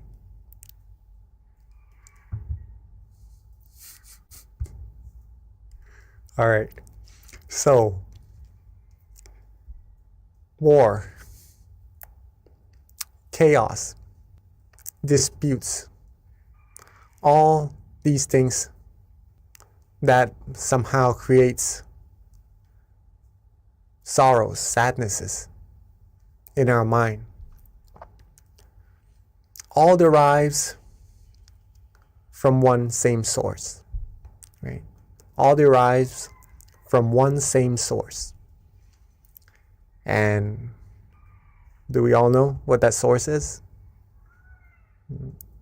Weapons, money, power, authority. What is that source that creates conflicts all over the world? Right? Not to be specific or anything, right? Just in general. Well, the source of all these conflicts or these disputes, these commotions, is the mind, right? The mind. The mind of human beings that are involved with pretty much the viruses, not on the outside, but on the inside. The viruses that can't really be seen unless we still our mind correctly and go deeper, having that sun and further on. But that's another topic, all right? But just to show you first that these things, these disputes comes from the mind that is involved with some viruses that's already there inside of our mind, right? To name them: anger, right? Delusion, greed. Greed, anger, delusion. The three musketeers that usually creates problems and it's already there inside of our mind. But there is a way to deal with them. We'll go into that later on, all right? So these are the causes. These are the causes. And these things usually bring about the feeling of sadness, right? As a result, sorrows as a result, negative feelings to be in general, right? Not what we actually want as humans, or I believe any beings, because all humans seek, what all humans seek, what all beings seek is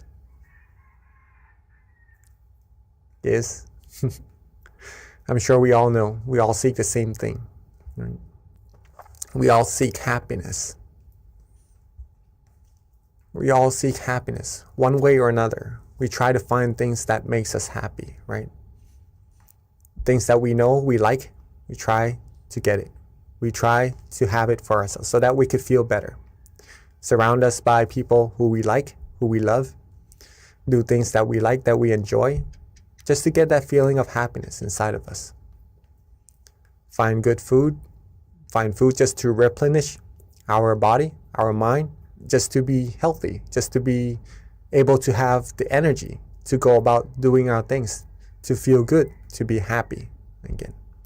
Everything revolves around seeking this happiness, okay? One form or another. Where can happiness actually be sought?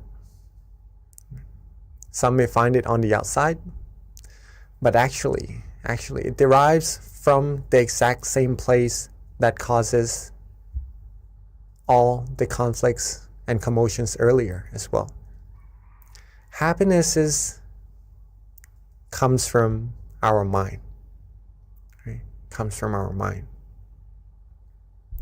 And that's what we need to take into acknowledgement, into account, that either happiness or sadnesses doesn't really depend on the outside factors. It does play some part, yes, but mainly, it comes from our mind. And whether or not we choose to be happy or we choose to be otherwise, it is completely up to us to choose. Okay, it's completely up to us to choose. A cup half full or half empty. Choose where to look from it. Choose where to be. Okay.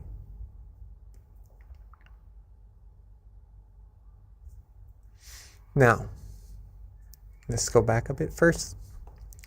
Now that we know that happiness or sadnesses, sorrows, originates from the same place, which is our mind, what can we do to always be happy, right? Because we like that feeling. I'm not sure if anyone likes to be sad, likes to have negativities, but I'm sure no one would, right? I'm sure no one would. What we all seek is positivities in our lives, happiness, good things, right? They all arrive from the mind. Can we control it? Can we control these feelings? Yes, we can. Yes, we can. If we train our mind well, it needs training, right?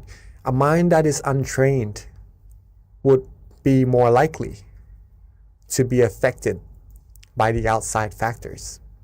Thus, these outside factors may sometimes bring positivities into our mind, but sometimes it would take out the happiness from our mind as well. Okay, so training the mind, training this source of happiness within us to always have that feeling of happiness is very, very important. Okay, we can all do it. We can all do it. Right? If we always wanted to be happy, there's a way to do so.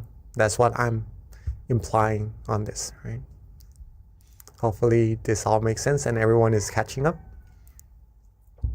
How then? How then do we always have happiness? The answer is to practice these two. Okay. Whatever we do in life, wherever we are, whatever state we're in at that moment, right? Our physical body, our mind. If we have these two things together, awareness and relaxation, we will instantly find happiness. Awareness and relaxation. If we have awareness right now, and also if you take a look in the middle of the word awareness and relaxation, I don't know if you could see, if you could all see, but there is a plus sign, right? So that means that if we are aware and we have relaxation, we simply put our awareness with that relaxation. Have them two go together, hand in hand. And that's when we will receive happiness. An unlimited amount of happiness. Infinite amount of happiness. The happiness that you could always access at any time, anywhere. Whether you're here on Earth or maybe you have the chance to go out in space, if you have these two things together, awareness and relaxation in your mind, in your body and your mind, right? You see? Relaxation in your body and your mind, you will find happiness. Always. Always.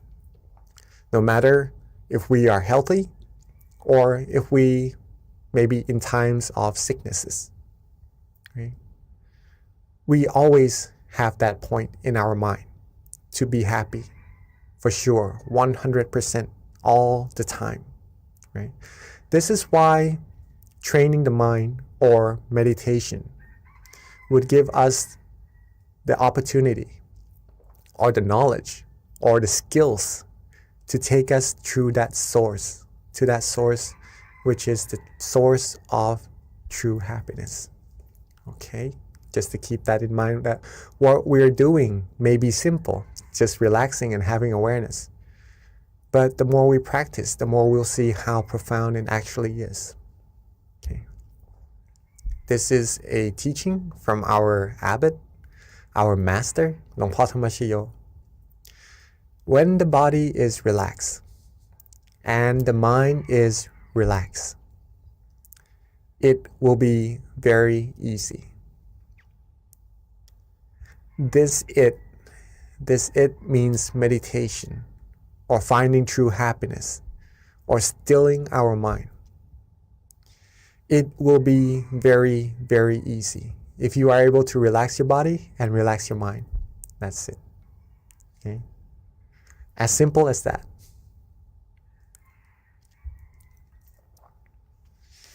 Now, what Miss B had just spoken earlier before our session also is that she mentioned this word in our master's teaching, right? Stop. When the mind stops or becomes still, we'll be able to find that inner sun. The mind will be able to stop when we have awareness and relaxation together. When we have that feeling of comfort inside of us, and our awareness is with that feeling, and we just rest and we just relax and just enjoy that feeling, at that point, our mind would have already come to a point of standstill.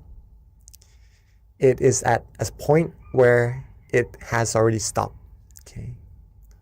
But the stoppage of the mind has different levels also. So stopping the mind doesn't mean forcing it, right? If you feel good, if you feel relaxed in your meditation, then that's when your mind is already still. And there's nothing else that we need to actually do, right? Just keep it rested, keep it still, and it will take you deeper into your journey inside automatically.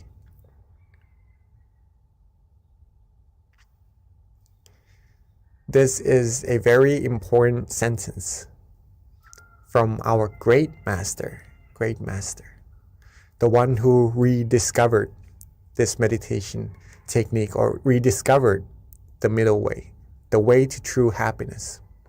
He said, stop is the key to success, right? Success in our meditation and success in everything, right? If you want to know what that means, if we have more time, I would be more than happy to explain what it is, right? This is a sentence, a teaching from our great master.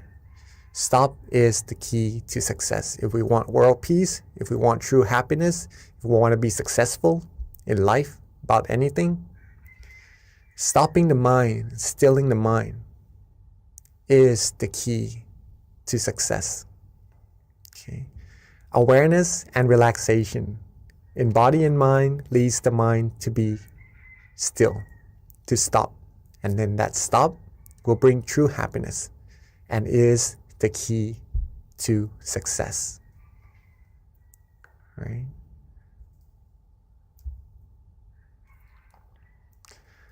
When we train our mind and we're able to reach that source of happiness more and more, we'll be able to control ourselves, to control our mind, whether to feel good or otherwise. Right? We'll be able to be more in control of what we can, right? Because we can't really control the factors on the outside of what's going to happen. Even our own body, we can't really control it to age or not, to be sick or not, right? We just have to be as caretaking of it as possible. Okay, but to be able to control it, whether or not to age or to whatever happens, sometimes it is beyond our control. What we can train, what we can control though, is our mind. And since we all want to be happy, being aware and relaxed together will lead us to this true source of happiness. The more we practice, the more happiness we will receive as well. Not just one level of happiness, it goes deeper and deeper and you receive more and more. until like the cup half full, half empty, right? We'll be able to fill the cup all the way up to the top, the happiness all the way up to the top, and it will overflow outside until we would feel the true happiness inside flowing out of our mind, wanting to share it with everyone around us, just wanting people to be happy as well, feeling good for other people around us, feeling care, feeling compassion automatically, just from being happy ourselves, right? What we have, we can share. What we do not have, it is hard to share. So if we want to have other people around us happy, have the world be a world of peace, it is very important to keep ourselves happy or to make ourselves happy. Then we can make others happy as well, help others be happy as well. Like the sun, having so much brightness in it that it shares its golden lights with everyone on earth. Right? Like the moon that shines, especially this full moon meditation, right? Shines, illuminating the darkness in the sky and sharing its wonderful, brilliant light with everyone on earth as well. We will be able to be like this sun, like this source of light for everyone on earth, right? And together, it's not a one-man job, right?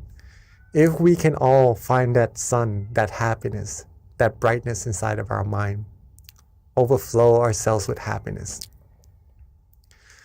the more we can do, the more people who comes together and are able to find this true happiness. This is a way that we can attain true world peace, right? True world peace. World peace through inner peace. World peace, there's a teaching from my master that I just listened to yesterday, actually, a voice file. He says that, okay, we have a little bit more time. Not a lot more time, sorry. But world peace cannot be attained with fights, with wars, with disputes, right, around the world. The true war is not actually outside, it's actually within us, right? Whether we are happy or not, with that viruses inside of the mind, whether we clear it out or not, the true war is actually inside. If we can win the war inside, we'll always be happy. And if everyone can win that war inside, that's when true world peace will happen, okay? So it's amazing to get to see everyone here come together to practice meditation so we can brighten our mind and brighten the world as well. Hopefully that all makes sense to all of us, and that we all know how important we are to having world peace. And if we are able to do so, once we have our inner peace inside, share it with as many people as we can, our loved ones, so that this world peace can happen as quickly, as soon as possible. Okay. So I guess that's a good amount of talking for today's session. Maybe we start our practice of meditation. See that sun, see that brightness inside of ourselves for ourselves. Okay. So we can practice being the light to this world.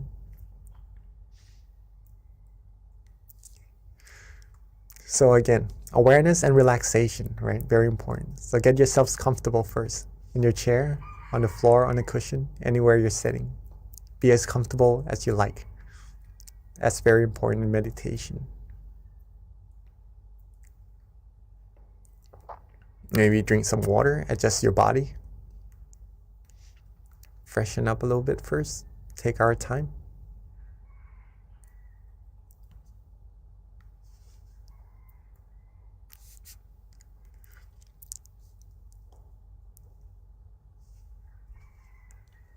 All right.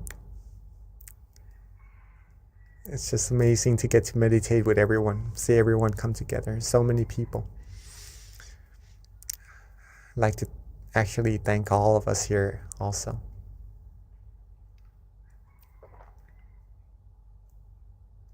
All right, so when we are ready, let's softly and gently close our eyes.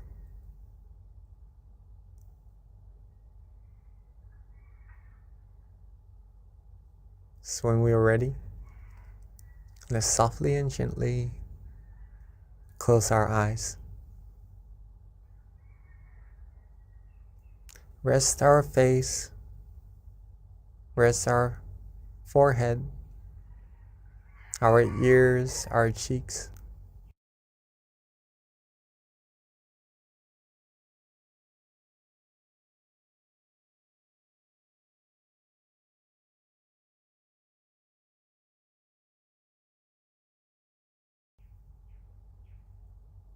Rest our neck, shoulders.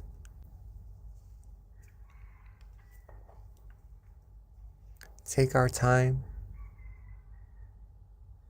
There's no need to rush at all. It is simply the time for us to rest and relax. And that's all that it is. Just resting and relaxing, along with being aware.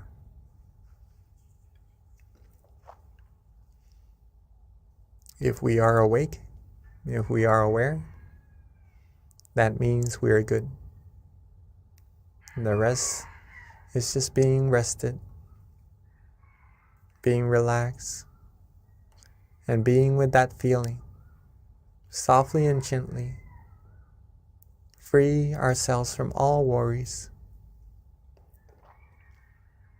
Free ourselves from all responsibilities for now. Let everything go. When we are able to let things go, our mind will become light, free from burden, free from weights, and will be free, and we'll be able to rest completely. So let go. Let go of all worries. Let go of all things to think about. For it is our present, our gift, this moment, to give ourselves true happiness, to give ourselves the positive energy that we need to go about our lives with, to be successful in life. So let's rest, relax, and just let go. Be calm, be comfortable. Be with that feeling and just enjoy. Enjoy this moment. Enjoy this calm and comfortable feeling inside of all of us. Just flourishing. Just flowing from that source of true happiness that's already there. Relax our body. Relax our mind. Relax ourselves. Relax every part of our body and mind. Be calm. Be comfortable. Let go of all worries. If we are starting to feel good, if we're starting to feel relaxed, if we start to feel cool, calm, gentle, liking this feeling, that we're having at this moment, wherever that feeling is coming from, doesn't really matter right now. If we are relaxing and enjoying this moment, being with this feeling, we feel good, then at this point, you are already meditating. You are already stilling your mind automatically without doing anything. The mind has already come to a point of standstill. And at this point of happiness, this point of tranquility, where our mind feels happiness and relaxation, is where the purification of our mind will take place. Gradually, our mind will be cleansed, will become purer and purer. From our mind, reaching out to our speech, reaching out to our actions, we'll be able to have clearer vision, clearer mindset, be able to speak endearing speeches, do positive actions, create good environment around us, have others around us be happy as well, and just attract positivities to our lives automatically by just being relaxed, being calm, being rested, being with that feeling of relaxation within. Some might even start to feel bright, to feel light, to feel like just really enjoying this moment, not wanting to do anything else at all. And that is really, really good. All that we need to do is the exact same thing, which is to be relaxed, to rest, to let go. Just let our mind sink to that point, that place of clarity, of true happiness automatically, and to rejuvenate us with that positive energy. If we would like to use an object of visualization, such as the sun or the moon, then you may feel free to do so. Whatever image that uplifts the mind, that is pure, and you are visualizing it comfortably, then that is also meditating correctly. That will also lead us to the point of true happiness. Or if you would like to use a mantra to coax the mind, to relax the mind, to free the mind from wandering thoughts, then you may feel free to do as well. Recite the mantra relaxingly, calmly, at our own pace. Samma Arahang, Samma Arahang, Samma Arahang.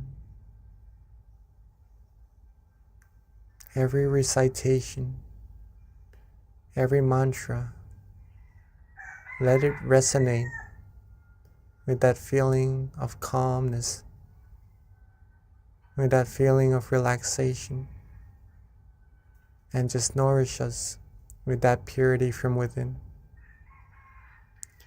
Whichever meditation technique we use, let's make sure that we are calm and comfortable and relaxed using it. So let's keep ourselves calm, keep ourselves relaxed. Enjoy this moment. Be free from worries. Let's meditate together in silence for this time being.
as we are resting, as we are relaxing, as we are letting go. Sometimes we may start to have some wandering thoughts come inside our mind in our meditation, distracting us just a little bit from that feeling of happiness, that feeling of relaxation inside of our mind. In that case, there's no need to worry at all. Don't worry, be happy.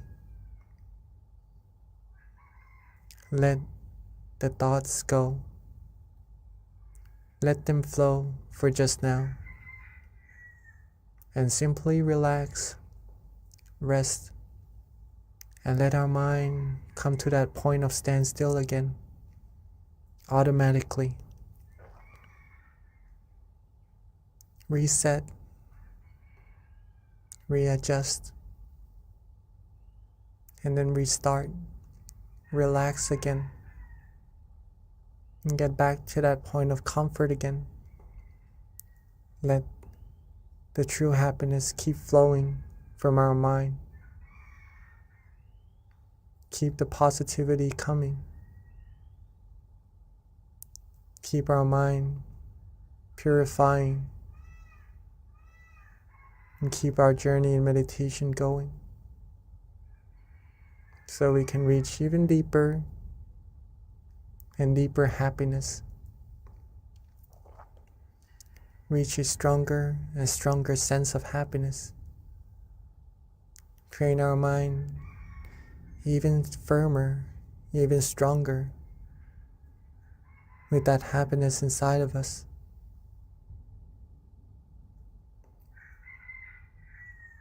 At some point, we may have some tension as well, or some sleepiness. There's no need to worry about that either. Simply let go. Let go of the tension. Let go of that drowsiness. Relax our body and our mind. Come back to being with that feeling of relaxation in ourselves. And we'll be right back on the road, the journey inside, to deeper, stronger happiness as well. So let's keep our mind relaxed, keep ourselves calm, keep ourselves flourish, energized, with this positive feeling inside of all of us for a little bit longer.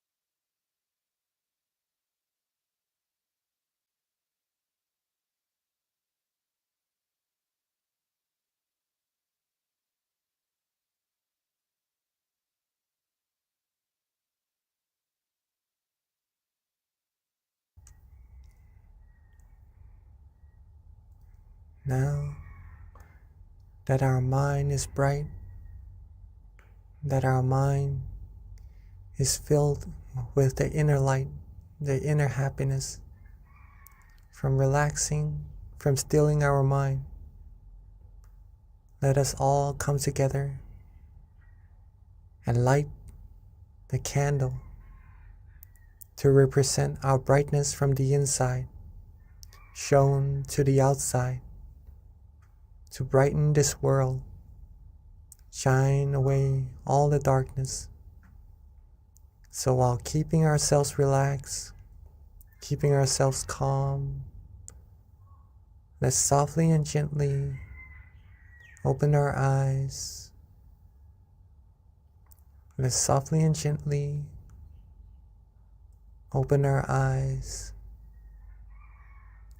And let's together be the brightness and light the brightness to this world. And at this time, we'd like to invite everyone to please turn on their camera. Let us see your bright, happy faces with your candlelight right before you so that we can all connect visually and energetically under one moon and under one Zoom room.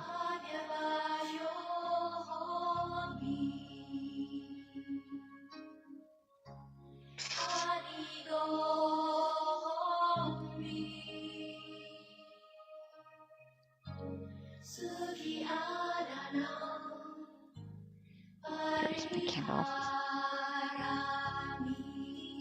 Again, we'd like to invite everyone to please turn on their camera so that we can see our bright, happy faces, connecting visually and energetically, keeping your mind at the center of the body, allowing your mind to radiate with happiness and joy.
That we have lit our candles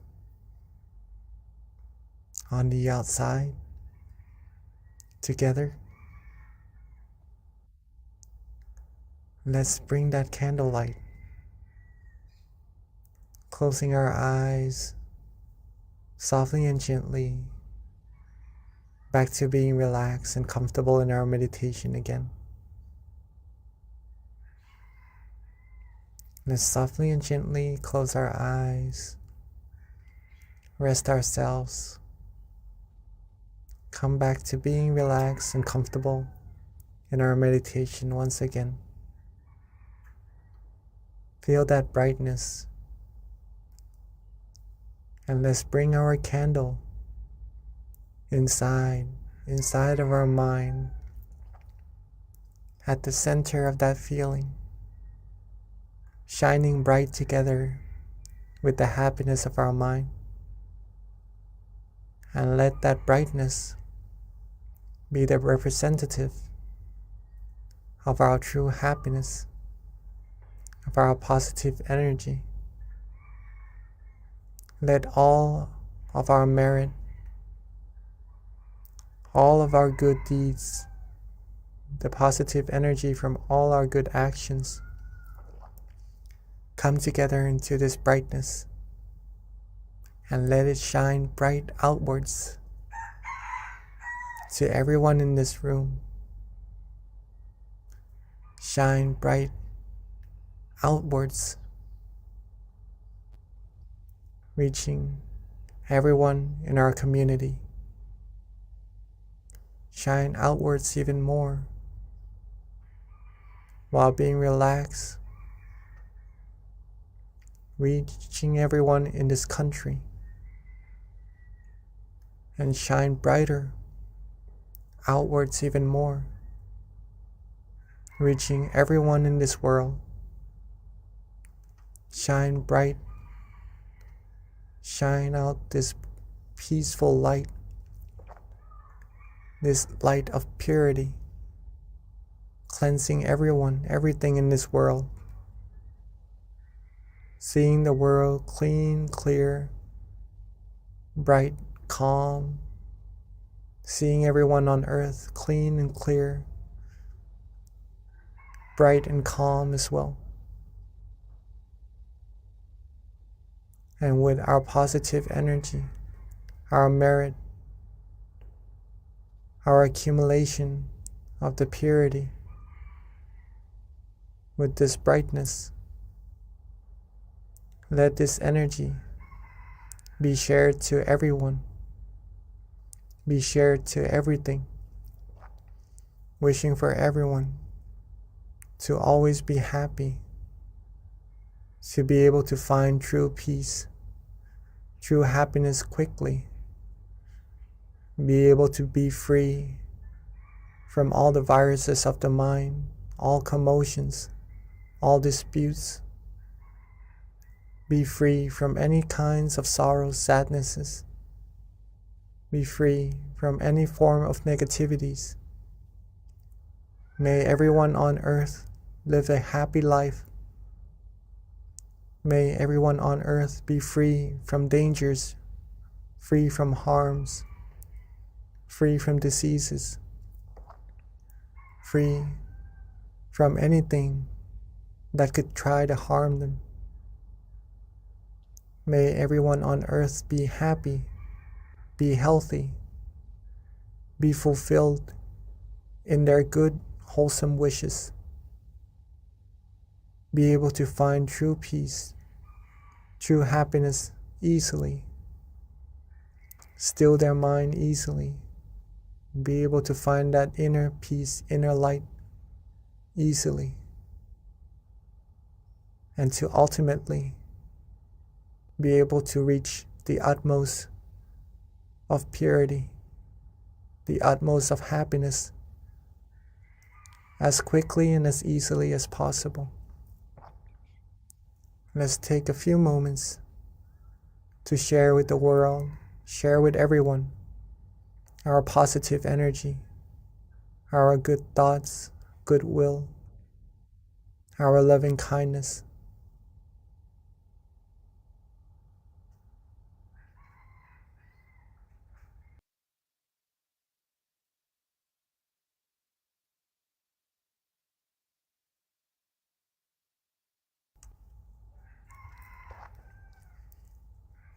Now that we have shared our loving kindness with all beings together,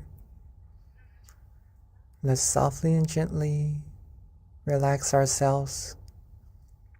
Bring our awareness, bring our attention softly and gently back to ourselves.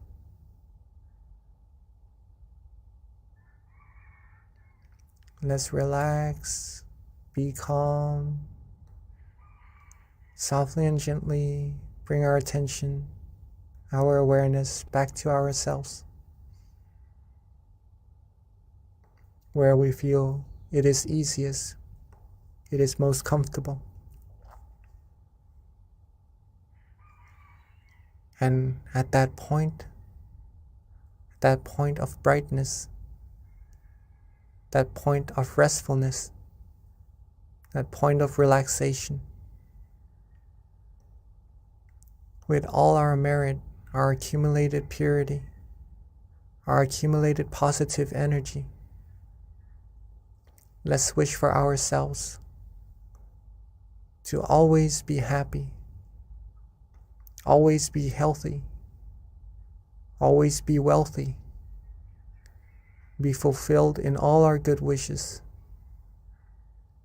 be free from diseases, dangers, harms, be free from all negativities, sorrows, sadnesses, be free from anyone, anything who would try to harm us, be surrounded by good, wise, virtuous people who would take us onto the path of righteousness, take us onto the path of happiness.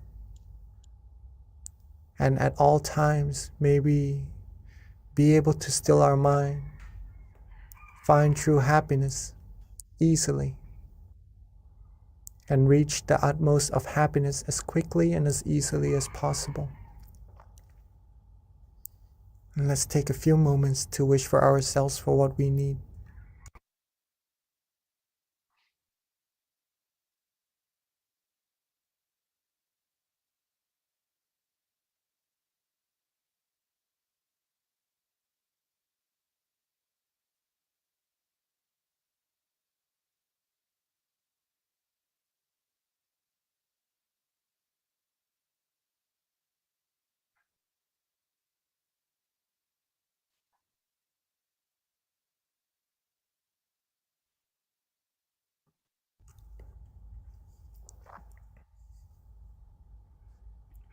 Sapphe Buddha Phalapata Pacheka Jayang Phalang Arahanta Nanjate Shena Rakhang Pantami Sapaso Sapaputta Nupavena Sapathamma Nupavena Sapasangha Nupavena Satha Soti Bhavantu Te. And then when we are ready, let's maintain our relaxation, our calmness, our feeling of comfort, and to keep this feeling with us as much and as often as possible. When we are ready, let's softly and gently open our eyes. And when we are ready, let's softly and gently open our eyes, for we are now at the end of our session together. Thank you, Venerable Jackie. That was a lovely meditation tonight. So everyone, please note that this does wrap up our meditation session. We do have a Q&A, but before Q&A, which of course we recommend everyone please stay on. You'll learn so much information with the Q&A. We do have a couple of announcements before transitioning over to Q&A. A couple of things to note is please mark your calendar for Saturday, April 16th. It's going to be our next full moon meditation, and the theme is going to be A Better You Means a Better World, and our teaching monk will be Venerable Daniel.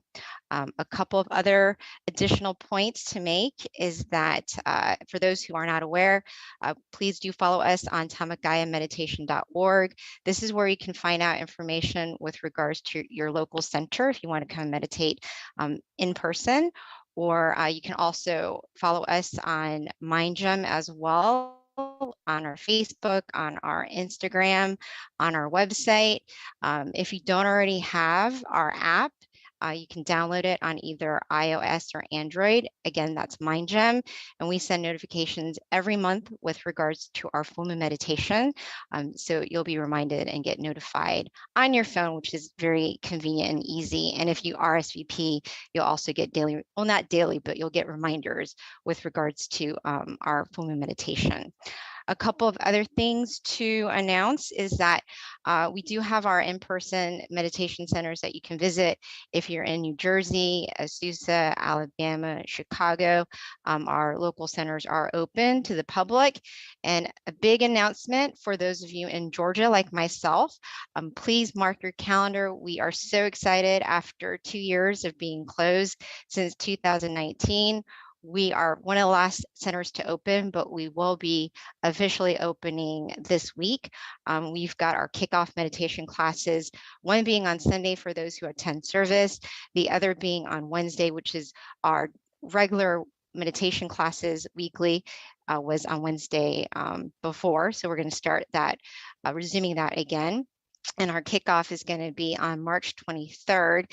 And super excited that we've got 2 visiting venerables from Thailand. One of them being our former member, Venerable Michael. He is with us. He flew in the other day. And Venerable Nick, if you aren't aware of Venerable Nick, he's got a huge following on YouTube. He gets, at this point, millions of hits. They're both in Georgia. And what's even more exciting is they've got a book that they're going to be launching, and the book is The Building Blocks of Meditation. So if you're in Georgia on the 23rd, please come to our 7 o'clock meditation class. Anyone who attends will receive a book as a gift from the center. We've got a lot right now in inventory, so please come and get yourself a book. If you aren't in Georgia, it's okay. You can go to Amazon and purchase a book, and all the proceeds goes to donations anyways. So at this time, that wraps up all of our announcements. We would like to invite Venerable Jackie to answer any questions.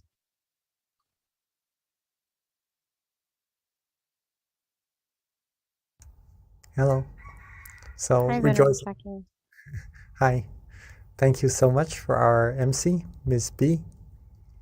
Very nice, beautiful.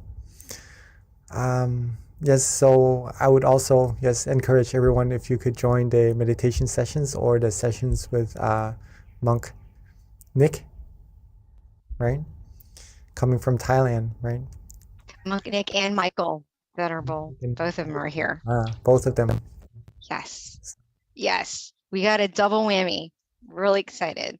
And they've got their second book, The Building Blocks of Meditation, that we get to piggyback off of a book launch too, and opening our first class in after 2 years.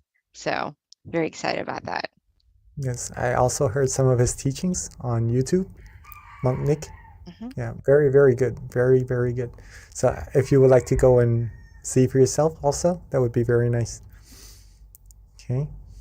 So I guess it's time for Q&A. Still see some of us are still here. All right. So I do have a question from, not me, but someone gave me a question. All right, so as we know that meditation can improve mental health, are the people who have some mental disorders able to meditate, or is it recommended for them to meditate? Okay, this is a question from Pini, right, or a participant in a center. Okay, so yeah, actually meditation is really good for mental health. It's really good for everyone actually.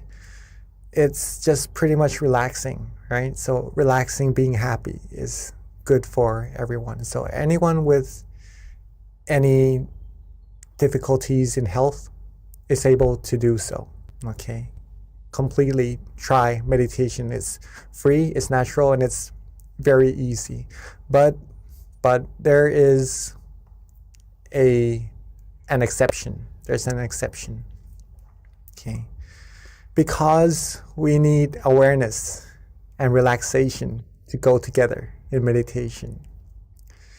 In some cases of mental disorders, it is hard for the person to have awareness, to have attention with something for a very long time. Okay, and in meditation, sometimes we do need that attention, that awareness to be prolonged, to be continuous with the feeling of relaxation, right? To get good meditation experiences or to be able to go deeper and deeper. But some mental disorders doesn't really allow that person to have such ability. In this case, it would be difficult for that person to meditate, unfortunately. But little by little, right? Anyone can visualize, I believe, maybe a sun, a moon, right? Because they can still see. If you could help that person, if you would like to help someone with difficulties in their health, be able to do some meditation, maybe just for a fraction of a second, think of the sun, the moon, think of a Buddha image or something that purifies the mind, right? Have them do this frequently, a little bit at a time, not forcing them too much, right? It may be quite hard to do so, but I'm sure they'll be able to do so. Okay, just a little bit at a time. That gives them the sense of familiarity with meditation, which will benefit them later on in the very long run. All right, even though now it is difficult, but if we give them the ability to do good, right? Show them how to practice generosity, show them how to practice moral disciplines, give them a little bit of meditation, just a little bit at a time. This accumulates, right? Then in their future, in the long run, they'll be able to be better in terms of meditation, in terms of mental health, and be better at having awareness and having relaxation together, stilling their mind, reaching deeper meditations. All right, so that's the exception, but all other cases, it's actually very good for everyone. Okay, so that's meditation. Thank you, Venerable. So you guys, at this time, please feel free to ask any questions you might have with regards to meditation or how to deepen your practice. You can raise your hand or put it in the chat. This is a great time to take advantage of our teaching monk being here with us and for him sharing his wisdom. So Venerable, as we're waiting for questions to trickle in, when you were explaining with regards to people who have mental disorders and if they can meditate, you mentioned moral disciplines. And I've always had this question that I haven't been satisfied yet with the answer. That's why I'm going to ask you to see what you say. But how does moral discipline help with your meditation practice? So I understand, especially like the basic ones, but when you start kind of like adding on to the basic moralities, how does that actually help purify your mind even more? Like, to me, just the basic ones that we know of should be enough, right? Does it really do anything when you start tacking on more? In other words, maybe too, you might have to share what they are for people who don't know what they are. All right, so maybe the basic ones are the 5, right? Mm-hmm. And then the more ones that you mean is the 8? Correct. Yep. Is that correct? Yeah. All right. So the basic 5 precepts or moral disciplines, pretty much you could put it that way, is that they refrain ourselves. They help us control ourselves, right? To not hurt ourselves and to not hurt other people, right? No killing, no stealing, no sexual misconduct, no lying, and no intoxication, right? That's pretty much helping ourselves be harmless to ourselves and to be harmless to other people. In this sense, we are able to control our actions more to be towards goodness, control our speech more to be towards goodness, and with a good mind, with a clear mind, that gives a sense of no harm to ourselves, right? No danger to come to ourselves, no worries, in other words, no anxiety. Our mind will be able to be more still easily. We'll be able to meditate better easily, right? And the three, to add even more, is to uplift the mind even further, to be pure, right? The extra three, no having dinner, no having meals after lunch, pretty much that. No engaging in entertainments, no lying on big beds or very comfortable ones, right? It's just an incentive. It's just disciplines to help us free ourselves from desires. Let's just put it that way, from desires. When the mind is free from desires, it'll be more calm, it'll be more tranquil, thus easier to meditate. Okay. All precepts are good. It keeps our mind clean, gets ourselves the better sense of meditation, better sense of cleanliness of our mind. Like when we shower, we clean our body. We really don't want to get our body dirty after cleaning it, right? When we have our white shirt on, don't really want to get it dirty, all right? It doesn't feel good.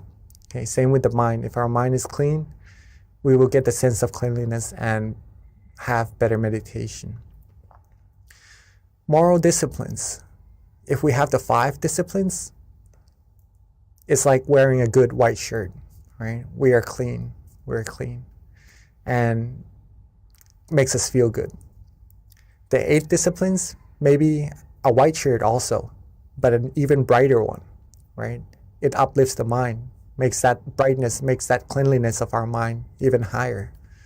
And maybe even more disciplines, if you would like to take on, then that's like wearing an even brighter, whiter clothes, shirt, right? That's pure in a sense of the mind, feeling better, feeling more proud of oneself in the sense of wholesomeness in the mind. And that gives better meditation as well. Thank you, Mopi. I like the comparison of the white t-shirt. I never thought of it that way, but that actually is a really good analogy in terms of that question. Yes. Yes, so about just a little bit about, is there any other questions to come? I haven't seen any other questions yet at this time, Venerable. Looks like we kind of have a quiet bunch today. It's kind All right. of the change in time, I think, makes people a little slower. Oh, we have a question from someone in DC who just raised their hand. Can someone spotlight Mr. Rabbit, please? Okay, let me see. All right. If you have any questions or you would like to share your meditation experiences, you may feel free to do so, all right? Or what to do in your meditation when you come to this experience or anything. If you have any questions related to that, please feel free to ask, okay? Yeah, so we do have a question, Venerable, just waiting for our technical lead to unmute the person and spotlight him. But in the meantime, Mr. Raven, if you want, you can also put it in the chat too. They might have individuals within the chat room.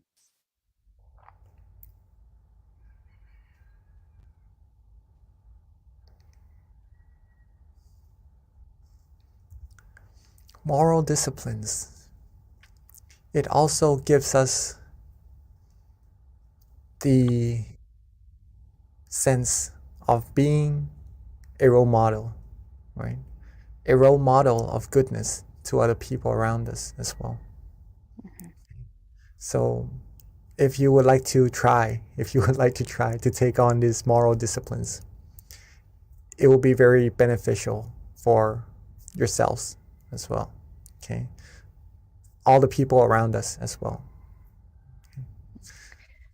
So Venerable Mr. Ravan did follow up with his question, which, is more of a comment, but maybe you can expand on this, which is meditation is similar to an oil change in an engine.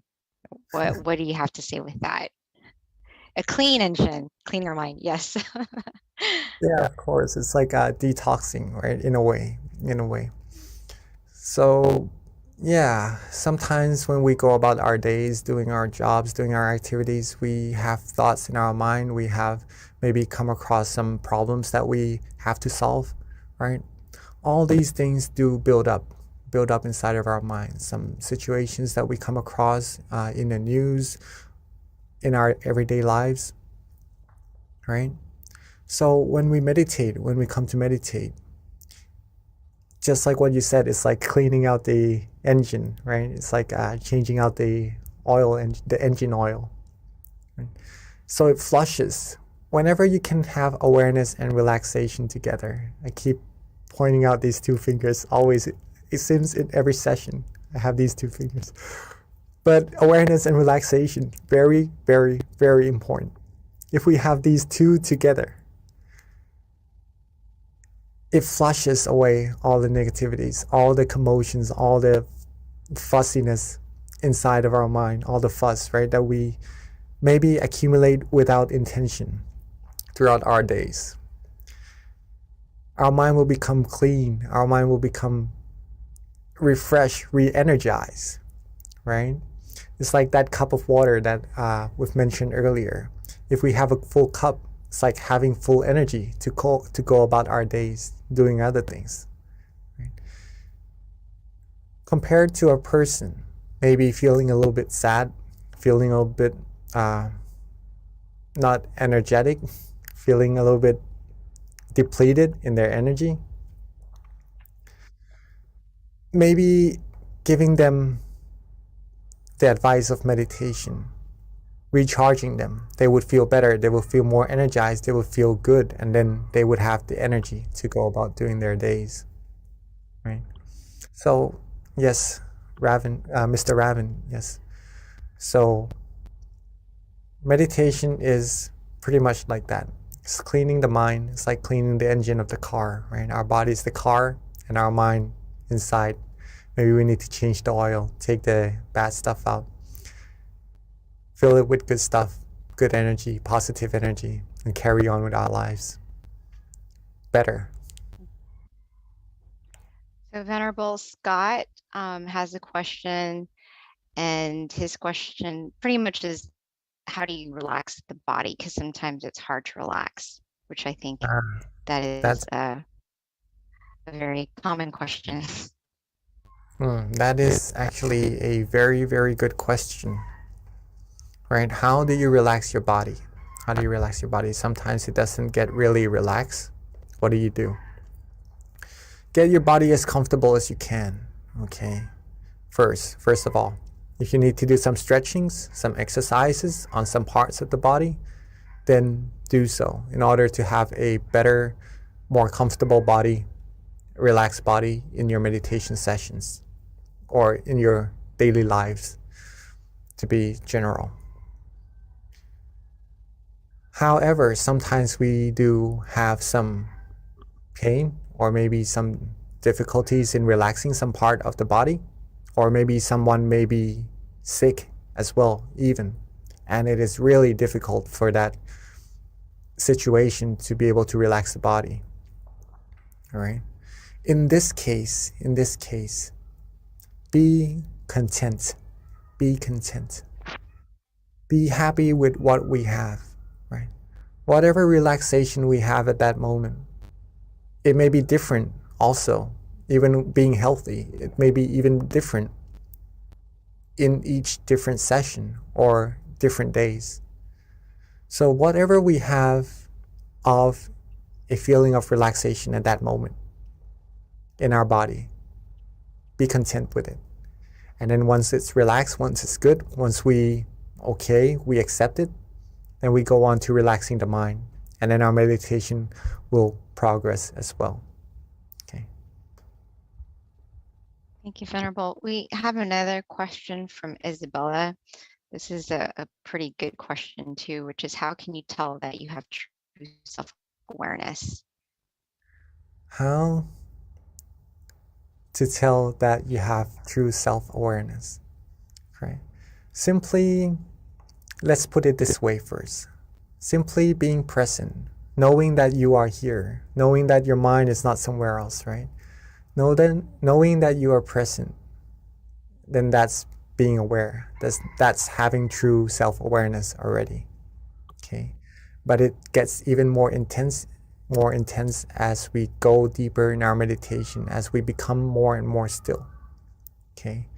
So when your awareness is coupled with being relaxed and you like this feeling, you enjoy this feeling, you know that you are awake and you are aware, then that's when you have true self-awareness, right? But there are probably different levels of true self-awareness in this terminology inside of our meditation. That's where we need to keep going inside, right?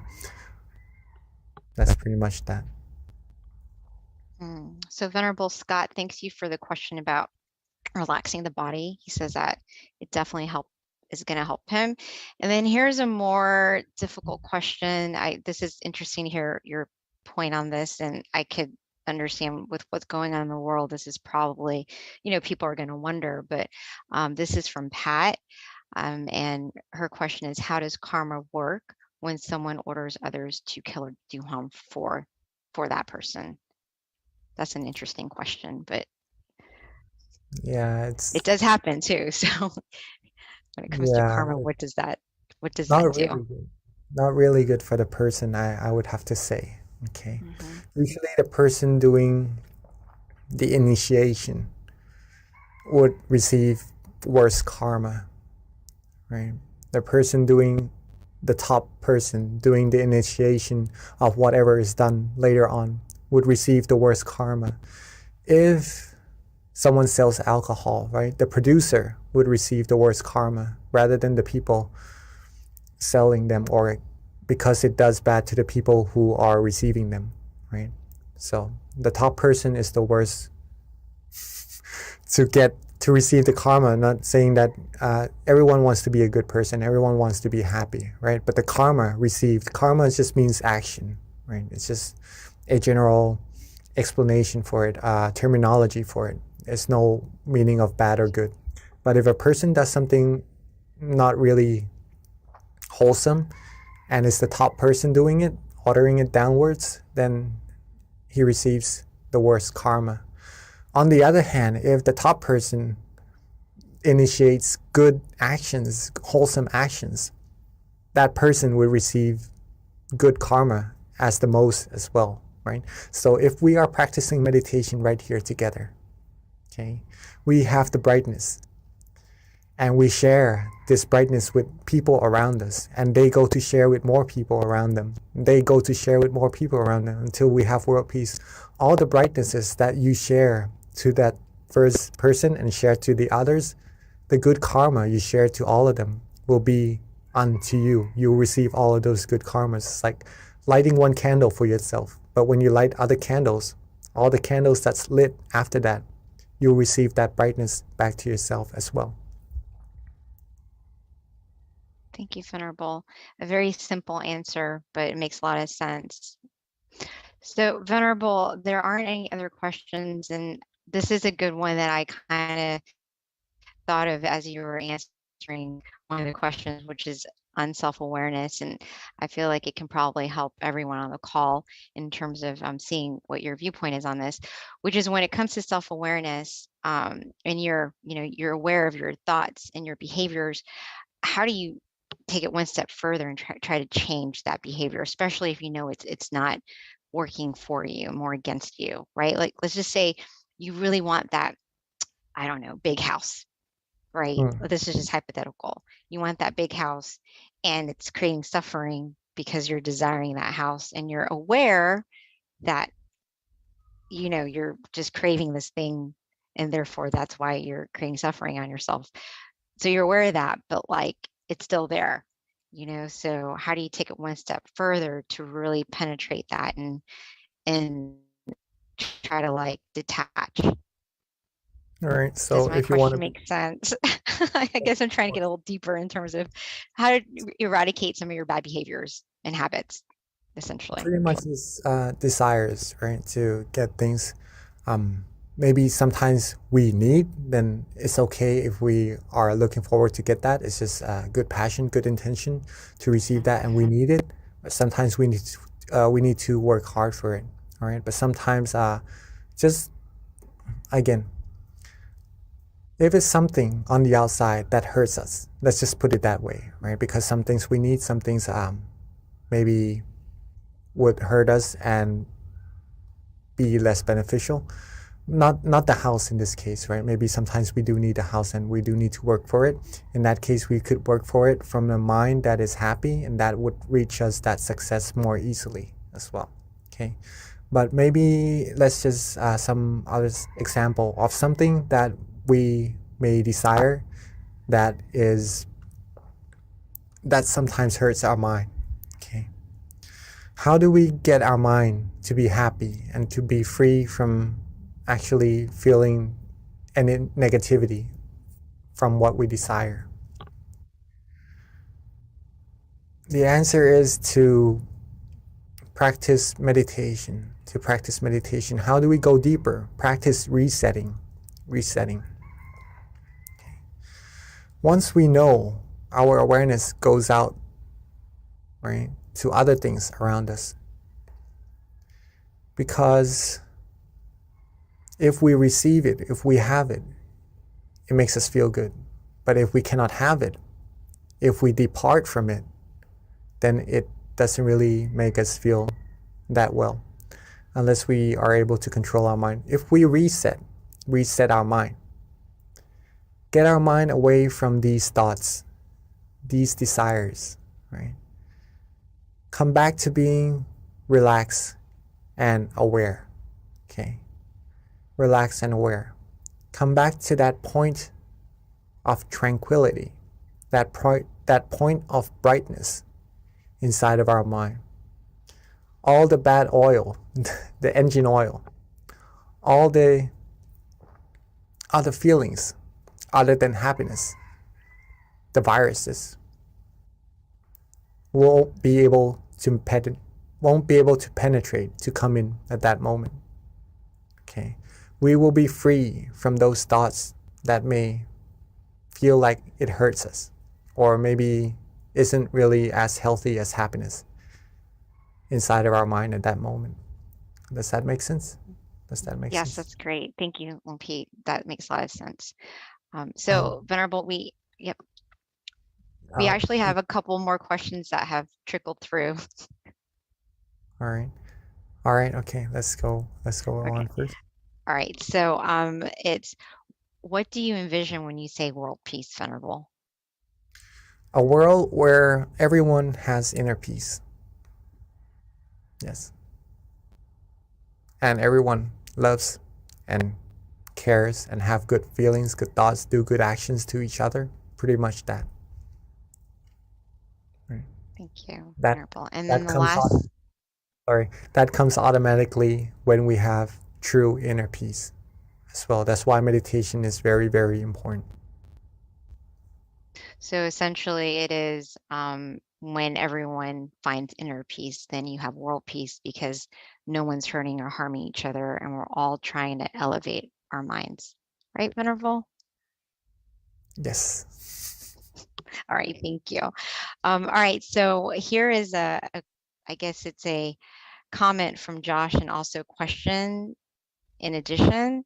So he says, during mindfulness meditation, we are told to be aware as if from the third person point of view. During my normal day-to-day, I find myself being aware from the third person as well, but more as if through the judge's eye of another, which brings me anxiety. What can be done to help this? Is this normal, or is this my ego? and the solution that comes from within? That's a good question. All right, so mindfulness meditation pretty much helps us observe ourselves on what we're doing actually, and just to try to let go of all things that doesn't really still our mind and go deeper into our meditation. Hopefully that is correct and the same terminology. All right, again, what can be done to help with this? Let go, reset. In mindfulness practice, in any meditation practices, two things must go together. Again, awareness and relaxation, right? If you are having thoughts, if you are having anxiety, maybe the mind is not feeling as relaxed as it should. Okay. In this case, maybe focusing on relaxing the mind would help the mind come into balance. And relaxing the mind in this case, just resetting. Resetting means letting all the commotions, letting all the other feelings besides happiness go. Okay. In this case, it may be anxiety, worries. Let them go. Let go. Let it be. Let it go. Let the mind rest. When we reset like that, the mind gets to rest, we'll be in balance. And at that point, you'll find true happiness again. Oops. All right, Josh, with that. Okay, I think Miss B just got disconnected. All right, so maybe through the judge's eye, we may see ourselves being a little bit anxious, right? If the mind is on the outside, being with other people, being with judgments, being with anxiety, right? Then usually this would happen, right? Feeling a little bit worried. But if the mind is inside of our body, being with that source of happiness, then all the worries would go away. We would have no anxiety. We would have only happiness, and we would be confident of ourselves.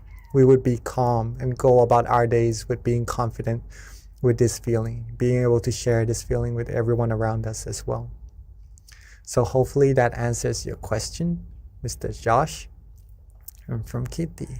I think we are in the habit of trying to do so many things when in fact we only need to do nothing. Allow ourselves to just be. Very nice, Miss Kitty. Yes. So in meditation, pretty much, yeah, sometimes we are a little bit worried about what's going to happen, what's going on, and our mind usually goes about on the outside.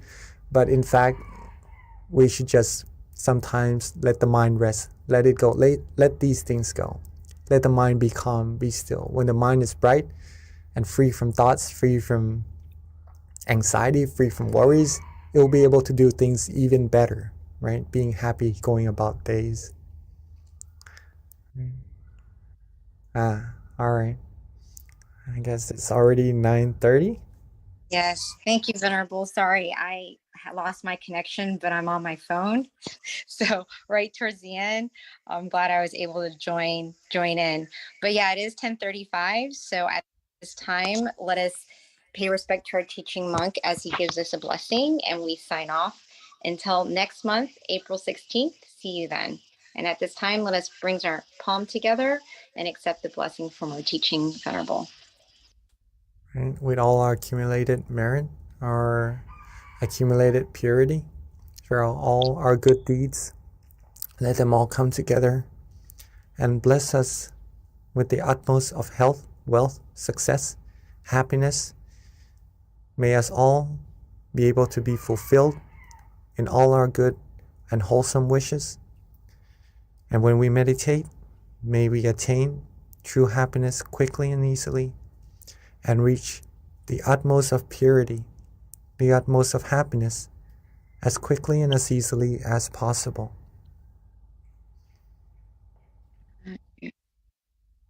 Thank you so much for your great questions and for your guided meditation.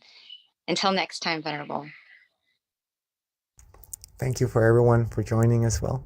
Beautiful audience. Rejoice in all your merit.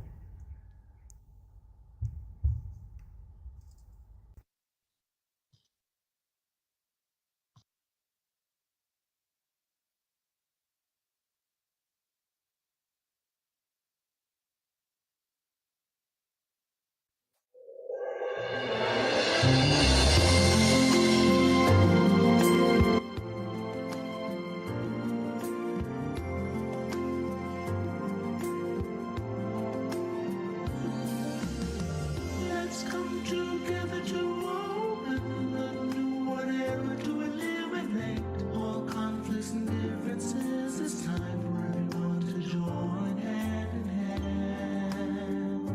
At last, now the world's beyond healing. It's time to change the world. As the one who knew in the past,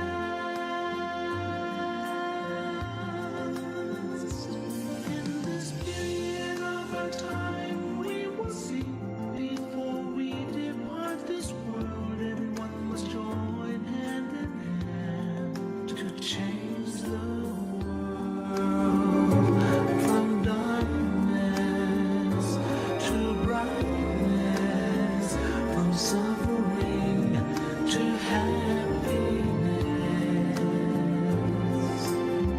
from the ignorant to the knowledge one. Change the world, we have to do it the easy way. Be happy and cheerful and childlike, innocence. Everyone must join hand in hand. Gently close your eyes, relax, relax. Still your mind at the center of the body and move at the same position of the one who knew from the past. Change the world from the era of darkness to the era of light. From the old era to this new era, the world will be like heaven on earth. No classes in society. Everyone will be evenly happy. We speak the same heavenly language. We come as one with smiles of love. We'll be kind, the world will change. The world will change. Let's come together to change the world. Let's come together to change the world. Let's come together to change the world. Let's change the world. We have to do it the easy way and relax. Be joyful with childlike innocence. Everyone must join hand in hand. Gently close your eyes and relax. Still your mind at the center of the body and move breathing. As the one who knew from the past. Let's come together to change the world. Cambiemos el mundo juntos. Let's come together to change the world. Let's come together to change the world. هيا معا غير العناء. Let's come together to change the world. יחד השנאי העולם. Together to change the world. 让我们来一起改变世界， Change the world. Wir kommen zusammen für die Let's Welt. come together to change the world. Vamos a unir, hagamos un mundo. Let's come together to change the world. 一緒に世界を変えよ Let's come together to change the world. う。เรามารวมใจกัน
everyone, and welcome to our April full moon meditation.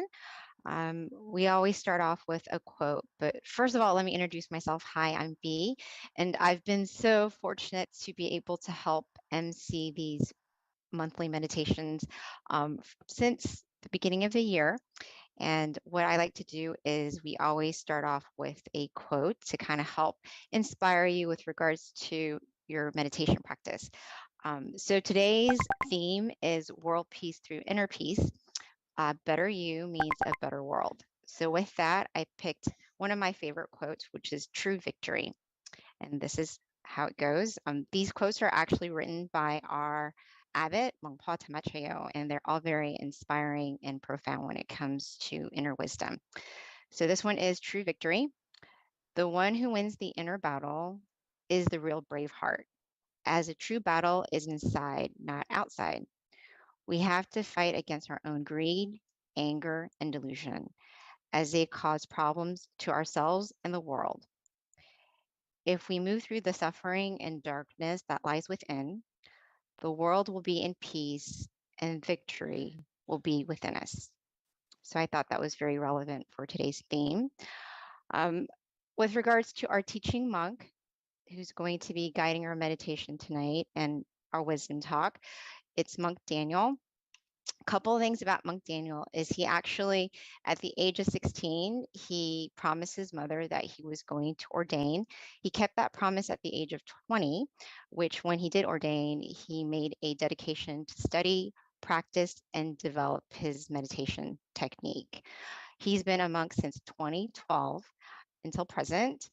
And he's dedicated his life to meditation practice and also sharing this inner wisdom with everyone so they can find inner light within. So with that, today we're going to have a wisdom talk, which Monk Daniel will be giving to us, in addition to a guided meditation. Afterwards, we'll have the candlelight as well, a candlelight offering, in addition to loving kindness, and then Q&A at the end. So Q&A starts at 10 o'clock. We normally do about half an hour, ideally. Hopefully, you'll be able to have really good questions that will help you with regards to your meditation practice, anything that you're wondering about meditation. And I promise you, there is no bad question because everyone benefits. Because if you're thinking it, someone else probably is as well. So with that, I'm going to be welcoming Monk Daniel. He is in Thailand. So let's just fingers crossed everything goes well. We don't have any connection issues. We generally do not, but every now and again we do. So if we do, please be patient with us. But we should be okay today. So with that, Monk Daniel, we are ready for you.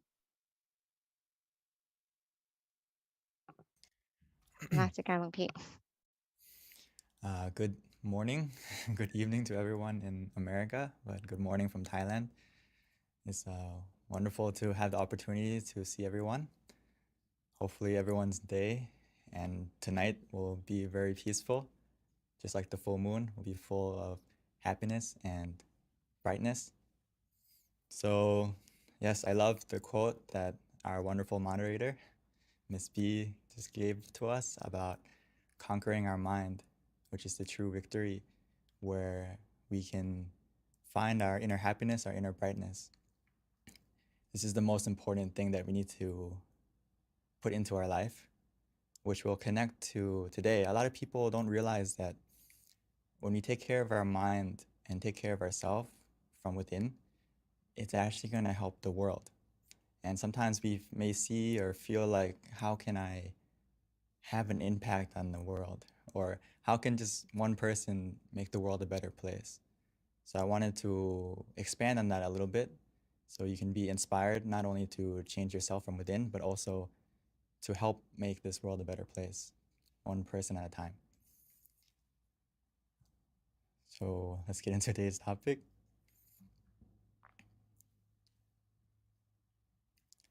So a better you creates a better world. Why is that? Because if we love ourselves, the rest will follow. Or when we put our mind in the right place, as our master would say, Longpa, he would say that if we put our mind in the right place, Or another way of saying it is if you put your mind in the right place, the rest of your life will fall into place. Or he would say that if your mind is at ease, your mind is relaxed, everything will be achieved easily. And if your mind is at the center of the body, everything will be successful even easier. So this is something that we need to really put into practice, to take the time to check yourself, to make sure that how are you feeling? Are you ready? Are you positive? And I think today is a great example, or tonight, with the full moon, because it's the brightest night of the month. Even though it's nighttime and the moon is surrounded by darkness, the moon still shines. The full moon still shines. Maybe we may not see it right now if it's cloudy, but it's shining. And tonight is the brightest night of the month. And the reason for that is because, why? The moon shines because the sun spreads its brightness to it. Right? I read that the moon is only bright because it reflects the sun at a minimum like 3%, but it can still shine as bright as it is tonight. So we can use the moon and also the sun as an example that I wanted to talk about today.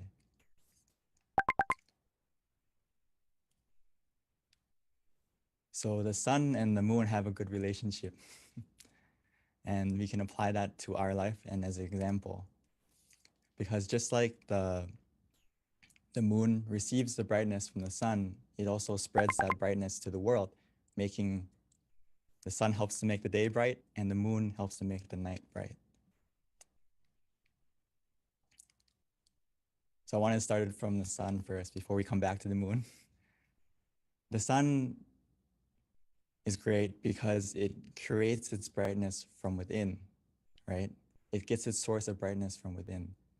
And once it has that source of brightness, it has the power to warm our planet, give it growth, make things grow. Like as we go into spring now, right, with the new season, creating growth, creating warmth for everyone and everything in the world. Not just our world, the whole universe and all the galaxies, the brightness of the sun spreads out.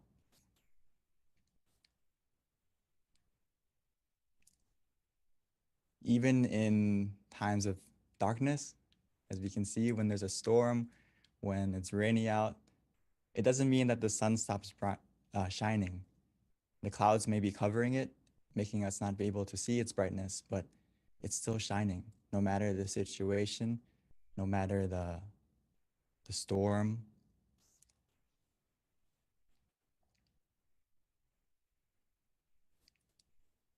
And another thing about the sun is when it's surrounded by darkness in space, right? It's surrounded completely by a vast darkness, but that darkness can't overcome its brightness. Actually, its brightness overcomes the darkness and it gives life to our planet and spreads its light throughout the universe. So you may see a pattern here that when you find your own source of brightness or happiness from within, like the sun does, whenever we have obstacles in our life, whenever we have dark moments, which we will all have, when your mind is clear and bright, it can overcome all that darkness. It can overcome all the obstacles that we encounter, as long as we maintain our source of happiness, our source of brightness from within. We can be just like the sun, giving warmth, growth to not only yourself, but also to everyone around you, everyone around you. So just a tip that I would like us to practice also is that throughout your day or throughout your life, we all encounter negative situations, people, whatever it may be, and that impacts our mind a lot. So what we have to practice after we learn about meditation is to escape from the black clouds and experience your inner sun, meaning that we don't linger in the darkness too long. When you have a negative emotion, which we will all have, and the benefit from meditation is you will develop the habit of letting go and getting out of that bad emotion quicker, being able to be aware and mindful of that and be able to switch modes quicker so we don't linger in the darkness. And just like the sun, even though it may be dark, we can still stay shining. And eventually those black clouds will disappear and we can stay with our inner sun, our inner brightness, our inner happiness that's from within us. So just a tip is don't linger in the negativity. The longer we linger in it, the longer we linger in the darkness, it's gonna impact our mind more and more. So we need to learn how to switch modes as quickly as possible. So the way we do that is we need to harness the energy from within, find our inner sun from within, find that source of happiness and maintain that brightness for yourself and for not only for yourself, but also for everyone around you.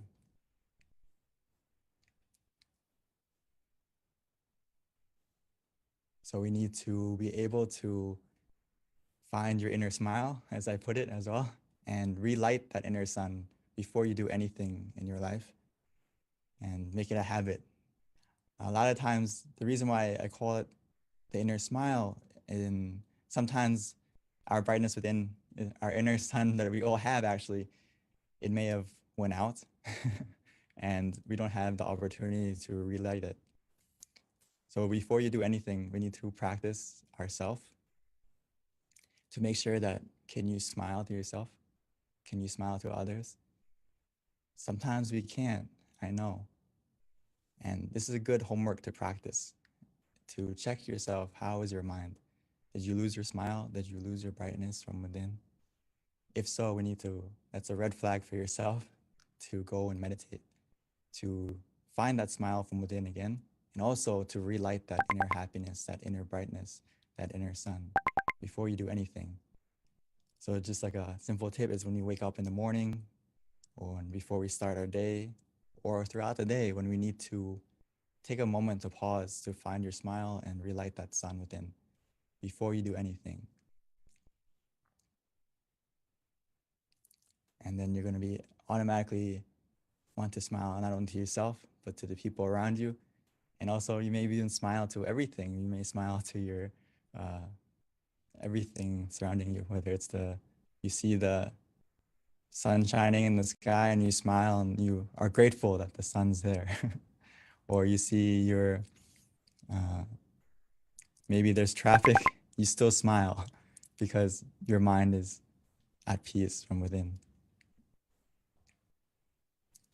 So why does this create a better world? Because you become just like the sun.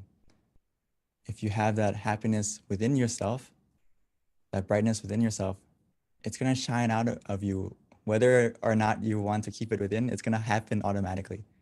You're going to want to smile automatically, and you're going to be positive to the people around you automatically and naturally. And actually in Buddhism, we talk about there's like 6 directions that we have a sphere of influence around us, whether it's our parents, our friends, our associates. Everyone impacts at least 6 people or more in your life. So it's not just you that's changing, but the people around you that you influence.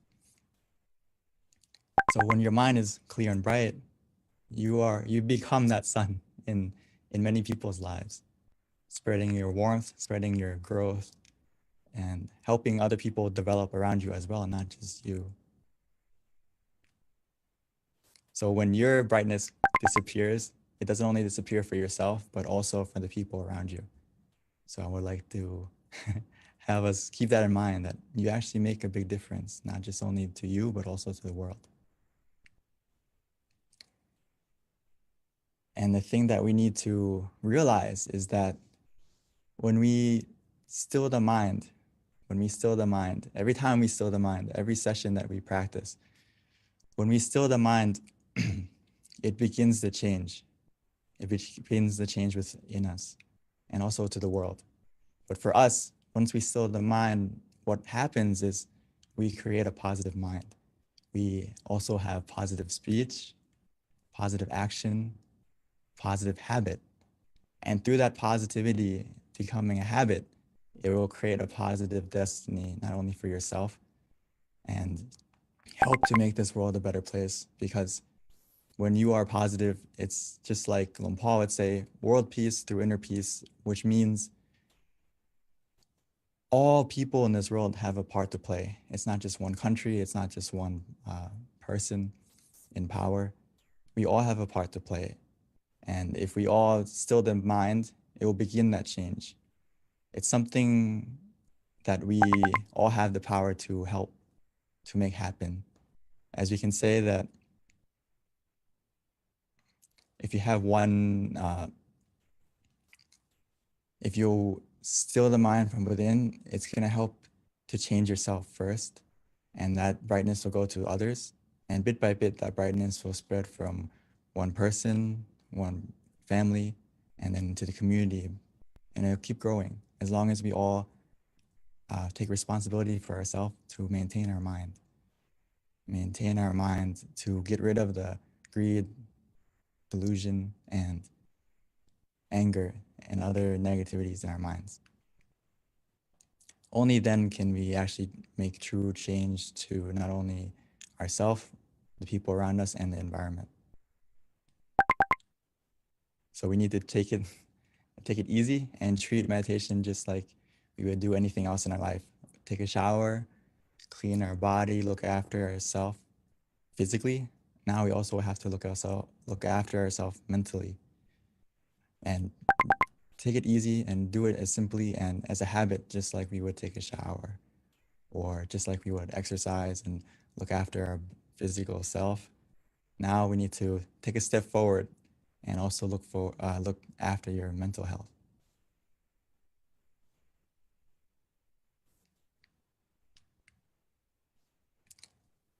And just to remind ourselves that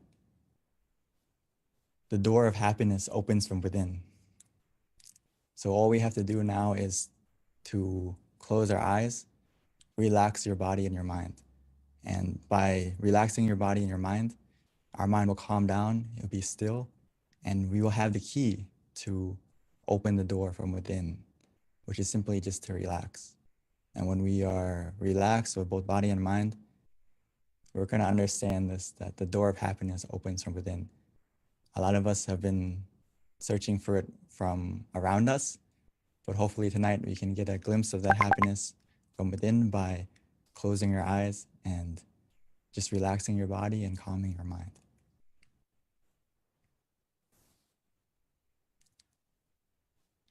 So we can go back and check ourselves right now if we have a low battery or not, or how is our happiness feeling right now? How is our happy meter?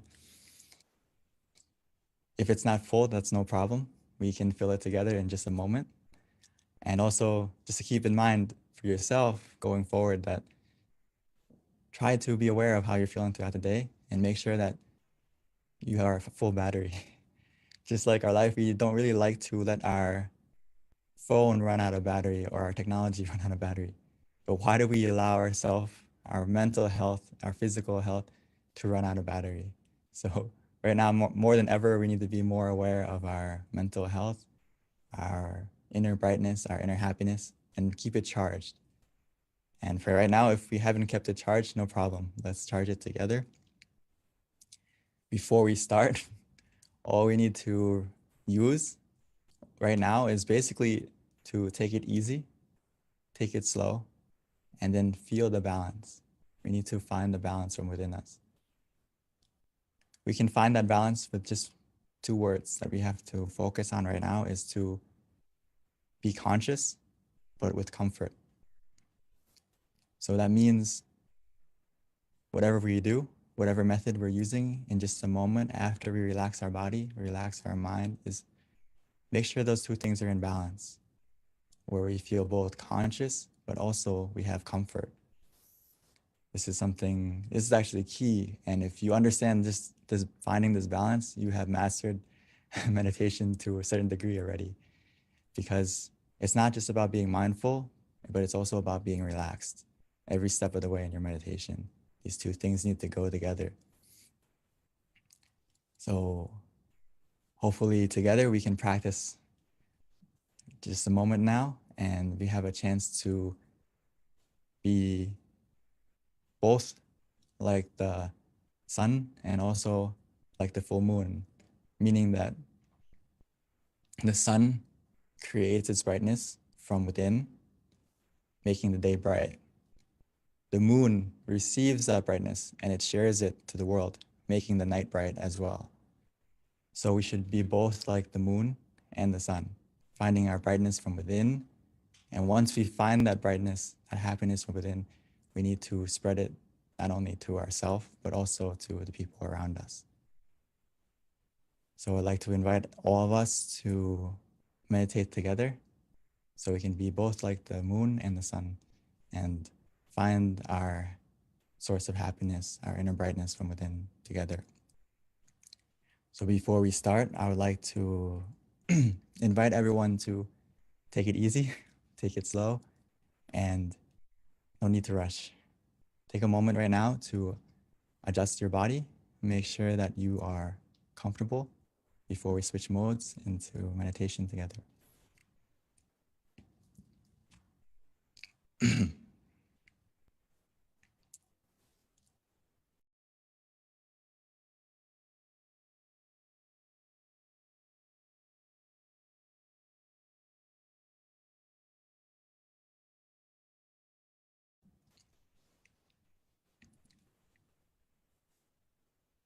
So let's take it easy. There's no need to rush.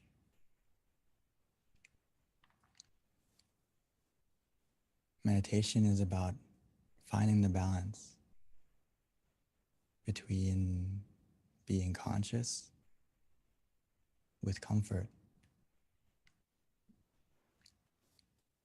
So that starts from the moment we adjust the body right now. Being nice and gentle, taking the time to adjust our body first, making sure that we can find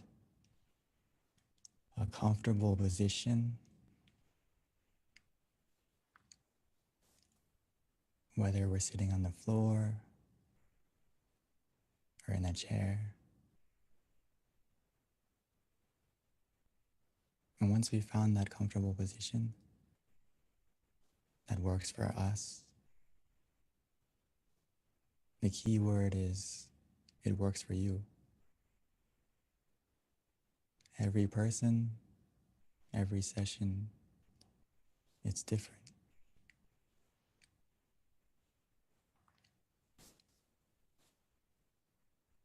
Once you feel comfortable,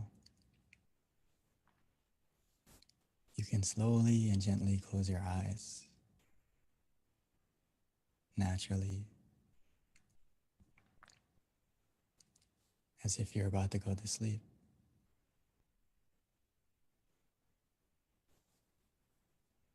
Because right now is our opportunity to not only rest our body, but to truly rest our mind.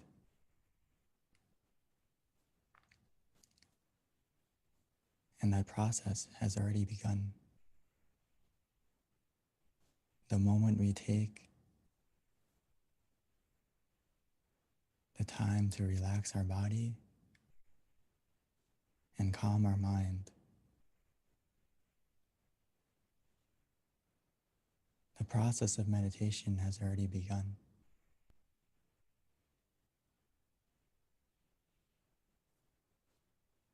Our journey to find our source of happiness has already started.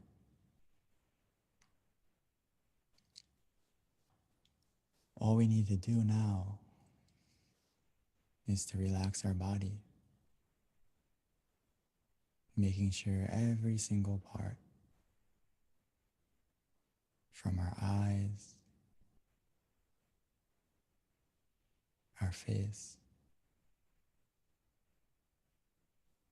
all the way down to our feet,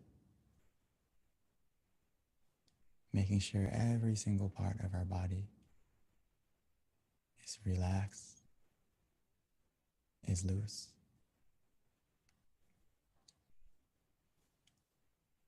We can simply do that by taking a deep breath,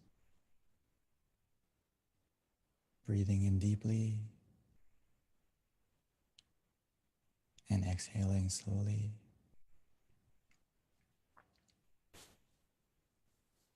Allowing the relaxation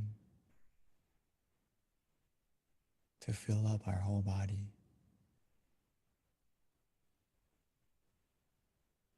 Flowing down from our head and throughout.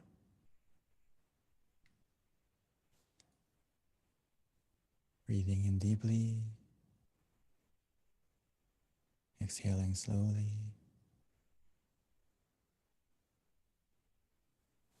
Allowing any hidden tension to melt away.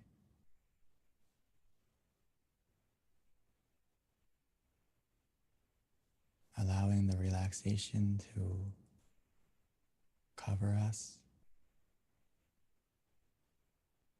as we feel more relaxed within us.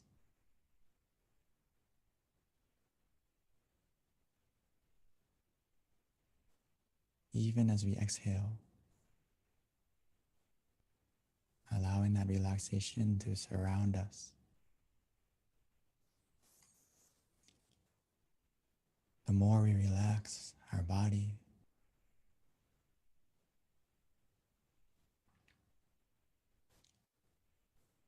the more weightless our body will become. As our body begins to melt away, gradually, bit by bit.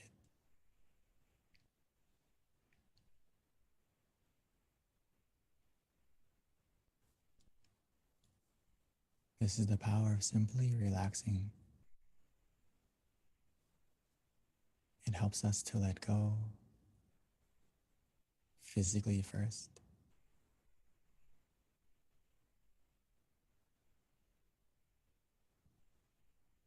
And as we continue with that feeling of relaxation, our mind will begin to let go as well.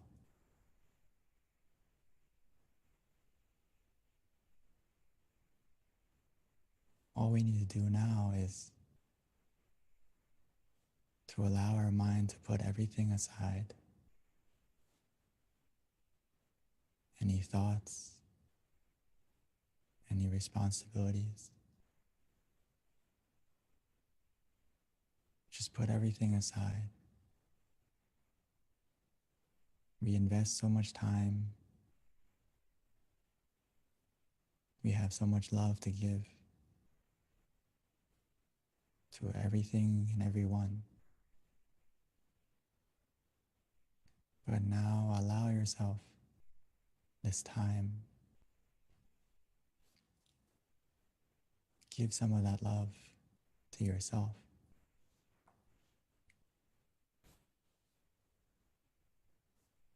So we can have the opportunity to find our happiness from within first.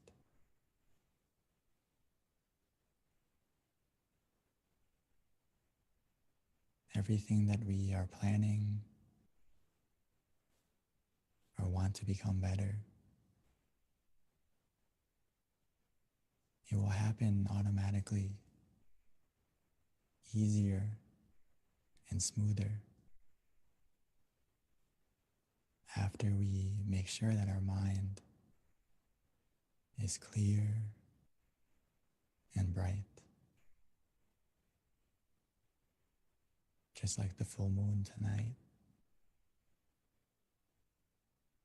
Making sure our mind is full of positivity, full of happiness.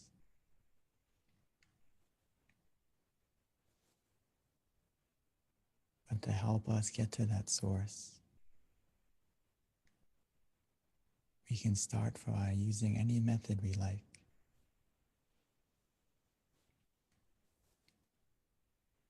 By placing our mind wherever we feel relaxed.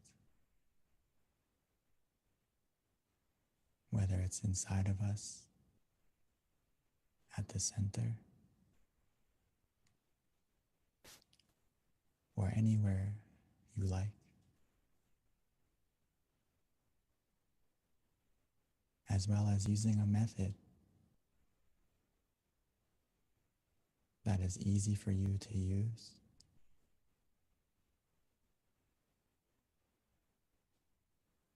Whether it's to visualize an image softly and gently, whether it's the full moon, the sun, a star. We can imagine it however we like, anywhere we like, as long as it helps us to feel conscious as well as comfortable. Don't worry about the clarity, as long as it helps us to stay relaxed.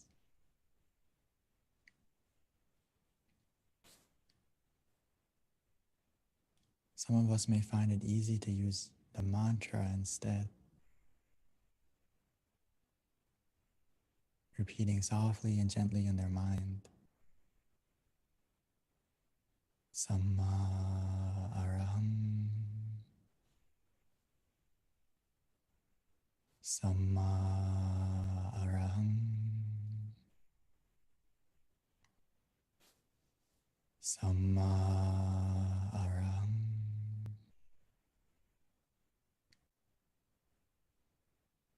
Samma means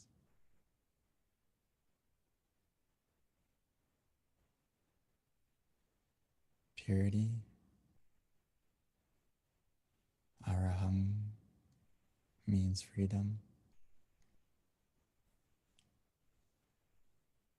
So almost every time we can imagine, every time we repeat the mantra in our mind, it's helping our mind to become more pure, more clear, and free from any negativity, any darkness that may be lingering in our mind.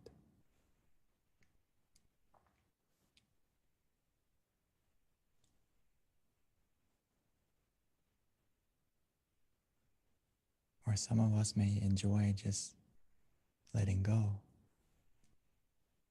relaxing, doing nothing. Actually, whether we use the visualization or the mantra, we will all get to this point. We'll get to a point of where the mantra or the visualization will disappear on its own. And that's because we've got to the point of where we feel for ourselves, where we feel that we just want to let go.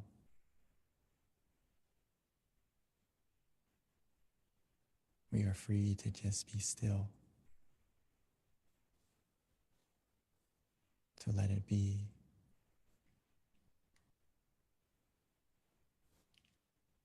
When we get to this point, we will feel it for ourselves. Trust yourself. Trust your feeling. As long as you feel relaxed physically and your mind feels more calm, more relaxed,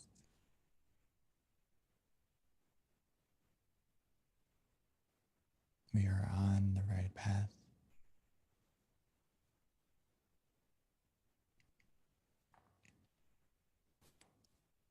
Before we know it, we will get to that source of happiness within us.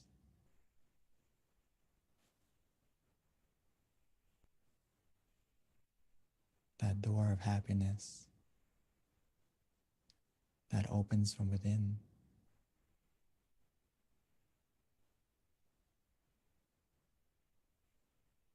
We have the key the moment we close our eyes.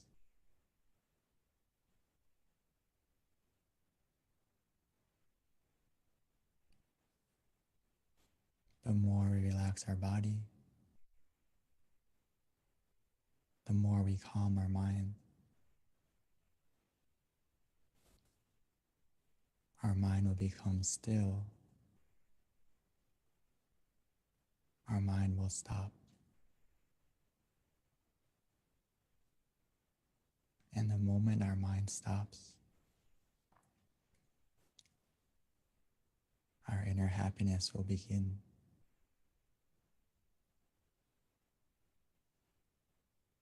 First, as a feeling,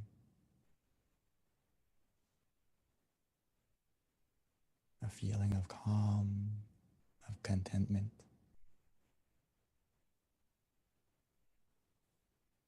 Almost like a spark, like a star.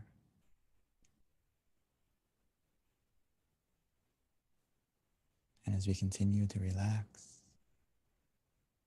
take it easy,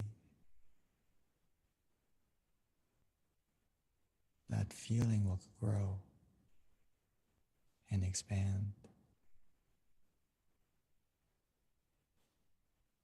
as the clouds of our mind will begin to disappear. Revealing the full moon shining within us.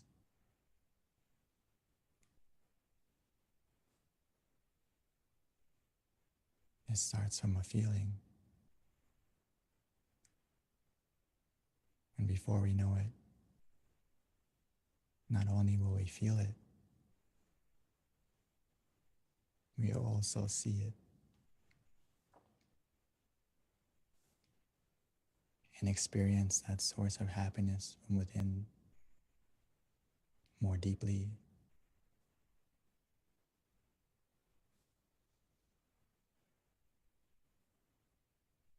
But for now, as long as you feel relaxed, we feel conscious and calm together.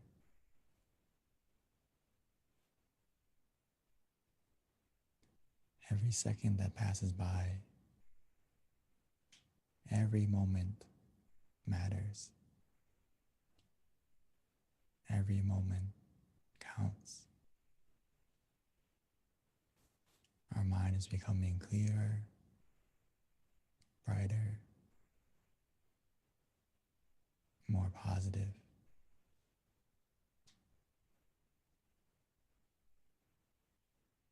We have everything we need to succeed in our meditation.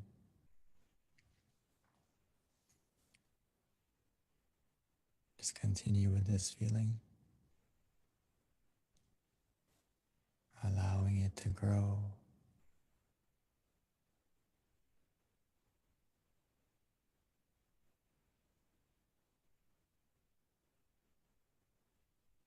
Just enjoy this meditation together in silence.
Now that our mind is more calm, now that our mind is more clear and bright, let's take a moment to light the candle. Light the candle in front of us, as now we found our light from within.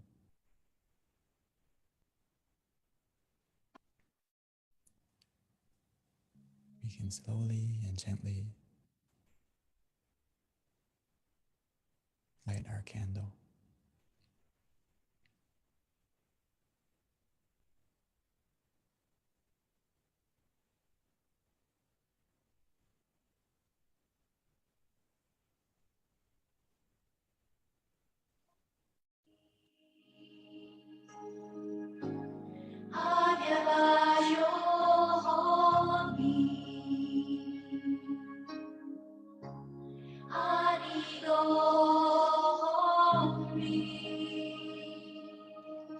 At this time, we invite everyone to turn on their camera, show us your pretty faces so that we can all see each other.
So now we've lit the candle on the outside. Let's continue to keep our candle, keep our brightness on the inside by continuing to relax our body, to calm our mind.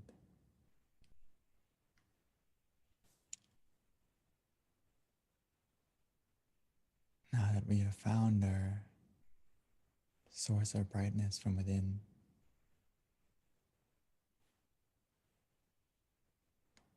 Now that we have taken the time to become more full of happiness, of positivity, let's take a moment to spread our love and kindness, our forgiveness. Spread it just like the full moon.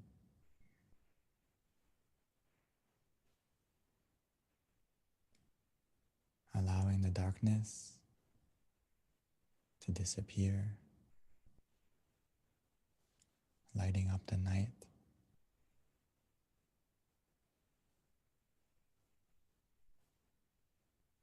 Don't let the ugliness of others or of the world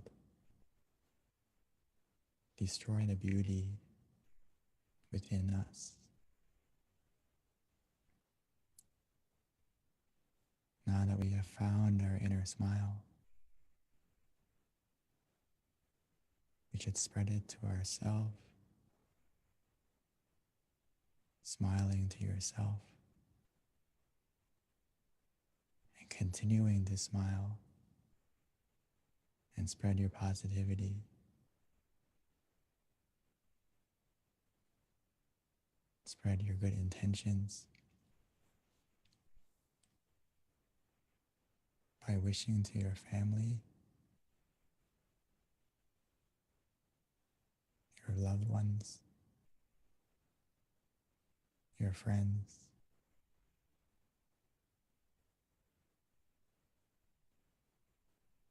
wishing for everyone to be healthy,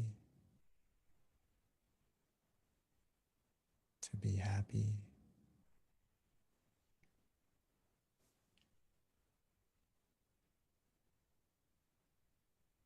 allowing the positivity within you to spread out to everyone and to everything.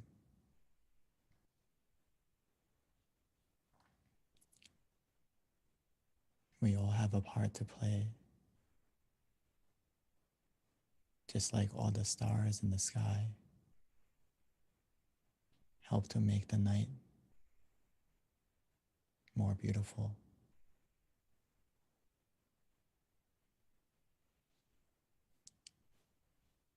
Every moment of peace within you right now, every moment that you share it, will help to light up and brighten this world, both in times of darkness and in times of brightness, to become even more and more bright.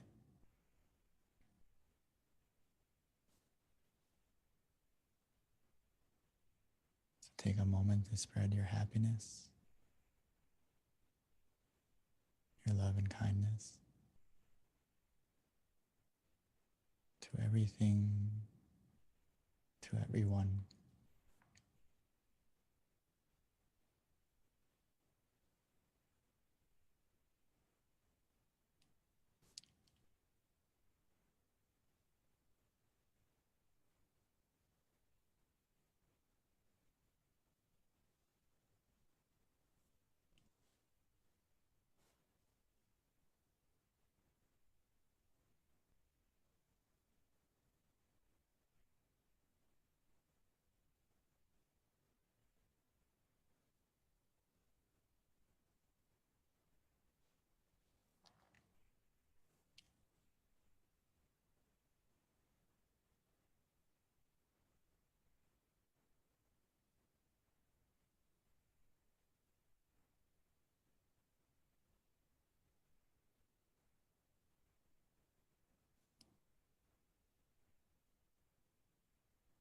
As we spread this positivity, we may not see the change right away, but we'll feel it within us first. And now that our mind is positive, now that our mind is clear and bright, now that our mind is in the right place, everything else in our life will fall into place more easily and more smoothly.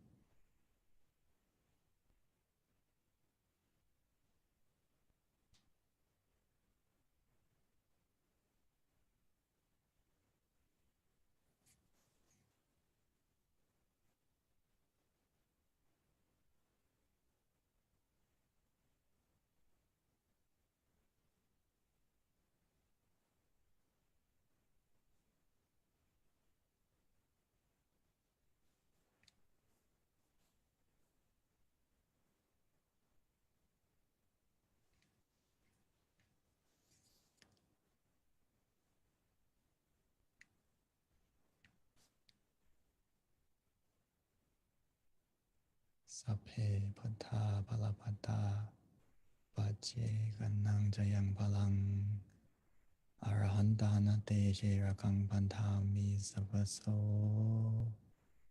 sapaputta nupavena sapathamma nupavena sapasangha nupavena sathasoti bhavantu te.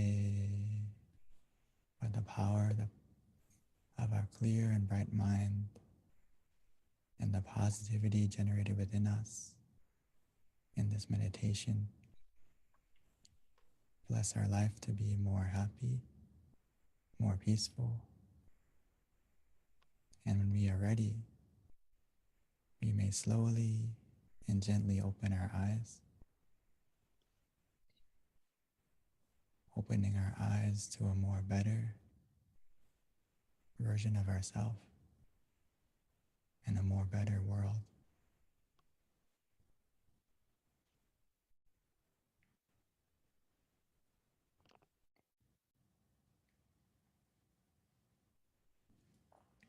Thank you, Venerable Daniel. That was very, very peaceful and very calming and beautiful meditation, always. So before we transition over to the Q&A, Venerable, did you have something you want to say before I do announcements? Okay. Yeah, just before we continue, as you're also announcing, but as well as I would also like to check everyone, if you are at home or if you're available to, if you can check yourself, how do you feel?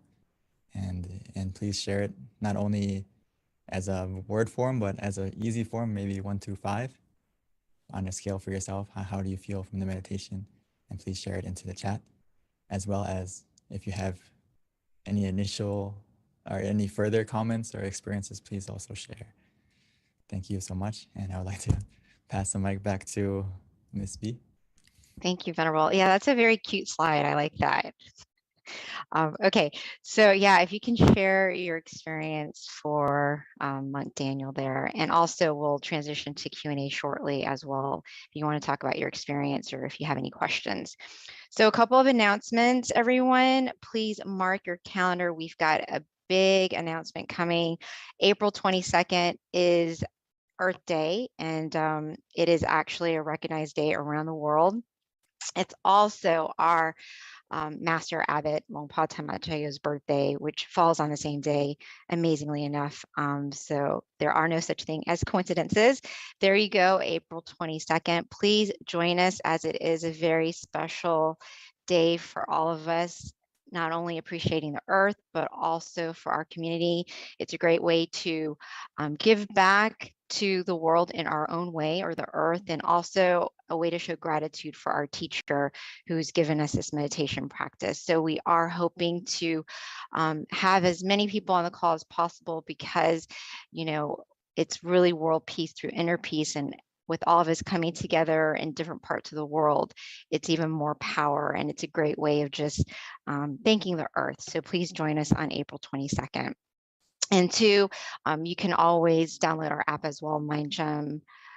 which you can get on iOS or iPhone, and we send out notifications and reminders so that you're definitely up to date on all of our activities and our meditation events.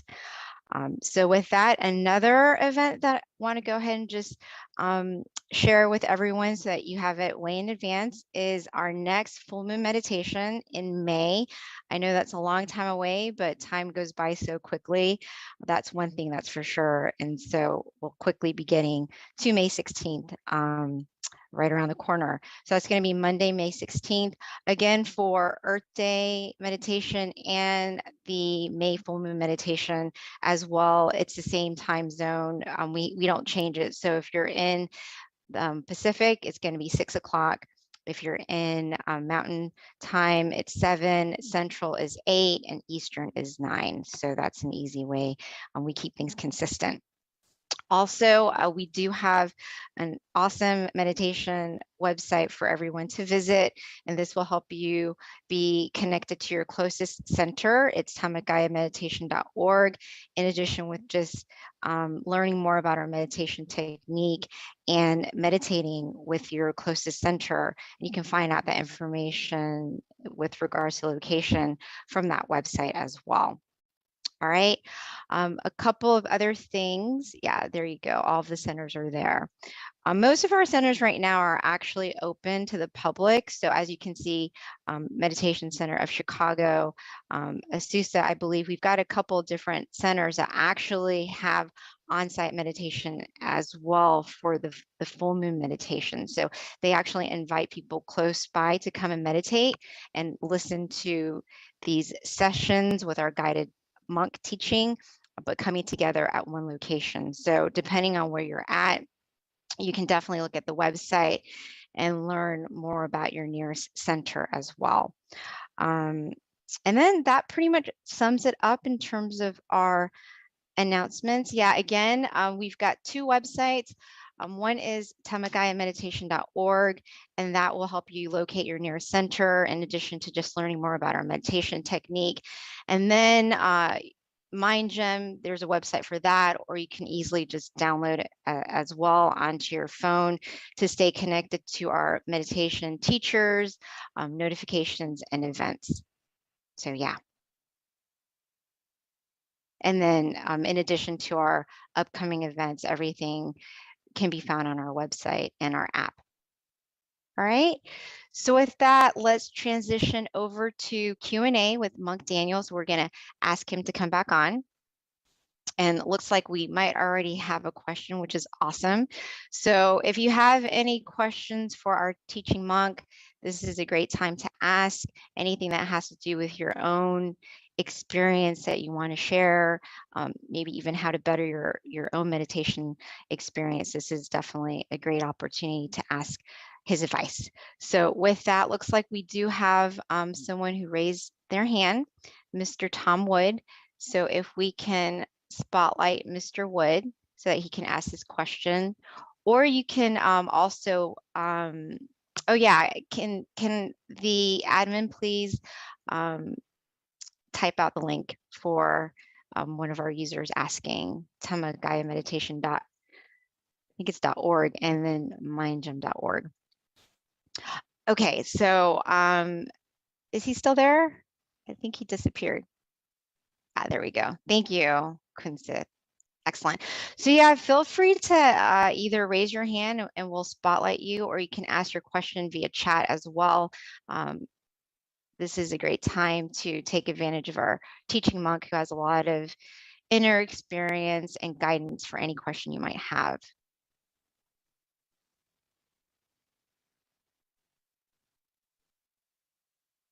So it looks like we kind of have a little quiet bunch today, Venerable.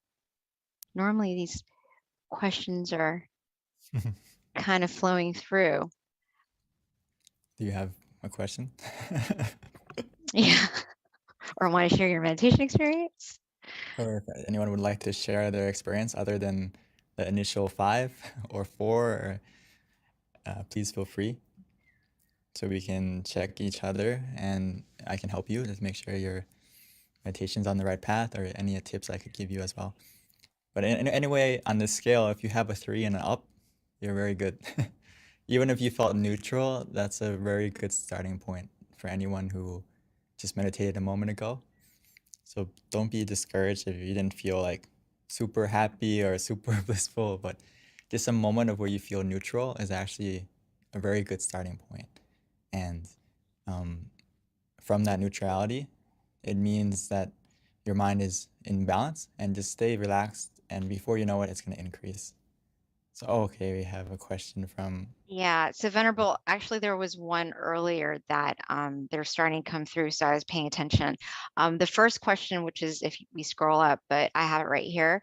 The question is, when we are in pain, how can we meditate? when we have pain, actually, myself included. Sometimes when I first ordained, I was 20 and I grew up in America. So sitting on the floor or sitting in meditation position, like the standard one, it could be painful for me. And also like physically more pain than that. I had some knee surgery. So I also had problems physically when I first started. So there's a couple ways to deal with it. So great question. The first way is a lot of times we can't completely get rid of the pain because physically we have some limitations. But the best thing we can do initially is to adjust yourself to be as comfortable as you can. And when we meditate and close our eyes, it's like a race between the pain and the calmness. So if we can get to the calmness first by using the mantra and using the visualization to kind of take our focus off, it can help us to win over that pain that we may feel like. It depends on the level of pain too, okay? And another thing is, if you feel pain throughout the meditation, like where it's distracting to us to a big degree, I would recommend you just to adjust your position. And sometimes if I felt like a really overwhelming pain when I'm sitting, sometimes I just get up and walk around and still meditate, but in a walking position or in a different position until you feel that pain kind of dissipate, and then you can continue again when that pain goes away. So actually, it depends a lot on the level of pain. I don't know if I could ask you how severe it is, and it can also give you some more tips. But if it's not super painful, we can adjust the way I just mentioned. Hopefully that gives you an idea. It doesn't mean that if you feel pain you can't meditate well. It can be a little bit difficult, but we can overcome it in different ways. So Venerable, there is a comment that I feel like is definitely something I wanted to share with you. It's from Jesse. Jesse states that beginning session was awesome for a short time. This person saw brightness within, and yeah, so it was very lovely. That's what came from Jesse. Are you ready for the next question, Venerable? Oh, thank you, Jesse, for sharing. And yes, you can. Okay. When your mind is more calm, more peaceful, like I mentioned during the meditation, we may experience it first by a feeling, but if we continue with that feeling, we may encounter something more profound, as Jesse mentioned, where we can not only feel the purity of our mind, that we will also be able to see and experience it more. But yeah, sorry. Oh, the next question, Venerable, is, and I think this is a good one. Actually, every question is always a good one, but this one is, what can you do when you find that it's hard to motivate yourself to meditate, and you find that it's actually like boring? What can you do to motivate yourself? The thing that I find that if we practice when we practice in the right method, the word bored will disappear. So we have to be a little bit observant of ourselves, that are we practicing correctly, and just truly relaxing our body and relaxing our mind, and treat it like don't treat it as meditation, treat it as a time to rest your body and your mind. and you're gonna find that the boredom will disappear because we need to rest our body, rest our mind often.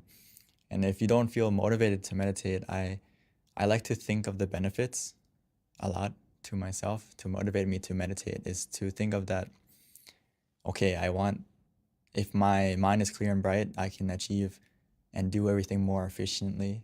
So I use that to motivate myself sometimes when maybe I don't have the drive in the beginning, and I try to think of the benefits and how can that impact not only myself, but how can it also impact the people I care about and love. For example, one way I motivate myself is like, we've all made mistakes in the past. We've all hurt the people that we care about, right? And maybe we don't want to repeat those mistakes. And the best way we can do that is to look after our mind. So to motivate yourself to see the impact it doesn't have, not only does it have for yourself, but also the people around you. So that's one way for me to motivate myself as well.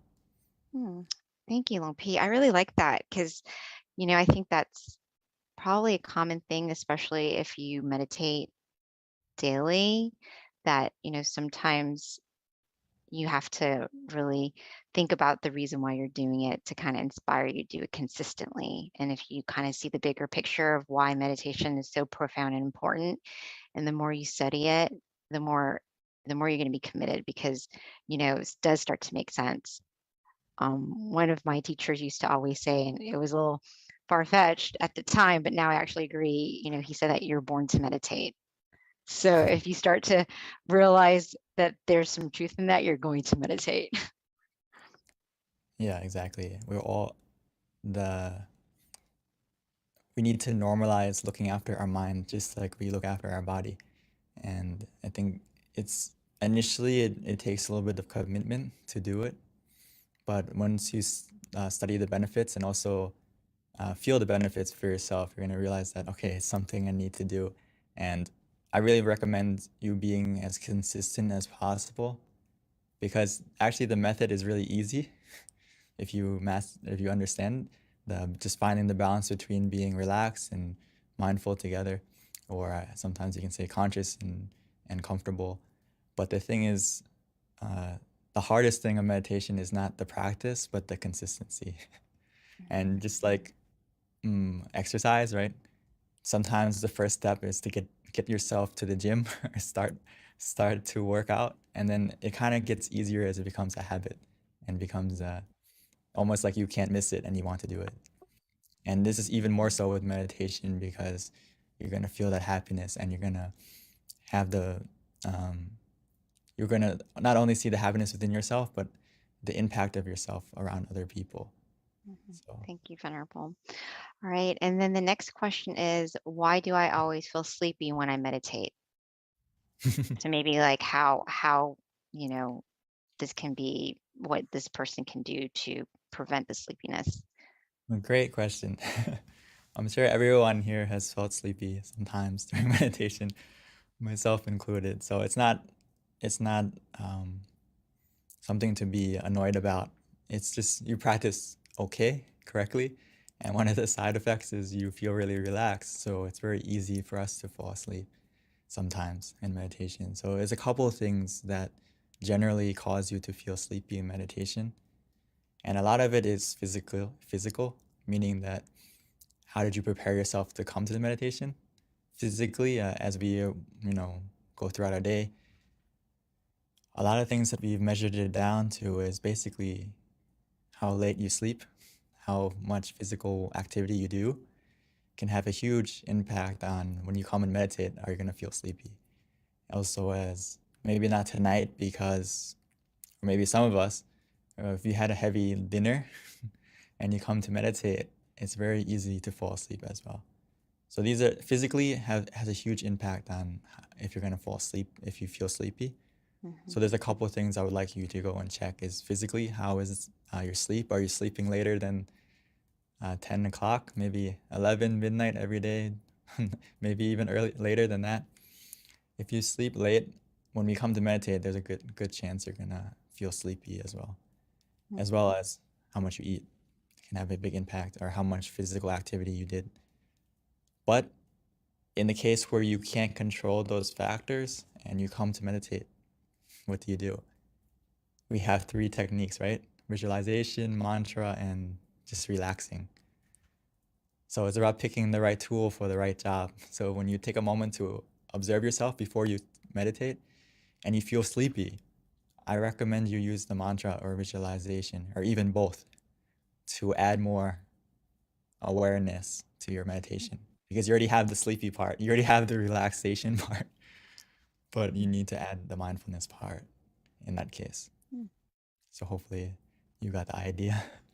Yeah, thank you, Pete. That actually makes good recommendation. So this next question is from Charity Sills, and the question is it okay to lie down while meditating? And especially this person, considering there's injuries, or is it more powerful to sit up? Oh, to lie. I think in this case, in general, I wouldn't recommend you to lay down to meditate in a sleeping position. Only unless in this case, like you said, is if you have injuries or you're physically like unable to sit up, or to sit up, because in this case, yes, it's okay to lie down, but if we in a normal situation, I recommend you to sit up, just because it helps you to find that balance between being conscious with comfort and being mindful and relaxed together. It's easier when you're sitting in a position or not necessarily lying down, because when you're lying down, just like the question before this, it's very easy to fall asleep. So it depends. It depends on your physical condition. But in this case, please feel free if you are if you have an injury like this. Mhm. So it is still possible, though, correct, Venerable, Yeah. to meditate lying down. You just have to be more aware, because if you're not, you're going to fall asleep. Exactly. Okay. This is an interesting question, Long P. It's a question/experience. So this person felt very cold, like chills on the arms, but it was very blissful in meditation, and wondering if this is a cleansing of energy or just relaxation, like the temperature dropped. This has happened a few times during meditation. Very good example and question.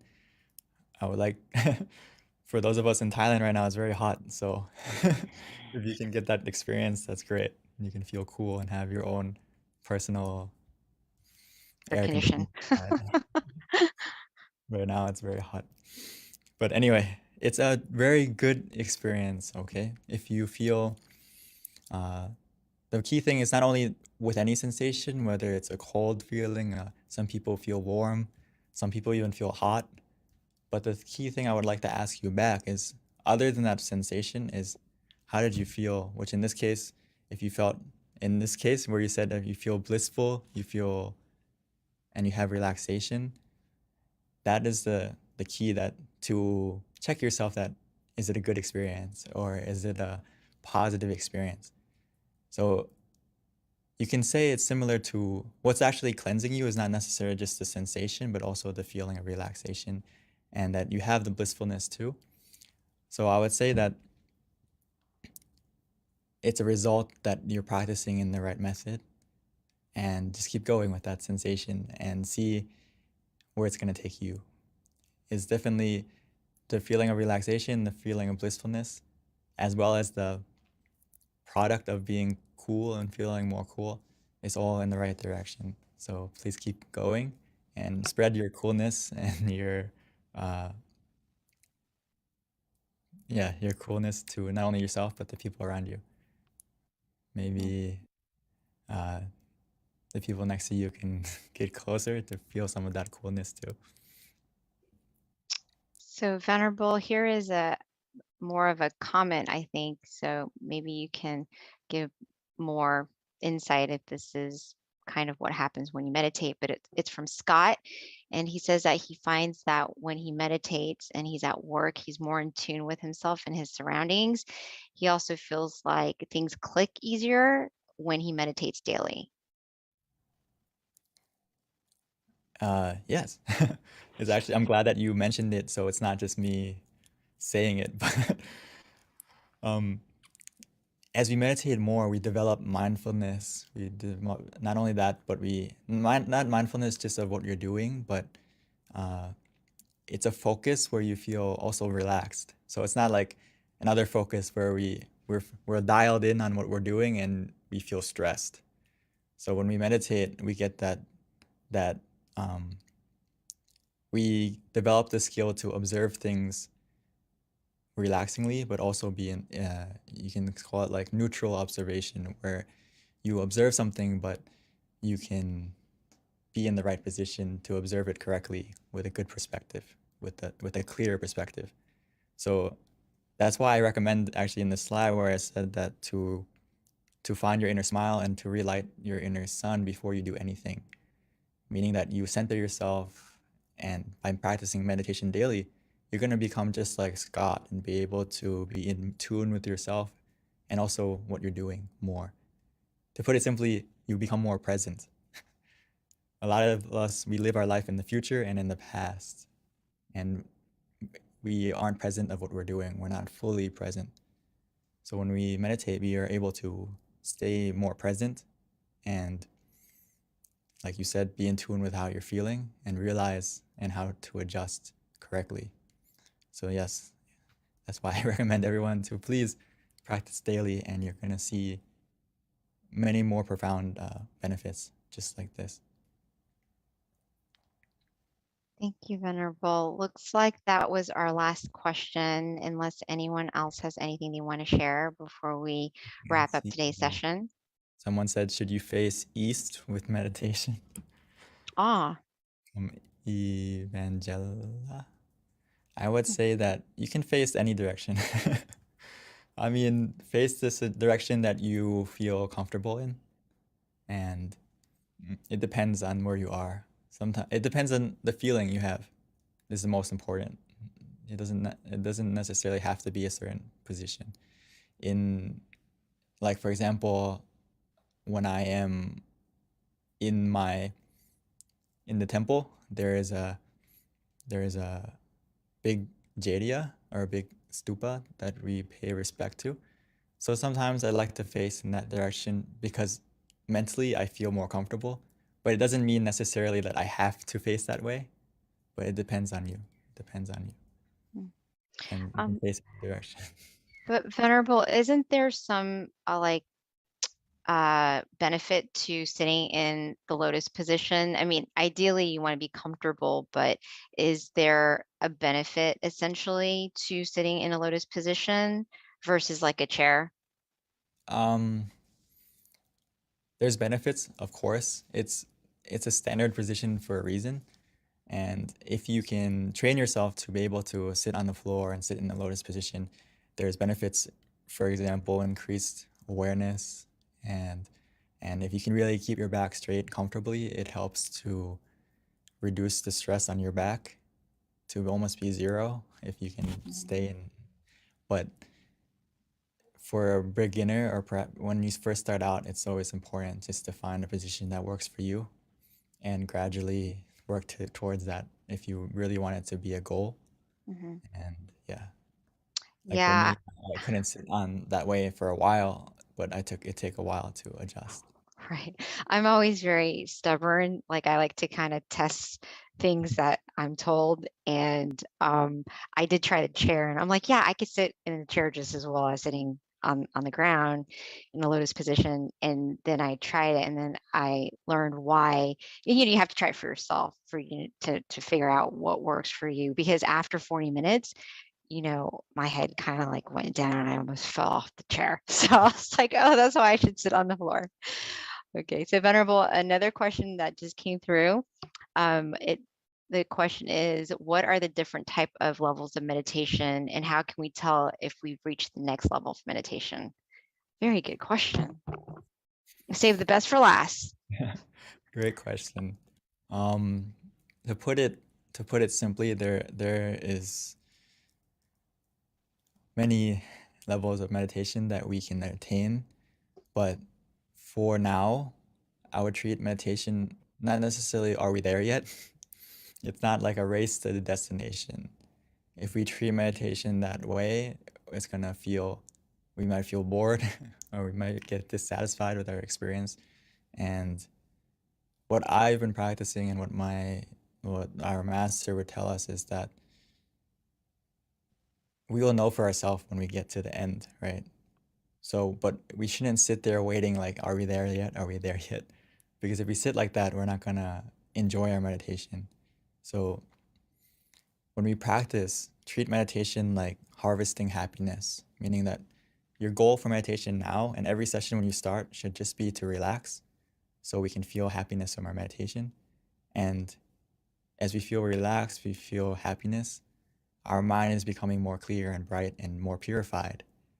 So the main goal to meditate is to purify your mind, to clear your mind and fill it with happiness and purity.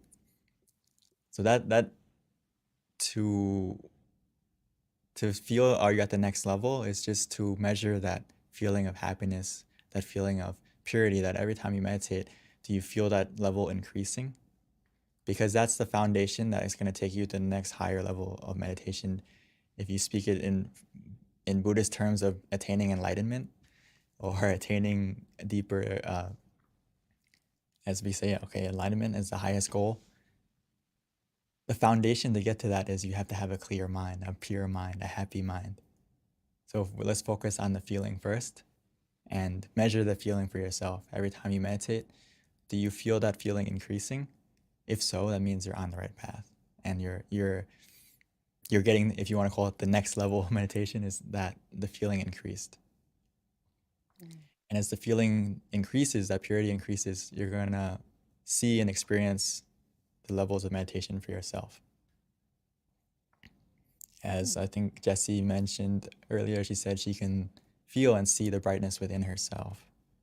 So that's something that we have to experience for ourselves. And it's something that I also put to, like, I think like V just said, like, you're stubborn, right? And you want to test it for yourself. So that's the key of meditation, or of anything actually, is to test it for yourself. And you're gonna, if you just follow that feeling of relaxation and purity of happiness, you're gonna be able to test it for yourself and experience it for yourself. And that's the thing, Venerable, is it's great because you have the guidance, and because our teachers tell us all the same things. And then if you test it, then you're like, oh, that's why they say that. It just makes it more efficient when you have the proper guidance. But still, people are stubborn. They want to see for themselves. I would say just for now, your best guide is you can feel for yourself if you're on the right path. Listen to your body, listen to your feeling. If you're meditating correctly, your body is going to react a certain way. And how you feel, you're going to feel a certain way. So if you're meditating wrong, your body is going to tell you first, right? You're going to feel tension, you're going to feel stress, and also mentally you're going to feel that way too. So just pay more attention to yourself, and that can also be a guide, actually one of the best guides, Right. Definitely. To be aware of how you're feeling. And if you feel that balance between being mindful and relaxed or being conscious with comfort, that means you're okay. Everything's okay. But again, one of the obstacles is doubt. Yeah. So that's why it's always good to come and meditate together. And if you have any questions, don't be scared to ask, because sometimes we have that doubt. Are we practicing correctly? And my job is to reassure you, and also the monks that practice, to reassure you that, okay, you're on the right path. Right. And I always learn so much just listening to your answers from the questions, because you always add some sort of insight that I didn't really ever think of. So thank you, Venerable. I hope other people feel the same, but your answers are always very profound and simple, but yet inspiring at the same time. So thank you. So Venerable, that wraps it up. It is 10:32. So everyone, thank you so much. As my teachers like to say, sleep in a sea of merit. We'll see you next Friday for Earth Day meditation. Please join us. It's going to be super special. And then, of course, the following full moon next month on May 16th. Thank you, everyone. Namaskaran, Venerable Daniel. Thank you, everyone, and hope to see everyone in the next full moon, and also on the 22nd. Yes. Namaskaran, Pete. Satu.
Hi, everyone, and welcome to our full moon meditation tonight, our May full moon meditation.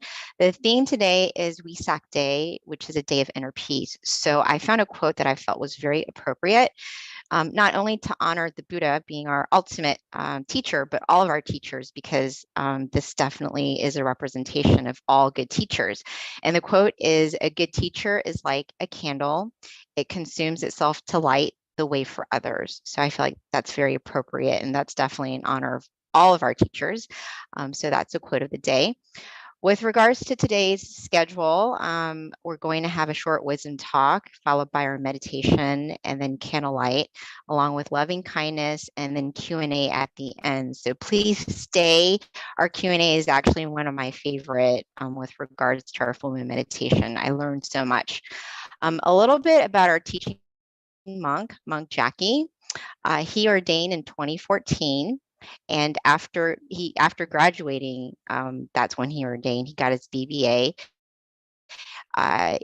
Once he ordained to life, and so he found his goal and his passion, which is to practice his passion, which is meditation, not only cultivating it, but sharing it to others as well. So that's a little bit about Venerable Jackie, Monk Jackie. Before we start, we would like to ask everyone to please share on the chat, just so that we know where people are from, the state that they're at, their city, and their country, because we do have people from all around the world. So it's definitely very interesting to know where you're from. So if you can put that in the chat, that would be very helpful. Thank you, everyone. All right, so at this time, I would like to invite Monk Jackie to start our session for us. Good morning. Good Good evening. Good evening to everyone. It's morning time here, so. Depending on where you are in the world. Yes. So I'm thinking maybe other people from other places around the world are joining also. So good morning, good afternoon, and good evening to everyone, right? Welcome everyone to our full moon meditation tonight. Okay. Hopefully you all have had good meditation sessions from our past full moon events also. And hopefully this one will be a great one for you all as well. Okay. It is Vesak Day tonight, right? And we would have a little information to share to you about that. But before we go into that and to our meditation, there's something I'd like to share. Okay.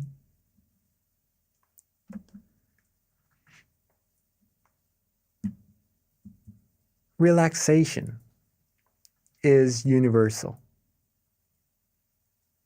Would you all agree with me on that? Everyone in the world can relax, right?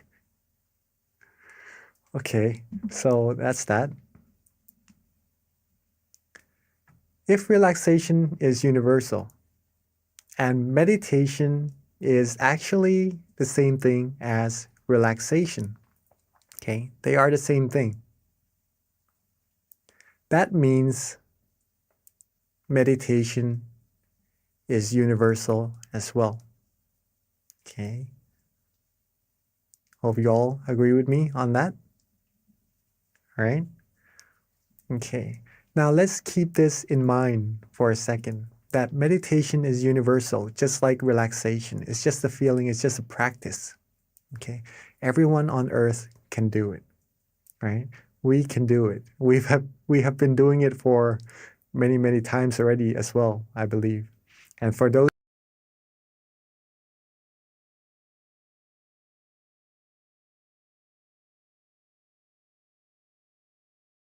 already as well, I believe. And for those who are new, meditation is relaxation. It is very easy to do. But the result is more and more profound once you practice it more and more. Okay? Now, meditation is universal, right? Meditation also leads us to happiness, Okay. Not just any happiness, though. It leads us to true happiness. What is true happiness? True happiness is a type of happiness where you could always have. It doesn't go away. It doesn't depart from you. You don't depart from it, unlike the other happinesses we find on the outside. Okay? When you want this happiness, you could always access it. You will be able to rely on yourself for happiness and to be able to help others be happy as well. This is what true happiness is. Okay. Meditation is universal, and meditation brings true happiness. Let's put it this way first, so that we understand this phrase. Everyone can have true happiness. If you can relax, then you can have true happiness. Okay. So, in other words, everyone here today is able to find true peace, true happiness for sure. Okay. Now, we know this already. How do we do it? How do we meditate? How do we find this true happiness inside of us? Simply by relaxing our body and mind. That's it. As simple as that, right? If you can relax, you can meditate.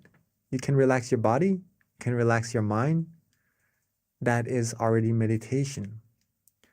Thus, this word, relaxation, or feeling comfortable, feeling good, feeling calm, is very, very important in meditation and for everyone as well. We may feel relaxed from time to time. We may feel good when we are sitting in a comfortable chair before we go to bed. After coming out of the shower, we feel good, we feel relaxed. But sometimes we are used to it, that we overlook it, of how important it actually is, this feeling of relaxation. This is the feeling that will bring you deeper and deeper into more and more happiness inside of yourself. Okay, so let's take a look at how it does that a little bit more. So if you're able to relax your body, relax your mind. Okay. I don't know if you can see this, but there's a little word, relaxation, on the bottom right here, right? On the left of the screen. We might start off with a good amount of relaxation, right? That we feel, okay, this is our relaxation right now. I'm feeling good. I'm feeling calm. That's good. If we keep that feeling going, if we keep being relaxed more and more, be with that relaxation, it will grow. It will become a little bit bigger. Okay. And then when we keep being more and more relaxed, more and more calm, keep going, it becomes a little bit bigger. Okay. And I guess you all know what's going to happen next. If we keep being more and more relaxed, be with that relaxation, it's going to get even bigger and becomes even bigger until it becomes very, very big. I literally expanded the word relaxation so that the white part is all that we can see right now. So it eliminates all the other undesirable feelings away. And all there is left inside of our mind would be the feeling of relaxation. Okay? It becomes so big that this relaxation becomes peace. It becomes serenity in our mind. Nothing else can come in. No negative feelings, no negative energy could penetrate. It becomes true happiness. Okay. This is the power of relaxation. This is the power of meditation. Okay. Now we know how to meditate, right? Not that difficult. And if we practice together more and more, we would find true peace little by little until reaching the very utmost of it. Nothing can penetrate, and that's the ultimate goal of meditation. Okay. Now, this was discovered. This technique was discovered a long, long time ago. It doesn't just happen. It didn't just happen recently. Okay. It was discovered actually on a full moon day. The same type of day, the same type of night that we are meditating together right now. Interesting enough, it is on the 6th lunar month also, which is tonight, right? The 6th lunar month. This full moon day, over 2,600 years ago, actually, was when it was discovered, this knowledge. It is a day called Vesak Day. Vesak Day. Okay. On this day, just for information for all of us also, when true happiness was discovered, when a person like us, right? A person was able to discover true happiness inside. It is actually on the same day that this person was born, discovered this true peace, true happiness inside, and passed away, right? It's on the same day, but on a different year, just so you know. Okay. And this person, we all know who this person is already, actually, from seeing the picture, right? Is the Lord Buddha. On this Vesak Day, over 2,600 years ago, he sat down and vowed that if he doesn't attain true happiness or the knowledge to eliminate all negativities from the mind, right? If his flesh or blood were to vanish, if his flesh and blood were to vanish and all there's left is his skin, his tendons, and his bones, he would not quit until he reaches true happiness, until he was able to eliminate all negativities from the mind. And so he did. And he passed the knowledge down to many, many people, and so they did also. Okay. Until generations after generations, reaching us here in the present day, we too can find this true happiness by just relaxing, by just meditating. Now, along his years of teaching, there is this one phrase that he said, Nati Santi Parang Sukham. It is in Bali, right? An old language. It means there is no happiness greater than the peace of mind. So for everyone here, if you are seeking happiness, are you all looking for happiness? Do you all want to be happy? All beings do seek happiness, and that's pretty much what we aim for, what our goals in life will bring us. It brings us success, and that success, it's what will fulfill us, give us happiness, right? So all of us seek happiness. I'm sure no one would want to be sad or to feel bad or anything, right? We all want happiness. And if we want the greatest of happiness, it is where the peace of mind is. Okay.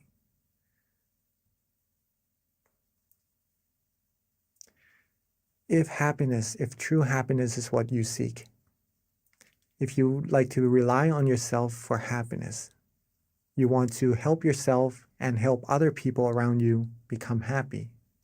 Now you have the roadmap. Now you have the roadmap. You know where your destination is, right? You know where your destination is.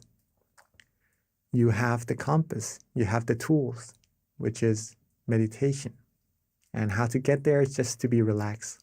Keep being relaxed more and more until we reach our destination.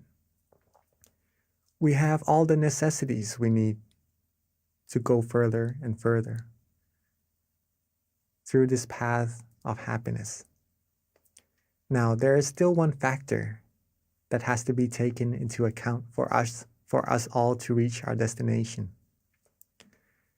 That factor, can anyone guess?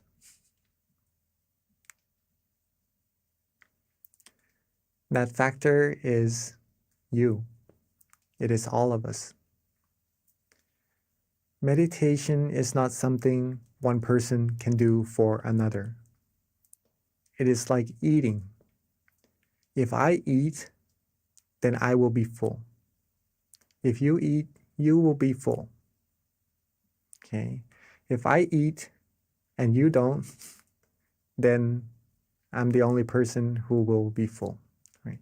Same as meditation. If you meditate, you're going to be the person who finds true happiness. If you have the knowledge, if you know how to do it, you have the destination, the roadmap, and everything. Well, if we take into account, right, if we take that into practice, we will sure reach our destination. And I'm sure all of us would be keen, right, to reach that destination altogether. If we can be truly happy inside, if we can find that true happiness inside of all of us, then we could be the role model to other people around us. Remember, at that point of true happiness, no negativities will be able to penetrate. If we could get to that point, more and more of us, no negativities will be able to come in, okay? Not just into our mind, but into our community, to our society. The more we expand this true happiness to the outside, the more we would be closer to world peace, okay?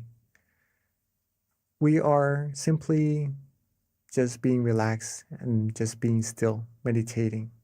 But the result that arises from this is really profound. Okay. If we can do it first, we could be happy first, then we can share the light with all the other people around us, having everyone be happy and having this world be a world of true peace together.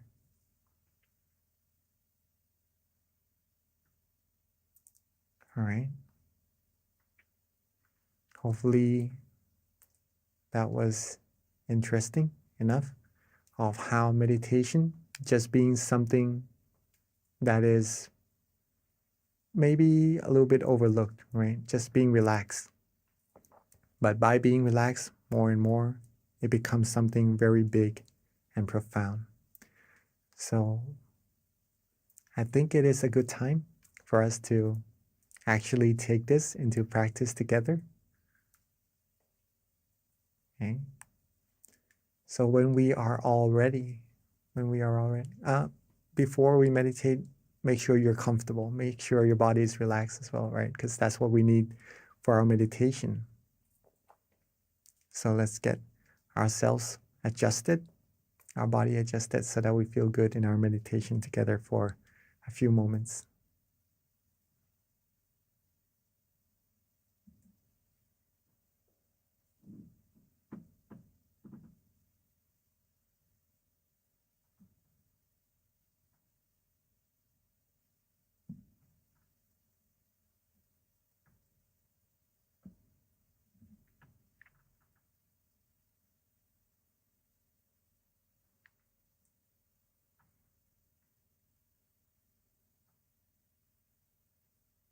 Okay. So before we start our meditation together, let's check our body, see if we are comfortable in this position already. And when we are ready, let's softly and gently close our eyes.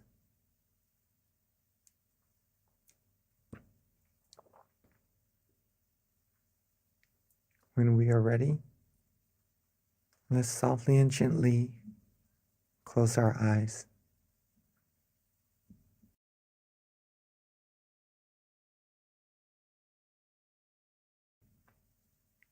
Take our time. There's no need to rush at all.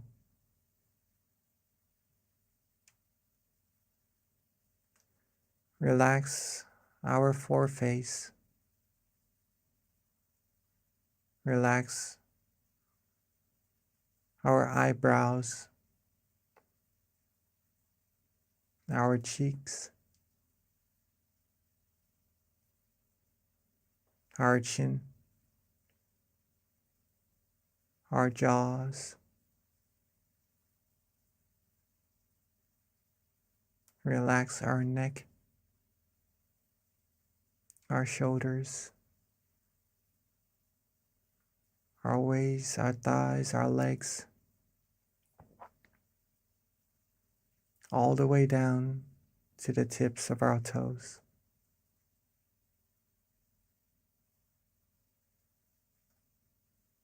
Let's take this moment together to relax every part of our body. Take our time so that we feel good for ourselves. Rest every part of our body. Make sure that there is no tension at all in our meditation.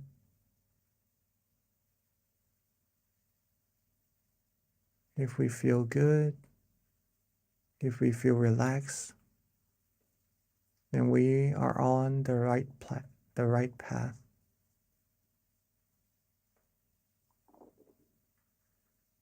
Let's keep this feeling going.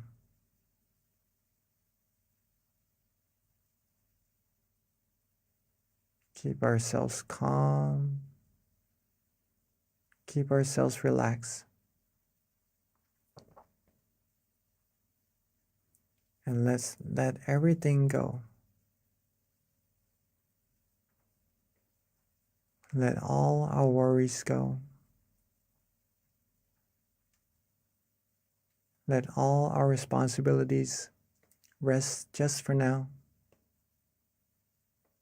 so that we can have time to find true peace and true happiness all together.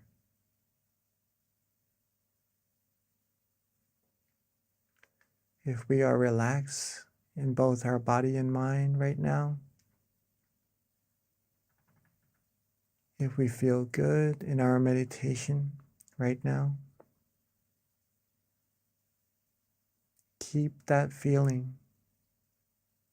Keep that feeling flowing.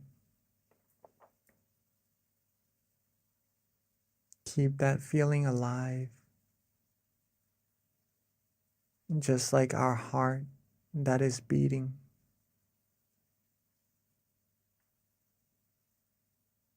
This feeling of relaxation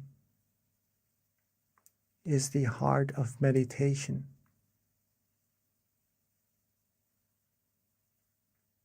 So as long as we feel good, as long as we feel calm, as long as we feel relaxed in our meditation,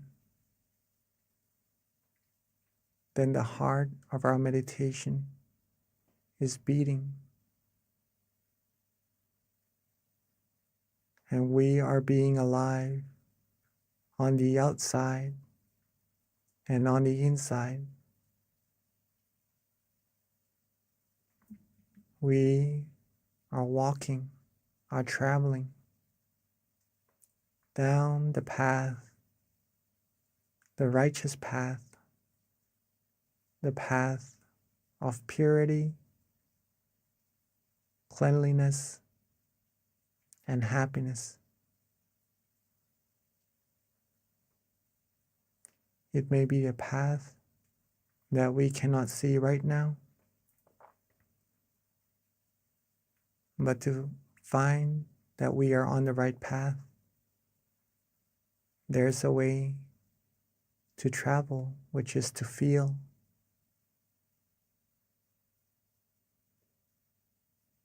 To feel calm, to feel relaxed, to feel restful. And that's how we know we are traveling on the right path, in the right direction, getting closer, closer to the utmost of happiness, the greatest of happiness. But it is like a tree as well, where we cannot rush for it to grow, where we cannot rush for it to bear fruit.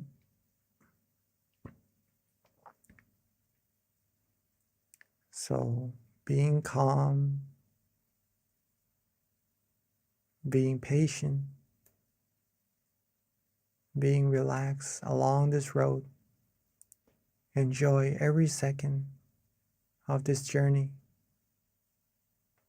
is what will take us to our destination.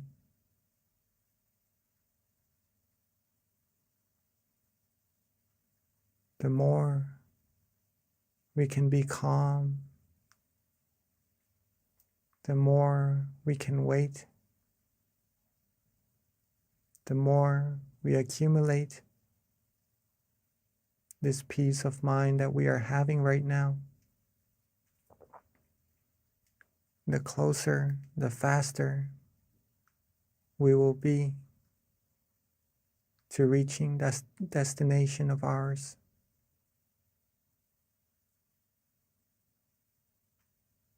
So let's keep ourselves calm. Let's keep our body relaxed. Let's keep our mind relaxed.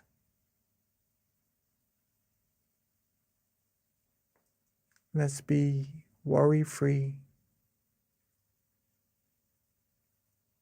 Enjoy this very moment, almost as if this is the most precious feeling we have right now, that will take us to reaching life's most valuable treasure.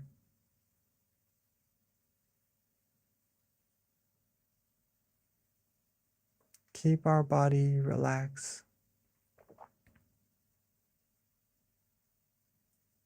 Keep our mind relaxed.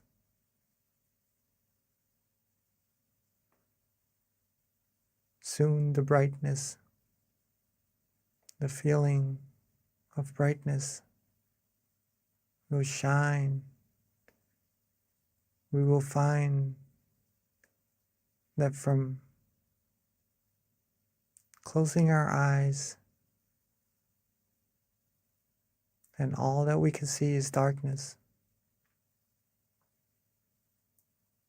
it will start to slowly dissipate, and gradually we will feel lighter, brighter.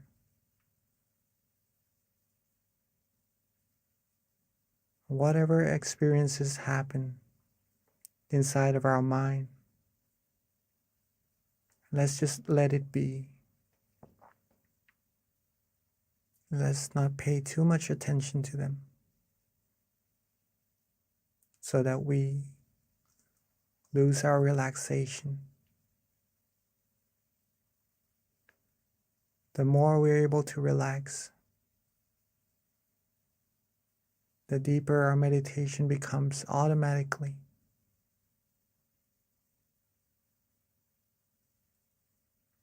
This is our vehicle. This is our tool. At any moment that we find ourselves maybe wandering off,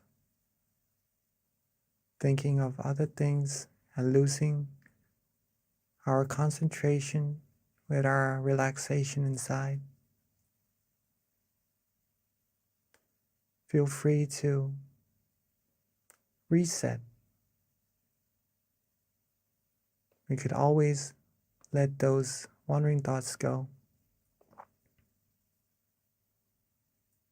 and restart our meditation. Come back to feeling relaxed again in our body and our mind.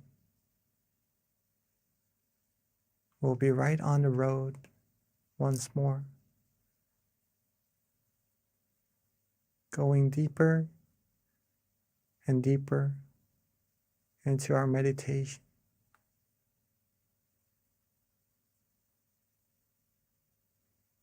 And if we start to feel some tension in our meditation, we could also reset by softly and gently letting those tension go.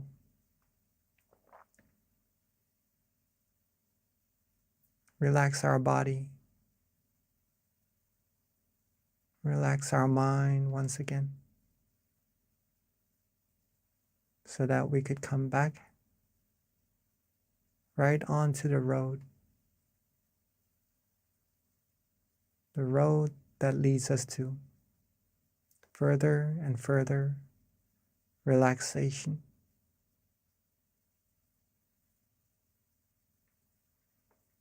At this point, if you're feeling calm, you're feeling relaxed, then you are already accumulating a good amount of positive energy inside of your minds. All there's left to do is just to be neutral. Let these positive energy keep accumulating more and more automatically.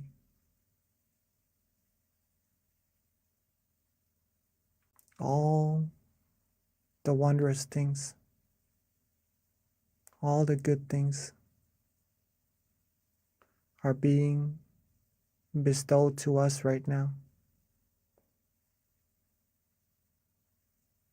just by relaxing,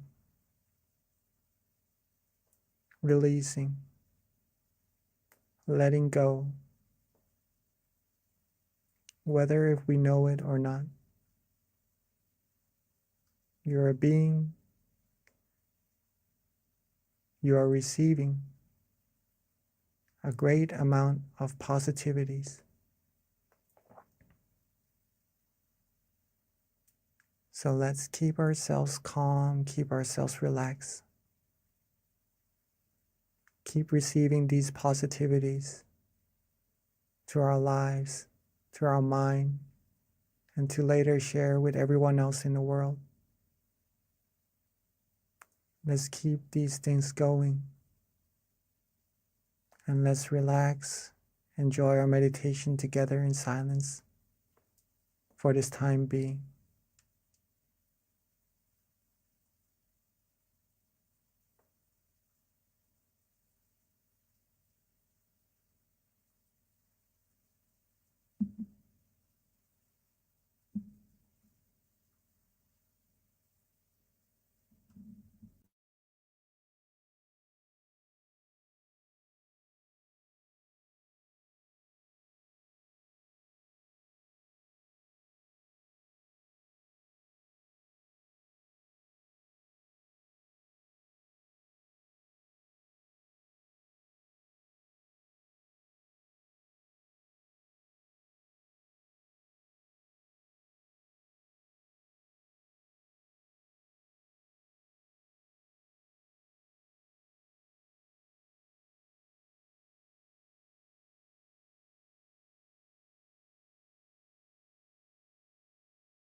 as we are relaxing, as we are letting go, feeling our relaxation, feeling our body resting,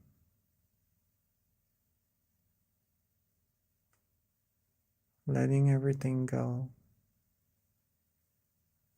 feeling calm, feeling restful.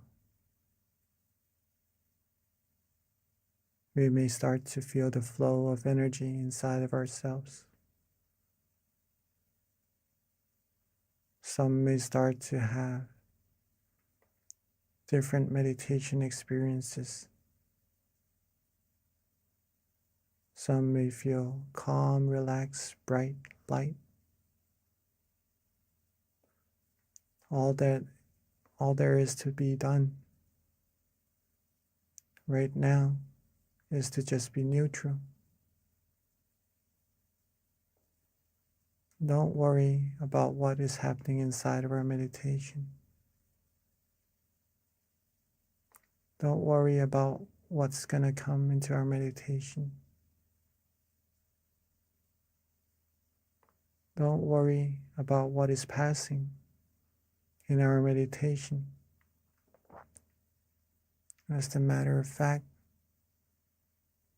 there is no need to worry about anything at all. Just to be with this moment, with this feeling of relaxation, is all that we have to do.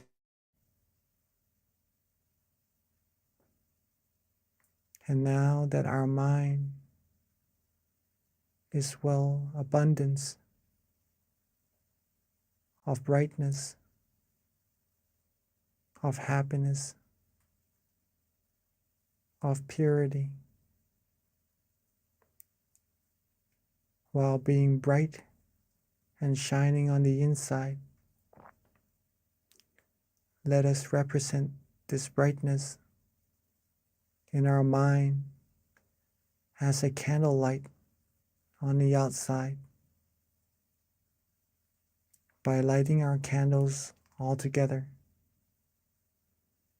So at this moment, while being calm, being light, being bright, let's maintain that feeling and let's all together light our candles at this moment.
Now that we have represented our brightness from the inside to the outside,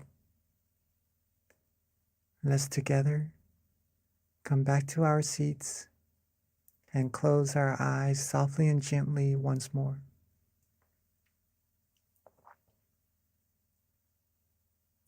Let's relax our eyes, our body, every part of our body, from the top of our head down to the bottoms of our feet. Let's take our time. There's no need to rush. Get back into that feeling of relaxation we had earlier. That feeling of brightness. That light feeling. That calm and comfortable feeling we have inside of us.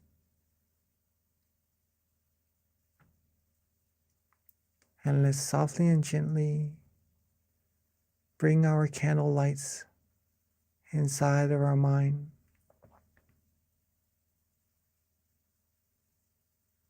Let's softly and gently bring our candle lights inside of our mind where we feel calm and comfortable. Anywhere. And at that point, at that place where we feel good, we feel bright, we feel the candlelight shining. Let's also recall all of our accumulated positivities from our practice of generosity, our accumulation of moral disciplines, and from our meditation, gathering positive energy. Let all of these good energy come together along with the brightness of the candlelight into a clean, clear crystal sphere, bright and shining.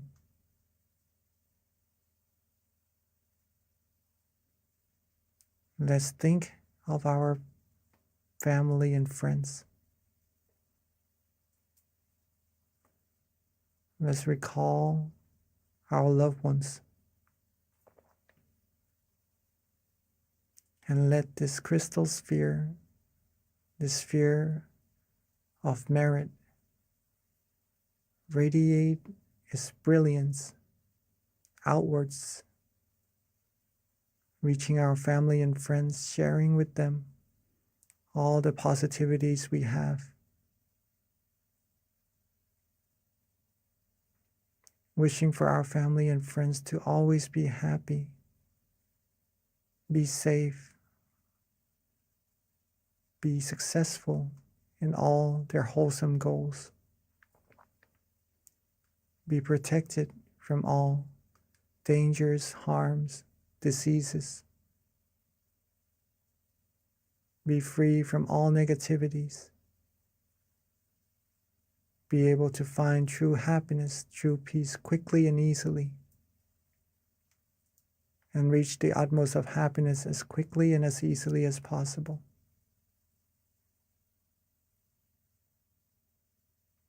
And let's share our brightness, the brilliance of our mind outwards even further.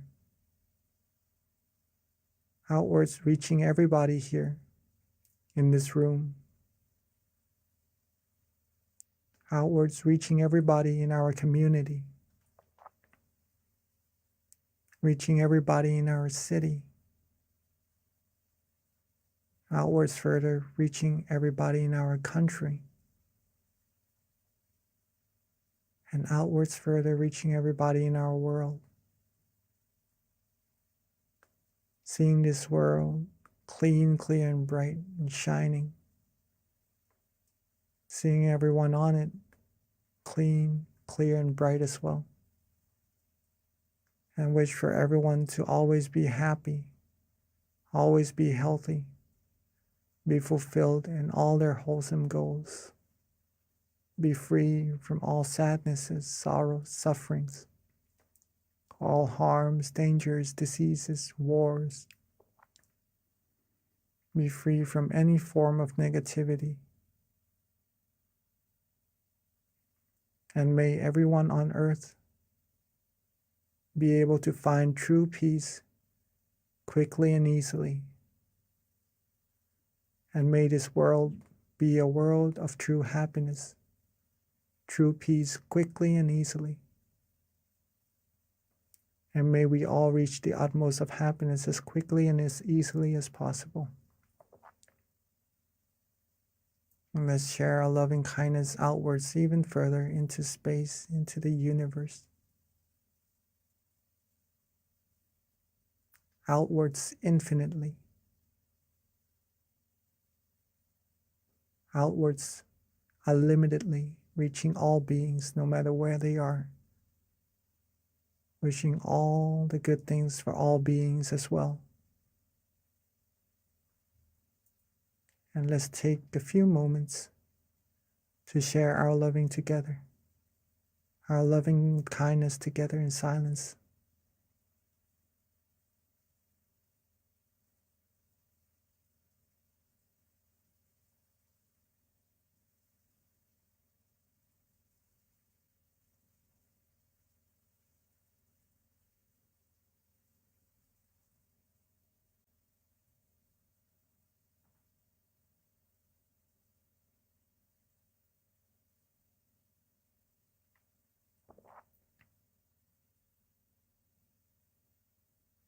Now that we have shared our peace, our love, our positive energy outwards to all beings together, let's softly and gently bring our attention back to ourselves.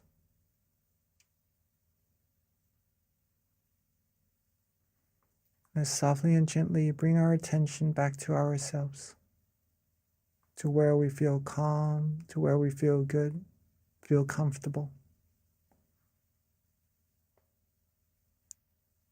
And at that point, with all our accumulated merit, let's wish for ourselves to always be happy, to always be healthy, always be happy, always be wealthy, free from diseases, harms, dangers, free from all worries, all negativities, free from anything that would be able to harm us. And when we meditate, may we be able to still our mind quickly and easily. May we reach true happiness quickly and easily. May we be able to be happy and share our happiness with everyone around us, having our loved ones and all the people in the world be happy as well. And may all of us always walk on the path of righteousness and reach the utmost of happiness as quickly and as easily as possible. Let's take a few moments to wish for ourselves for all the good things we need.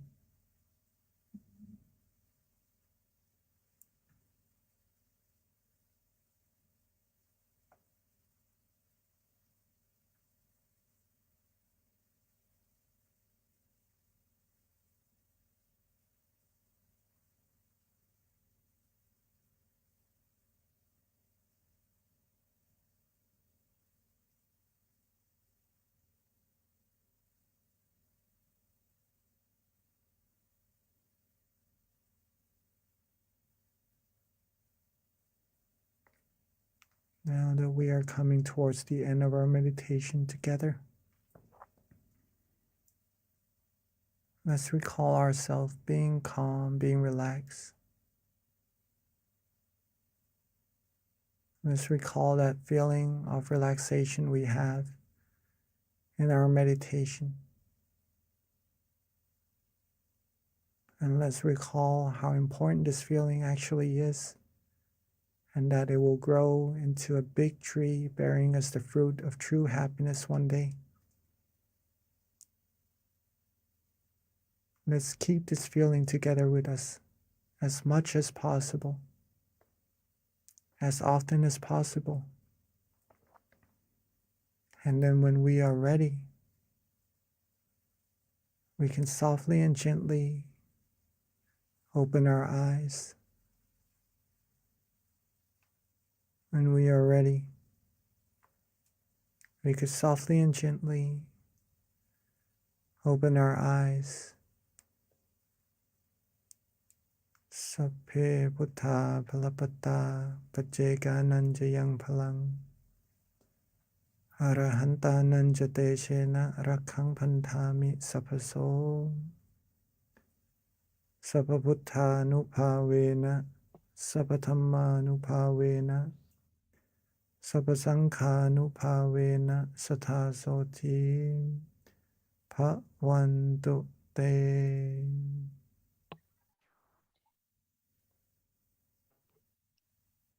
Thank you, Venerable Jackie, for that lovely guided meditation. So before we transition over to Q&A, a couple of announcements. First of all, if you didn't join us earlier in the beginning when we started, if you can share your country and your city, we just like to know where everyone's coming from as we have people meditating with us from all around the world. It's just very interesting to know what city, country, state you're from. Okay, with regards to a couple of announcements that we have, please jot down the next full moon meditation is going to be on Tuesday, June 14th, next month. A couple of other announcements. If you haven't already visited this website, please be sure to check it out, tamagayameditation.org. This is where you can learn of the various centers that we have in the US, the closest center to you that you can go and visit even. We do have guided meditation open right now at our various city centers, such as Boston, Chicago, Azusa, Georgia as well. So yes, you can definitely learn more about that from the website tamagayameditation.org. And those are our various locations with those marks in the States. So yep, and all you have to do is click on the location closest to you and you'll be linked to the website, and that you can learn more information about their local offerings as well. And then the next website is, if you don't already have our app, please definitely download it. It has a wealth of information, guided meditations. It's mindgem.org. That's the website. You can link to connect with us and download the app from the Play Store or the App Store. This is also a great way to stay connected to our notifications, any announcements that we have every month. When we've got our full moon meditation, there's a notification that comes out through the app to remind you. So it's definitely a great way to stay in touch with us and keep up to date on our announcements. And then lastly, we've got something interesting going on. It is, first of all, we want to invite everyone to upload a picture of themselves in meditation. It's going to be part of the Guinness World Record, where we're going to try to have as many different entries as possible. And then it's open until August 6th. So there's a QR code right there. All you need to do is just upload a picture of yourself in meditation. We're trying to make the most people meditating online, which we have actually broken many different Guinness World Records before. So this is just another cool one that we've got going on. So everyone on this call, please be sure to send a picture of yourself in meditation on the QR code right there. All right, and that wraps it up for our announcements. So at this time, we're going to transition back over to Monk Jackie and then have our Q&A session. So please, if you've got time, stay with us, but we do understand for those who need to hop off. But this is definitely a great time to have your questions answered, further understanding about meditation or any questions you might have with regards to your practice, how to improve it. Looks like we have a question right now, Mung Jackie from Shrirat. Yep. So if we can get the spotlight on Shrirat, please.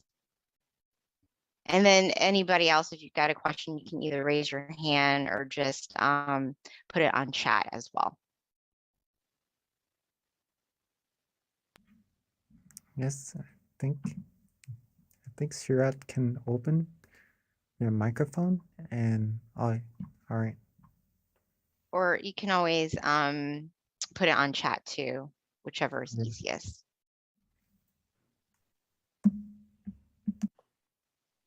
So Venerable, while we're waiting for Shriwat to ask the question or get on spotlight, I do have something that happened to me just as early as today that I think might be interesting to find out what your advice is, or other people might benefit from it too. But yesterday in meditation, I meditate every day, and when I was meditating, I felt very calm and peaceful, and like I was floating, which was really cool because I hear that this is kind of a typical experience in meditation. But then today, when I meditated earlier, I felt like a heavy rock, like a rock. And it was weird because in my meditation, I felt like the rock was round and was like right on my lap. So I don't know if that's, an experience that's typical, or if that's just me overthinking. So I wanted to get your input on that. Does it feel heavy, or does it Yeah. feel light? The rock Feels felt heavy today. Yesterday felt very light and floating, and today it was like a rock on my Right. lap. And I was like, this is new. Okay. That That is was kinda actually odd. quite normal in meditation. Oh, Okay, first of all, very beautiful that you are meditating every day. That is actually what is needed to progress in meditation. No matter what meditation experiences we have, right? Sometimes good, sometimes we feel not as good as the day before. If we keep meditating, we are progressing no matter what. The only way we're not progressing in meditation is that we do not meditate. Okay. Now, sometimes when we have good meditation experiences one time, right? The next time we may look forward to getting the same meditation experience. And there are many reasons, right? That rock is there. Okay. There are many reasons for that rock to be there. So one reason is that maybe we are anticipating a same meditation experience. Maybe we're anticipating that we're doing the same thing, so maybe the same experience should happen to us. And that anticipation from before not having any, right? Now there is a little bit that may cause a slight tension in our meditation. Okay. And that is what is causing that feeling of heaviness, or maybe we could interpret it as a round rock, right? Another thing is that we may have accidentally put some effort into our meditation. And it may be a slight effort at first, but if we keep that effort going, it may be bigger and bigger as well, right? Like the feeling of relaxation. If we start off by being just a little bit relaxed and we're content with it, it will grow and grow and become bigger relaxation as well, right? Same thing with the tension. It may be a little bit, and then it becomes more prominent.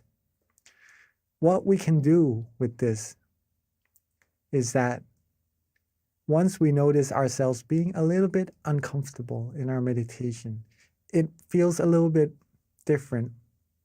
It feels skeptical in our meditation. We're not sure if we're doing it correctly or not at all in our meditation. If we have this feeling, reset straight away. Reset straight away. Okay, don't hesitate, don't go further to see whether if this is correct or not, because once we have doubts, that shows that we are maybe going a little bit off course already. Reset straight away, come back to relaxing, do what we like, do what we enjoy. And then when we have that feeling of relaxation, we are certain about that is the right path, that is the right way, and that will bring you further and deeper down the middle path, down the path of true happiness for sure. Okay, hopefully that answers your question. Yeah, thank you, Venerable. Yeah, the rock and knowing it was round sitting on my lap was a very weird experience I haven't had before, but thank you. So yeah, we do have a question from Ashley that just came through, and Ashley asked if you recommend writing down your meditation experience every single day. Yes, yes, if that is possible, please do. That will help you observe whether what you did today that benefited you. All right. So what you did that was good for you, if you keep repeating that, it will become bigger and bigger also. You will get better and better in meditation. And it will help you observe what didn't really benefit you also. So if we lessen those things, then we will be able to progress in our meditation also. So meditation, writing journals is a great way to improve in our meditation. And that's also recommended by our master himself, right? If you could write after your sessions, right, in every session, that would be even better, okay? But see what works for you, what helps you observe yourself better, and then do that, then we could improve our meditation from there. So Venerable, we've got a question from Miss J, and Miss J is new to meditation, wants to know how she can become better. To become better in meditation is very easy, but it takes consistency, pretty much that.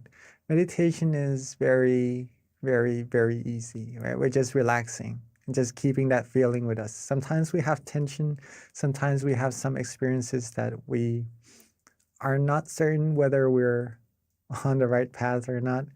And sometimes we are sure that we are on the right path, okay? Whatever happens in our meditation, accumulate more of those feelings that you like. Okay, this is how we improve. When we are certain that we enjoy meditation, that feeling, that relaxation, accumulate more of that. Maybe it could be 1 second, 2 seconds, 3 seconds, 1 minute. If it goes away, reset, come back to do it again. Accumulate like putting money into a piggy bank. One day it will become full. We'll have like a bigger piggy bank and we keep accumulating it. It will become full again. It becomes bigger and bigger. Once we know it, we are now millionaires pretty much. We would be very wealthy of the happiness inside of our mind. Okay. Consistency, repetition, be relaxed often. That's how you're gonna improve in your meditation. Thank you, Venerable.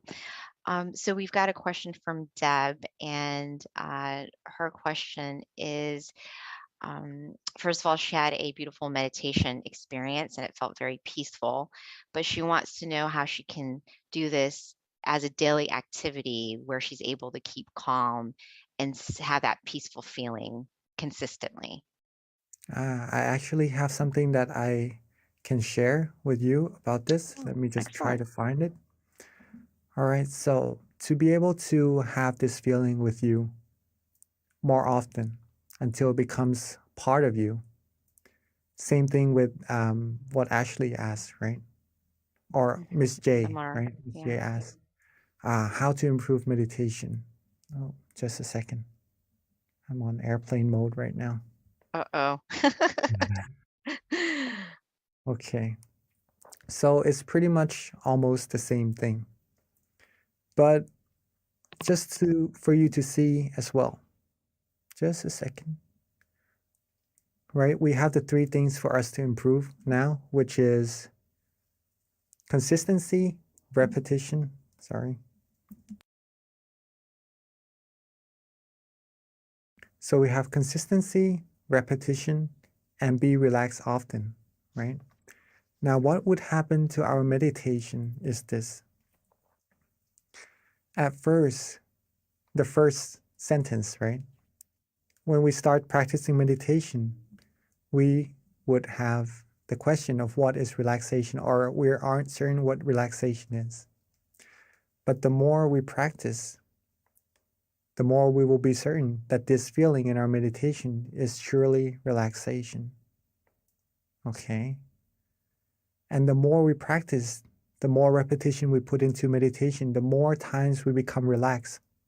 Then we become familiar with that feeling of relaxation inside of us, right? It keeps growing and growing.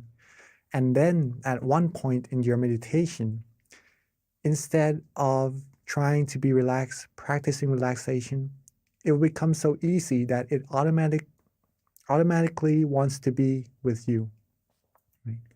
Your mind wants to be relaxed automatically. When you eat, when you sleep, you just want to be with that feeling without trying to want to be there. It becomes automatic, it becomes natural. It becomes like breathing, right? You don't have to try to breathe. You just breathe normally. It becomes like that. And the way for this to happen is that we have time to meditate in our days. We have to schedule time for it. There is a set of chanting in monkhood, right? There's a set of chanting that is really, really long, the longest set of chanting that we have. And people who are able to do that must pay a lot of attention to memorize this thick amount of chanting, this thick book, right? And there was this one monk who I met, and he was able to do this, okay? He told me, I still remember it. It's a really good saying from him. He told me that if you have passion, then you will have time. Okay, if you have passion for something, you'll make time for it for sure. Okay. So if you like meditation, if you want to improve on meditation, you will definitely have time for it. And a good way to have time for it is to actually prioritize it and make time for it in your day. Maybe Miss B, she meditates every day, right? She would probably be a good role model to how we can meditate every day and incorporate meditation sessions into our daily practices as well. Yes. So that's how we do that. So that's how we do that, and how we improve our meditation until meditation becomes part of our life and becomes like breathing. Mhm. Thank you, Venerable. Yeah, one of the things I feel is very key, and you hear this from every single teaching monk, so there's some truth in it. And not only that, you experience it for yourself, so it's always nice to have monks confirm what you're already doing, but it's definitely little by little. So, the recommendation of meditating initially 5 minutes a day, don't overdo yourself, and then increase it with time to 10 minutes. And before you know it, little by little, at some point you get to an hour, and that's, but you accumulate it slowly. So it's just something that I've heard many times from different monks in terms of your own self-development as well. So Venerable, we've had several questions kind of trickle in. The next question is from Casey, and she wants to know if it's normal that your body feels cold after you meditate for a while.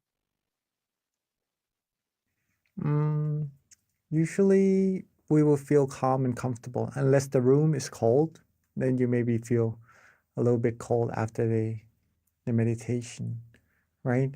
If you have come from a hot place and you meditate, and you feel cooler, right? Then that the physical part of meditation pretty much deals with the outside factors, right? But if you feel cool in your meditation from inside, that is part of the meditation experiences that we would have when we are able to relax ourselves, right? So if you feel cool from the inside from meditation, that shows that you are practicing correctly already, right? It is a coolness that doesn't make you feel cold, right? It is a different kind of coolness on the outside. This type of coolness is like a warm feeling at the same time as well. You feel secure, you feel good, you feel fresh, like a good fresh air that we breathe in the morning, right? It's that type of coolness. So if you feel that, then you are practicing very well. But maybe the coolness from the outside, the physical body, it could be due to the outside factors, if that is so. Got it. So Venerable, next question is from Charlene David. And the question is it okay to meditate lying down as opposed to sitting? Yes, we can meditate actually in every position, right? It's just relaxing. But when we lie down, we usually tend to be more relaxed, right? And then we usually fall asleep after. So we do need some awareness in our meditation with our relaxation as well. That's why we sit, right? Because sitting is a good way to relax and also have awareness at the same time. If we lay down and we could be aware and relax, then you are meditating. But if you're starting to lose some relaxation, then when you're starting to lose some awareness, then all we have left is just relaxation. And then that's almost like meditating, but we're not actually meditating at that moment. Just to share that with you.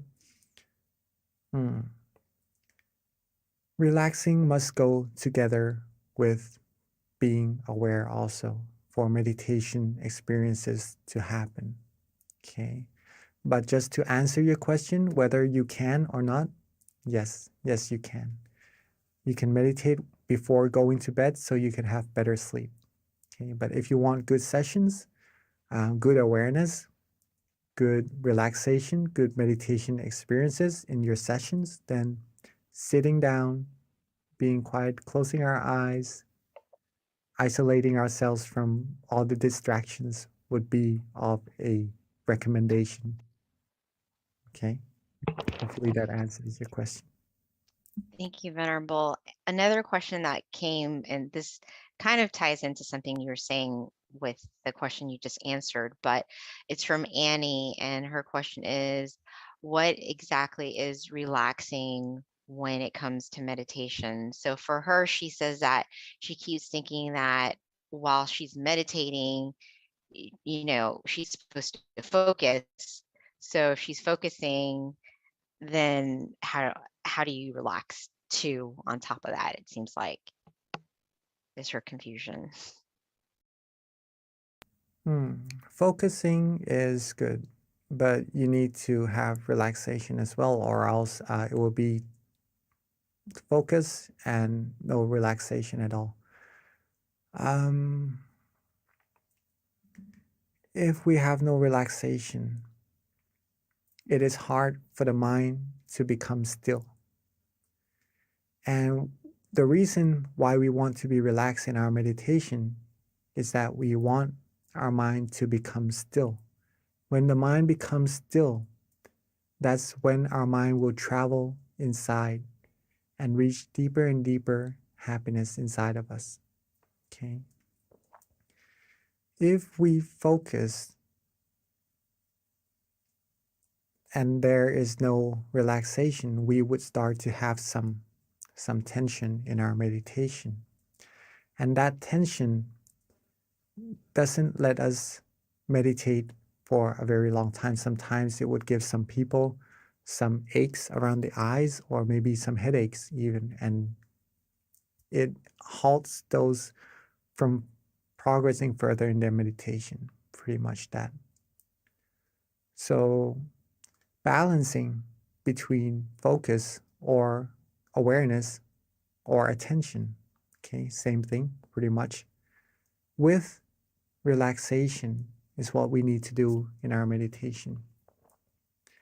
This is also known as the middle way, the middle way.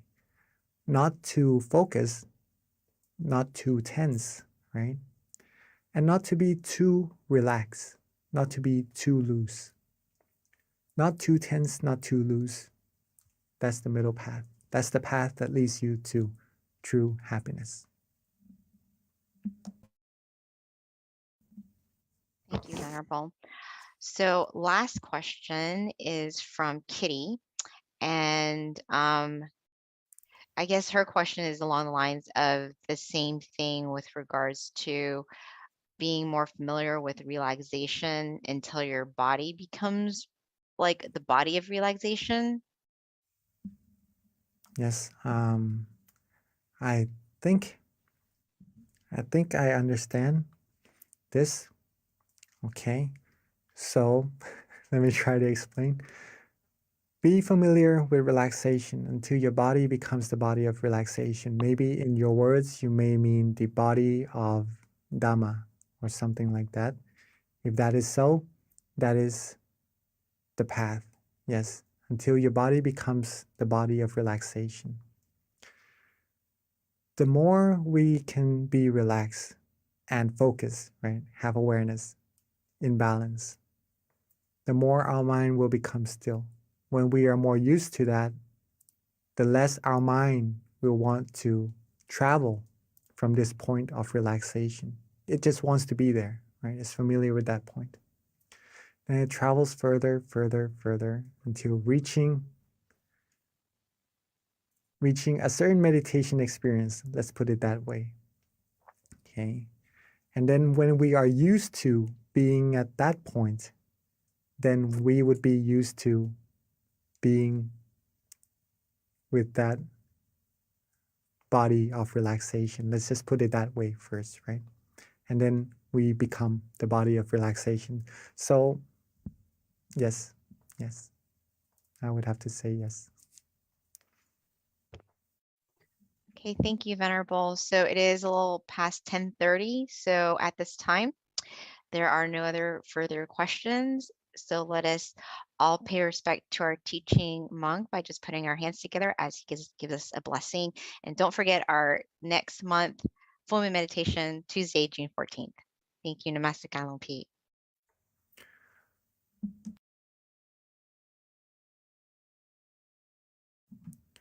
So with all our accumulated merit, our accumulated positive energy, let all these merit come together into a clean, clear crystal sphere.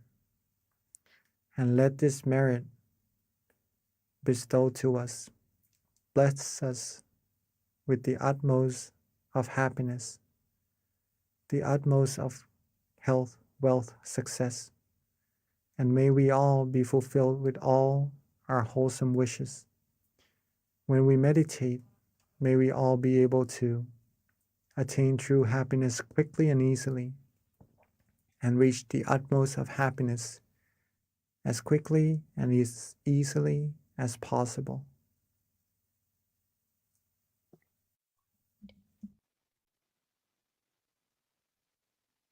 Thank you, Venerable Jackie. Thank you, everyone, for attending our May full moon meditation, and we'll see you again next month. Until then, meditate well, meditate peacefully, and meditate every day. Thank you.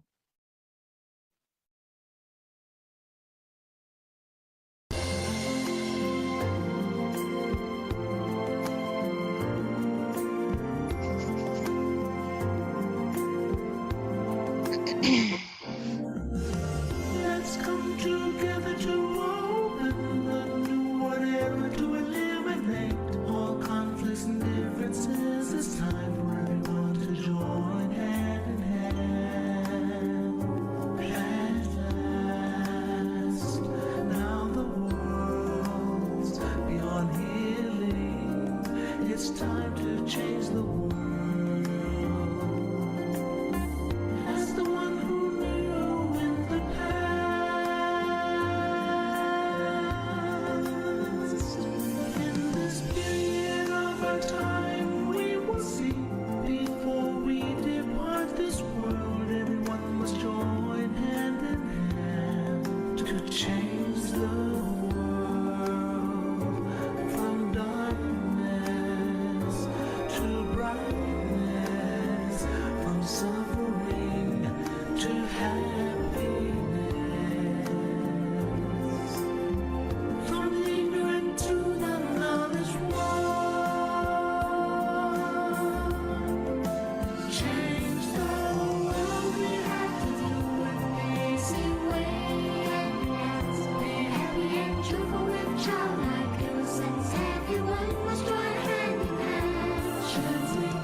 vision of the one who moved from the past, changed the world from the era of darkness to the era of light.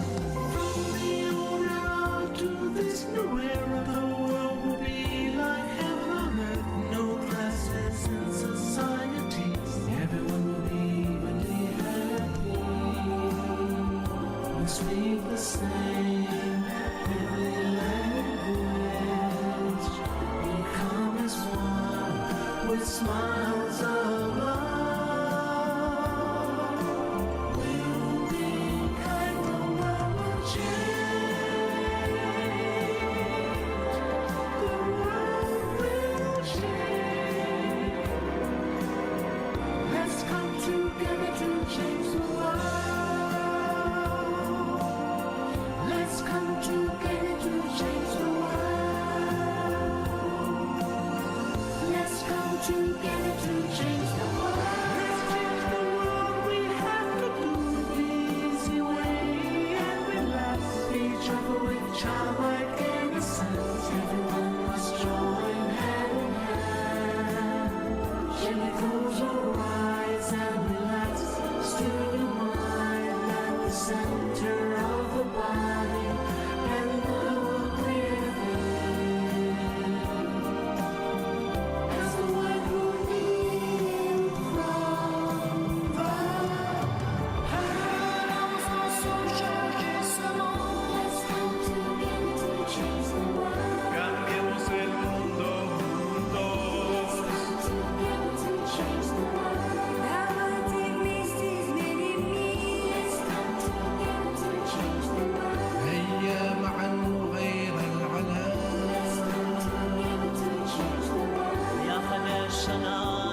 everyone, and welcome to our June full moon meditation. So excited to be here today and to have you join us. So, first of all, can everyone hear me okay? Before we start? Yes? Okay, excellent. Thank you. All right, so before we begin, we always start off with a quote and then an intro with regards to our teaching monk, which is Monk Daniel. So I'm going to read one of my favorite quotes for you. It's just such a profound quote. It's very simple. It comes from this book, Pipo, which is actually Peace In, Peace Out.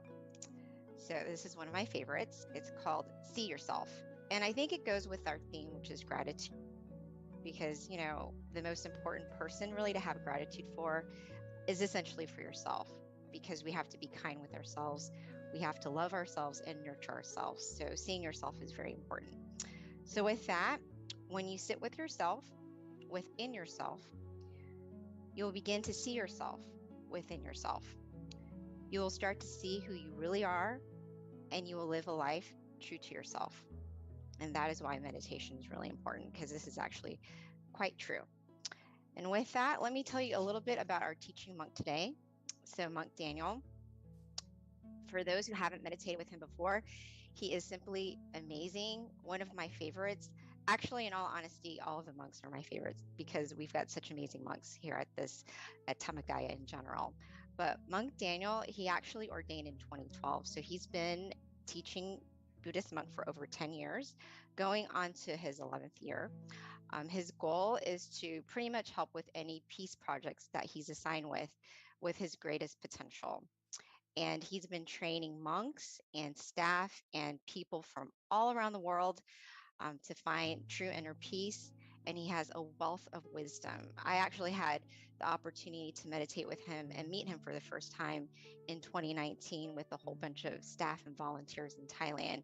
And you guys are definitely in for a treat. So I'm so excited to welcome our teaching monk, Monk Daniel. But before we transition over to him, a couple of announcements or a couple of things to keep in mind. First of all, we do ask that if you can, please share with us in the chat where you are from. We have people from all around the world, so it's just nice to know what city, state, country that you're from. It's just something that we like to kind of keep up with. So if you could put that in the chat for us. And then also we do have a candlelight meditation as well that will be done later after our guided meditation. We do ask that you have your candles ready. If you don't have a candle, that's fine. Simply, you can use your phone. There's an app in terms of a candlelight, and you can use that as well. So at this time, let me transition over to our teaching monk, Monk Daniel. Okay, good evening, everyone. Welcome, Venerable. Good morning from Thailand. Nice to be back on the full moon of June as we go into, the halfway mark of the year. Before we know it, it's already the 6th month of the year. So time really flies by, right? So true. So it's a very good time to reflect as we're halfway through the year. How's it going, right? As today's theme is about gratitude, and also in June, there's a special day that we have, right? In June, we have Father's Day in America, right? So not only should we have gratitude for our parents and especially our father in this month, but we should have gratitude for something very important that they gave us, our parents, our father, and we got the most important gift the moment we were born, which is life. So this is why which connects to the quote just a moment ago from our lovely moderator, from Ms. B, about having gratitude for yourself, having gratitude that you have life. This is the most precious thing we have, right? Time, and we have life. So we still have an opportunity to make things better. We still have opportunity, as my master would say, Lom Paul, is have opportunity to train your mind, to get to know yourself, understand yourself truly, and acquire this true happiness that's waiting for you within you. So this is something that is so precious, even though not everything is perfect, but we still have life to make things better. So this is something that we should be so grateful for, that even though then it's something that we practice as a homework from Lampal, is like when you wake up in the morning, the first thing you should do is reflect and meditate for a moment and just appreciate that I have another day, I have another morning. You know, every morning we're born again, we have another chance to keep doing good and another chance to cultivate our mind, to unlock that hidden potential within you. So I'm very happy that everyone's here tonight on full moon, because we can be just like the full moon and shine. Even though we're surrounded by darkness, we can be the full moon and shine to illuminate that night, make it, you know, such a beautiful and auspicious time. We can be just like the full moon. And today I just wanted to go over some basics about meditation for those of us who are new, and also for those of us who aren't as new, but we always have to remind ourselves, because you know, the foundation is easy, but sometimes it's so easy that we overlook it and we forget to do it. So, but first, like I said, something we should practice every morning when we wake up is our first blessing of the day is that I woke up today. So instead of hurrying up to, you know, turn off the alarm clock and rushing to get ready to go to work or to start a day, start your day peacefully and calmly, and just sit up, and before you get out of bed, start your day in a positive note and reflect on how lucky you are to have another chance, another opportunity. So it's the first blessing to be grateful for, right? We have another day. And why is it so grateful? Because we have another opportunity to not only go through our life and do everything, but one of the things that we should love and take into consideration is to practice our mind and to cultivate our mind to become, as the Buddha would say, it's so important. And he would say that whatever precious jewel there is in the heavenly worlds, there is nothing comparable to one who is awakened. So we have this precious like jewel within us that we can attain. And it's not just it's not a physical jewel. It's a happiness and something that's so precious that we can attain within ourselves.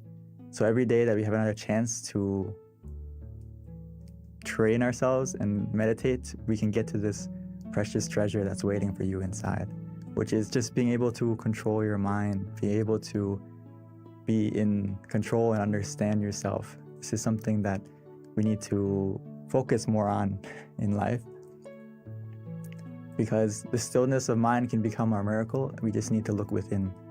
And a lot of times in life, we are always searching for something on the outside to help us, to be our miracle, or depending on something or someone to come along to make our life better.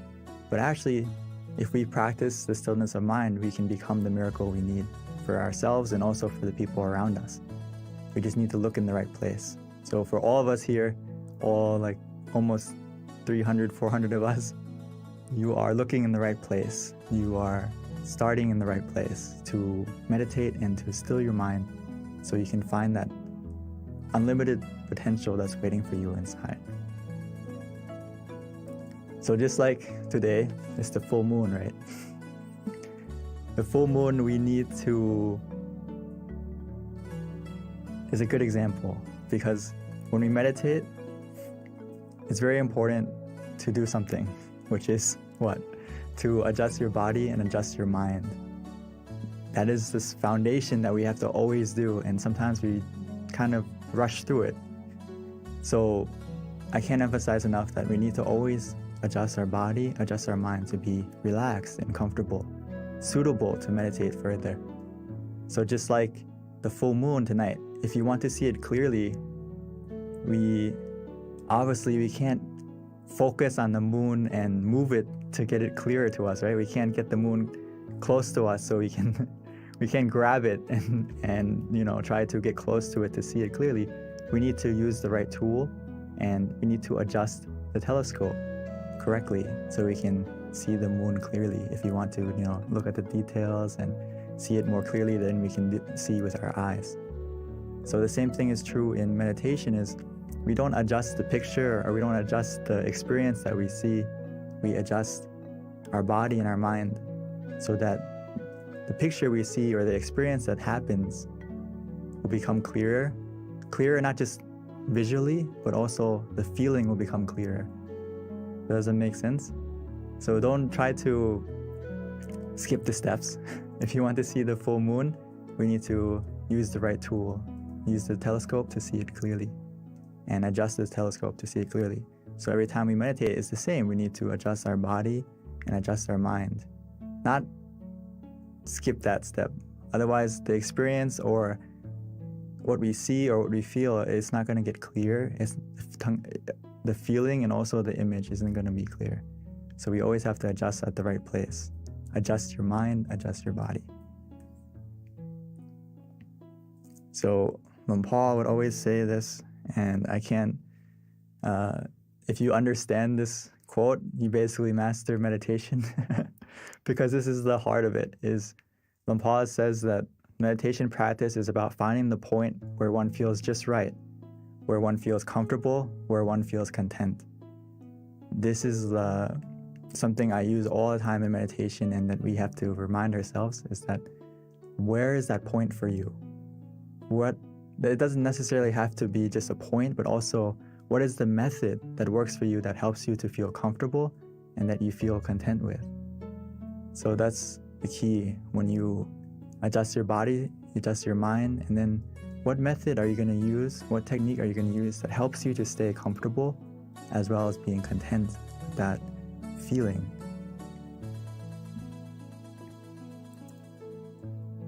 So as we find that point of where we feel comfortable, where we feel relaxed, where we feel physically and mentally comfortable, and we stay at that point contently, what's going to happen is your mind is going to slowly declutter itself. It's going to slowly delete all the clutter in your mind. And it's going to take some time, but as long as we stay there contently, calmly, patiently, and just enjoying the feeling of relaxation, every second that passes by, it's deleting the bad files. It's deleting the negative emotions in our mind, bit by bit. So just stay at that point calmly and contently, and your mind is actually healing itself every second that you stay at that point. It's actually doing two things at once. It's deleting the bad, removing the clutter, and also it's uninstalling all the bad emotions, all the negativity within us, the greed, the anger, the delusion, and also everything that is negative. It's going to slowly get deleted, as well as at the same time it's downloading a happiness within you and making your mind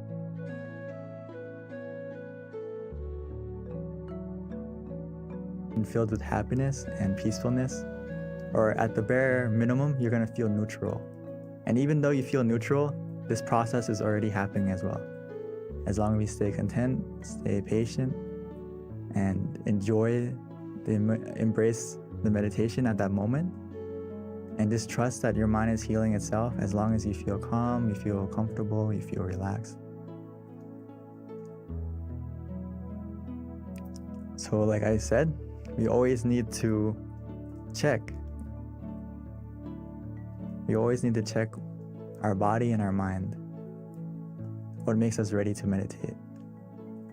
Always have to check every time you meditate.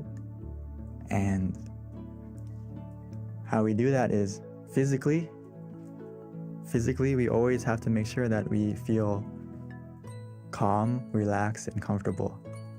As you can see in the picture, she's sitting very nicely with the back straight, but this is the standard position. But if you don't feel comfortable in that position, it's okay.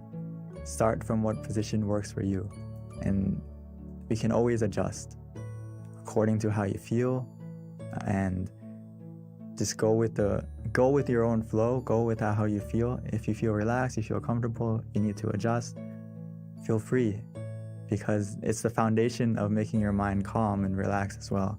So physically, if you're not comfortable during the meditation, you can adjust, you can move, okay? Always go back to making sure physically you're as comfortable as you can be.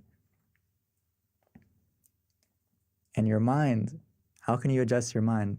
When you go, after you adjusted your body, we also have to adjust our mind by just changing our mindset and switching modes, like we would do with our phone. If you turn on airplane mode, there's no Bluetooth, there's no connection anymore, right? You turn everything off and no one can call you, no one can contact you if you have this on. So we should kind of get the same feeling when we meditate, is put your mind on airplane mode. It's not time to think, it's not time to plan, it's not time to do anything but connect with yourself. Disconnect from everything so you can connect with yourself, recharge yourself, recharge your mind. And it's just about starting from that mindset. And then of course we need something else to help us to stay in that mindset, is why we use the visualization and the mantra to adjust the mind bit by bit. And I always love to use this example about adjusting the body because it's really important. It's really important that you don't rush to start your meditation. You know, when I say let's start to meditate, it doesn't mean you need to start as a sprint to get to the peacefulness. You need to see what works for you, what position works for you, what method works for you at this moment. So the crab and the shrimp, they have their own specialty. You know, the crab runs side to side, the shrimp goes backwards. So it needs to adjust itself in the right position so it can go in the right direction. Our meditation is the same. When you adjust your body, adjust your mind, it's about looking at yourself, reflecting on yourself, what method, what technique, what position works for you that helps you to feel comfortable this session. It's not always the same. It's not always a fixed 1 + 1. It's sometimes you have to find the position that works today. And it's not always the same. And the method is the same. Sometimes we use the mantra, sometimes we use visualization. Sometimes we just relax and do nothing. It depends on you. It depends on how you're feeling now. That's the key thing. So just a small checklist to check when you're meditating is, and when you start, is what's easy. If it's easy, it's going to be the next bullet point. It's going to be calm and relaxing. So do what's easy for you and helps you to stay calm and relaxed. And if you do these two things, it's obviously going to make you feel like the time passes quickly because it's easy, it's relaxing. And what happens? You feel happy, you feel content. So just like anything in life, if you have fun with it, if you're enjoying it, time is going to pass quickly. And you're going to feel eager to continue to meditate. You're not going to be like, oh, when is it going to stop? When are we going to get to the end? You're going to be feeling these 4 things. So this is the only thing we need to observe is, do you feel easy? Does it feel calm and relaxing? And then just allow the time to pass. But at any moment, if you feel that it doesn't feel easy, it doesn't feel relaxing, it's just like driving. It's like you're about to go off the road. You're off the middle way. If you fall off track, we just simply restart. If you feel that balance is off, you don't feel comfortable, you don't feel relaxed, physically or mentally, always be ready to restart. Restart in this sense doesn't mean going back to zero. It means just coming back on the road, coming back on the path so you can continue going in the right direction. But if you don't reset, if you don't readjust, you're still meditating, but you're still sitting, but you're not actually meditating. You're going in the wrong direction and yes, you're sitting, but your progress isn't going anywhere if you don't come back to the right path where you feel in balance, like Paul said, where you feel content, where you feel comfortable again. So the sooner you readjust, the sooner you restart, the better. So just keep that in mind, that it's okay to reset, restart as many times as you need. And before we start the meditation in just a moment, just remind yourself to take it easy, take it slow, and to feel that balance between being conscious, and also to have comfort. These two things are all we need after you adjust the body, adjust the mind. All we need to do now is to find that balance. Feel that balance for yourself, where you feel conscious of your comfort. Does that make sense? Meaning that you are able to, if you feel and are aware that you're comfortable right now, and that feeling is still with you, that means you have both, right? You have you're conscious and you're also comfortable. So just do that and stay with that comfort feeling, stay with the feeling of relaxation, and just observe it neutrally. See where it takes you. The only time you need to react, readjust, or do anything is that comfort is starting to change in a negative way. It's decreasing, or you feel not as relaxed as before, then okay, that's something we have to interact and adjust by, whether adjusting the body again to be comfortable, or mentally, maybe we need to use the mantra again or use the visualization again to help you to get back on track. So hopefully we got some sort of picture of how to meditate. And now I would like to invite us to practice meditation together, and we can put it into practice and have some time to cultivate our mind as we can become the full moon we need tonight, find our brightness within us. So I would like to invite everyone to prepare yourself to meditate. And if you need to adjust your body, you need to take some water or freshen up, stretch a little bit, please feel free.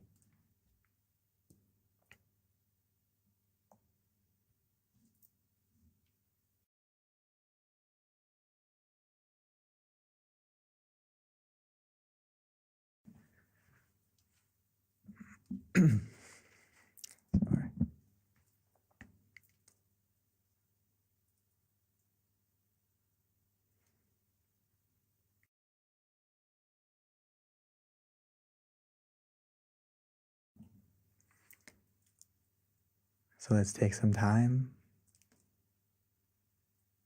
to switch modes. Now it's time for us to meditate. Time for us to find the miracle waiting inside.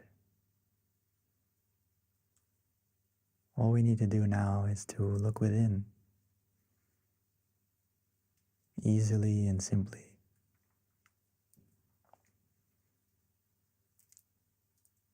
So let's take our time, take it easy. No need to rush. As we softly and gently, naturally close our eyes, the same way we would when we go to sleep.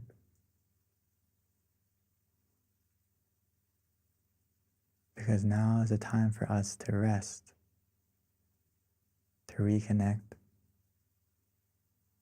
to recharge, to rest our body, and to truly rest our mind.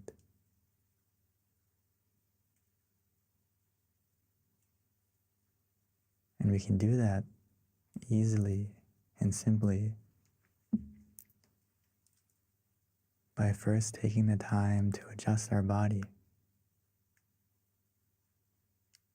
making sure that our body is completely relaxed, comfortable, by finding the position that works for you. Whether you're sitting on the floor, in a chair, wherever you may be, take a moment to check yourself. Finding that position that feels good, feels relaxing.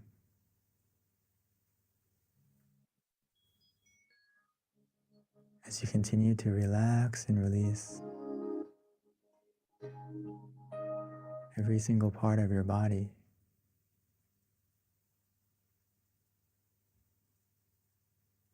making sure that every single muscle from your eyes,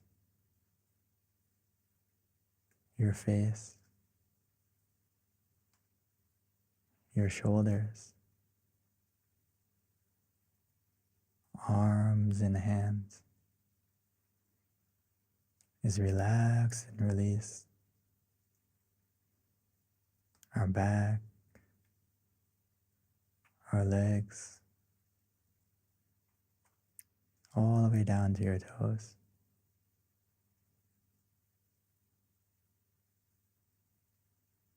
Relaxing and releasing.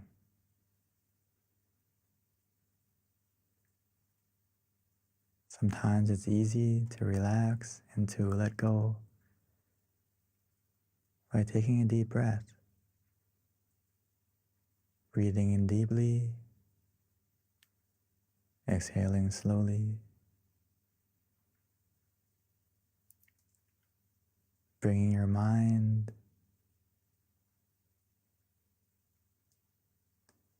to the attention of your breath,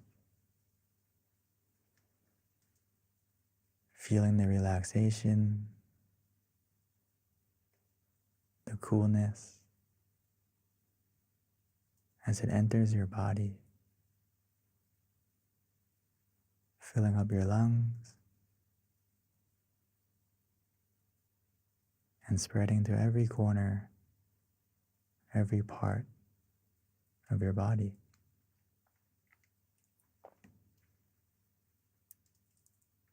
Even as we exhale,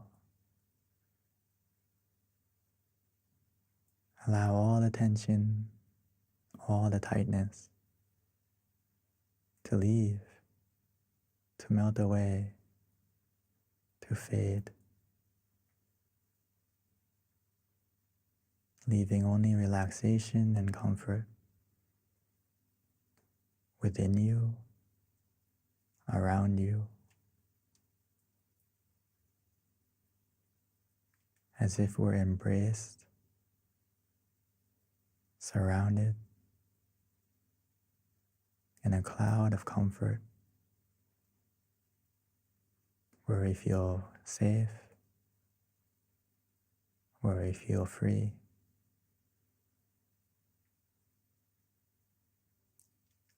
And just continue to relax, to release. And gradually our body will begin to fade away, almost as if it's not there.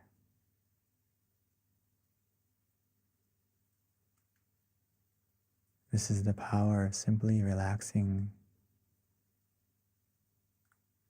where we feel comfortable physically and mentally.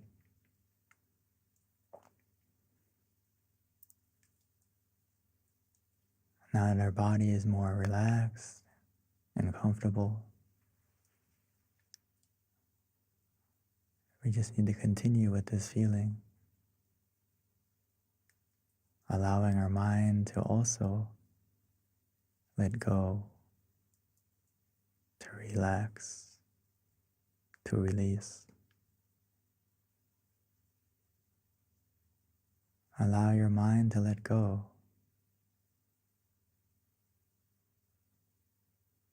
Put everything aside, whether it's from the past, because it's the only time that we can truly control. It's not time to do anything. It's just time for us to relax, to release.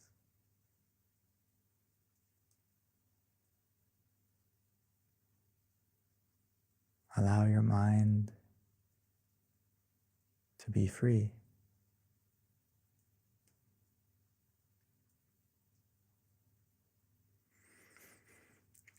To help your mind to be free and to slowly let go, to stay in the present, we can use any method that feels easy, that we are familiar with,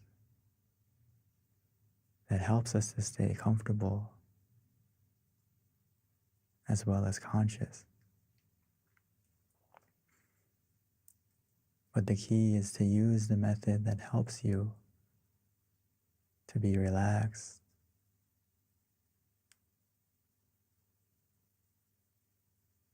so whether we use the mantra Samma Arahang,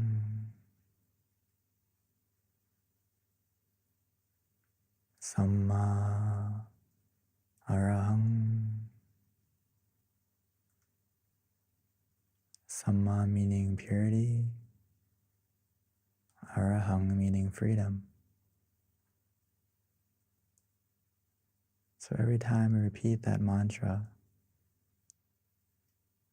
allow it to resonate, allow it to help our mind to become more clear, more free from any distractions, as it helps our mind to be calm, comfortable, present.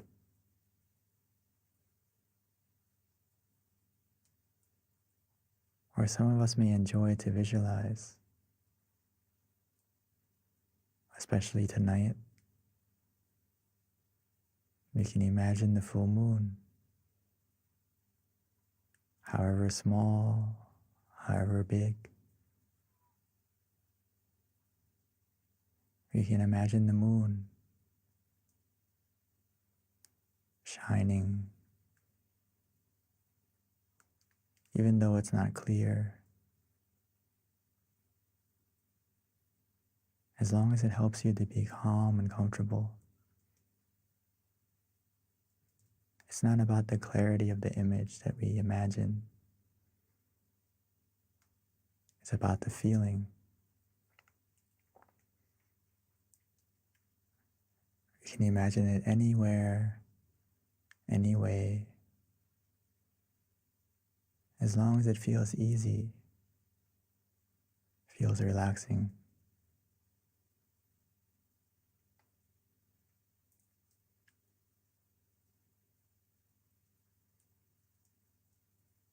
Or for some of us, we feel ready to just do nothing, just to relax, allowing that relaxation to take us inside, as if the relaxation and comfort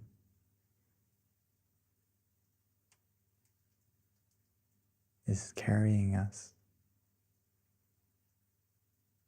like a wave, like a current,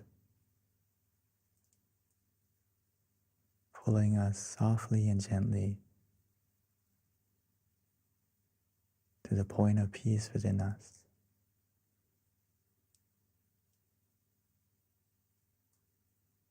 Within us, we all have a point of peace, a place of peace that our mind can go to, that our mind will go to automatically and naturally, as long as we maintain the feeling of relaxation of both body and mind. Our mind will go to the center of the body, the place of peace within us that we all have, that we can all connect to.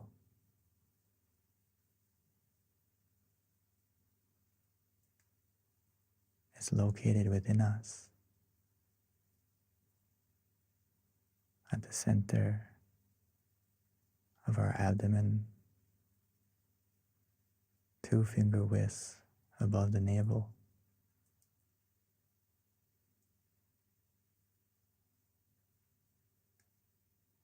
But we can connect to that point just by following the relaxation we feel.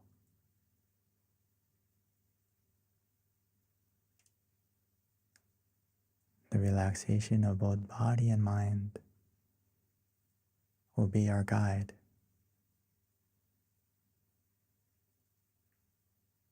So just trust in your feeling, trust in yourself. Follow that feeling of relaxation.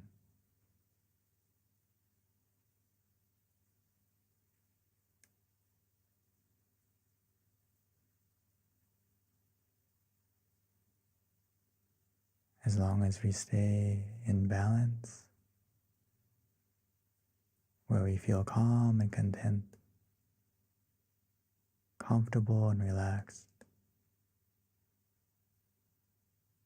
our mind is becoming clearer. Our mind is becoming brighter. As bit by bit, gradually and naturally, our mind will heal itself. The negativity, the darkness of our mind, the clouds, they will begin to fade and disappear, leaving our mind full of happiness, full of brightness, full of positivity,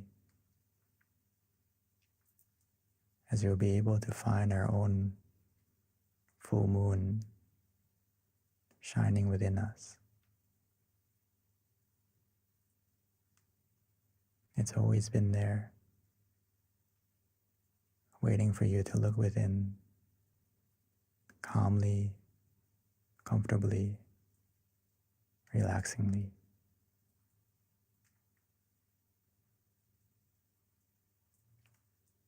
So let us enjoy this relaxation together,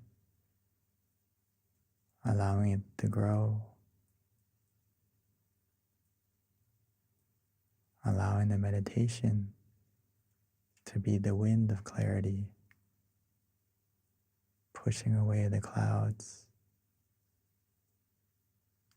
so we can be able to see our full moon. Not only see it, but most importantly, feel it. The happiness within us, the contentment that can only come from a mind that is still.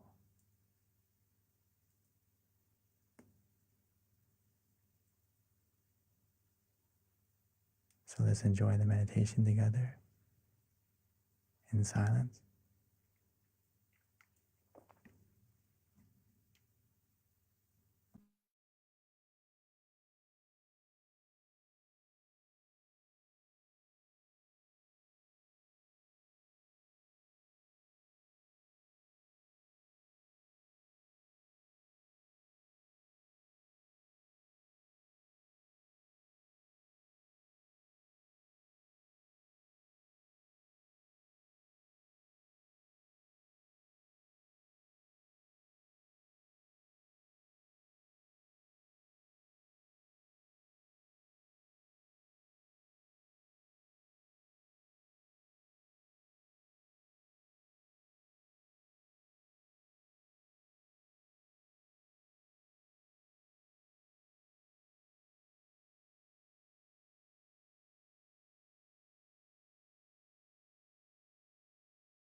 Now that we have taken the time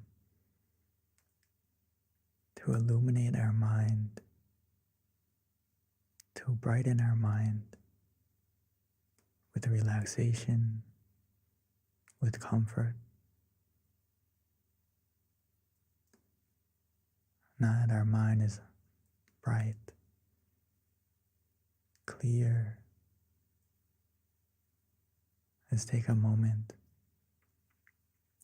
to light our candle.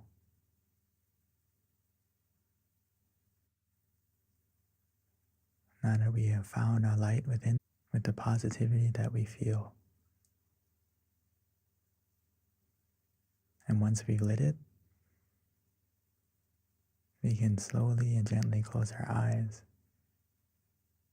and continue to meditate.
Now that our mind is more bright,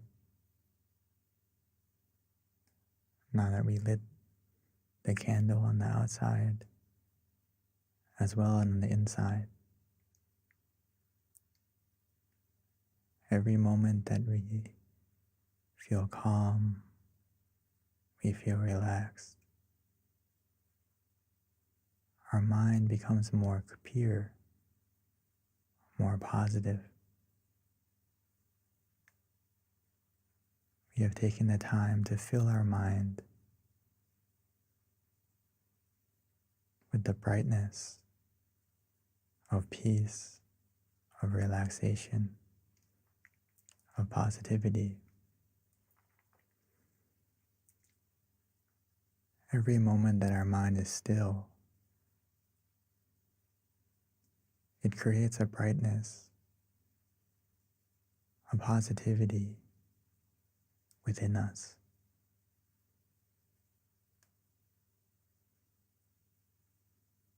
Because every time our mind is still,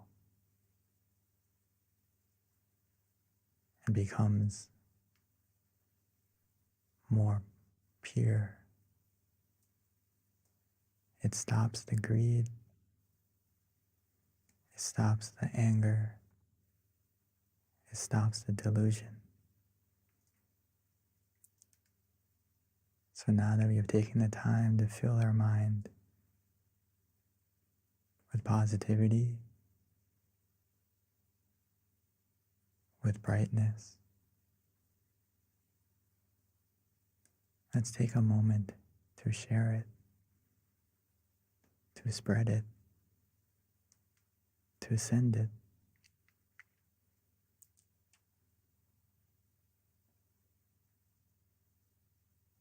We can imagine our mind is shining like the candle we lit. And we can spread our positivity, our love and kindness, our good intentions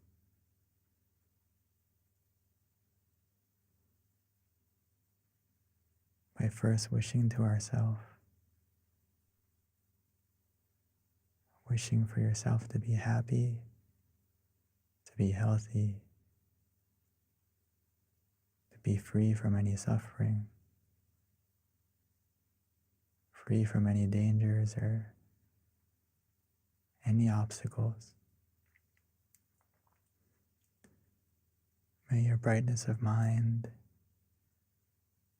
be able to overcome any darkness, any obstacle. And then as we continue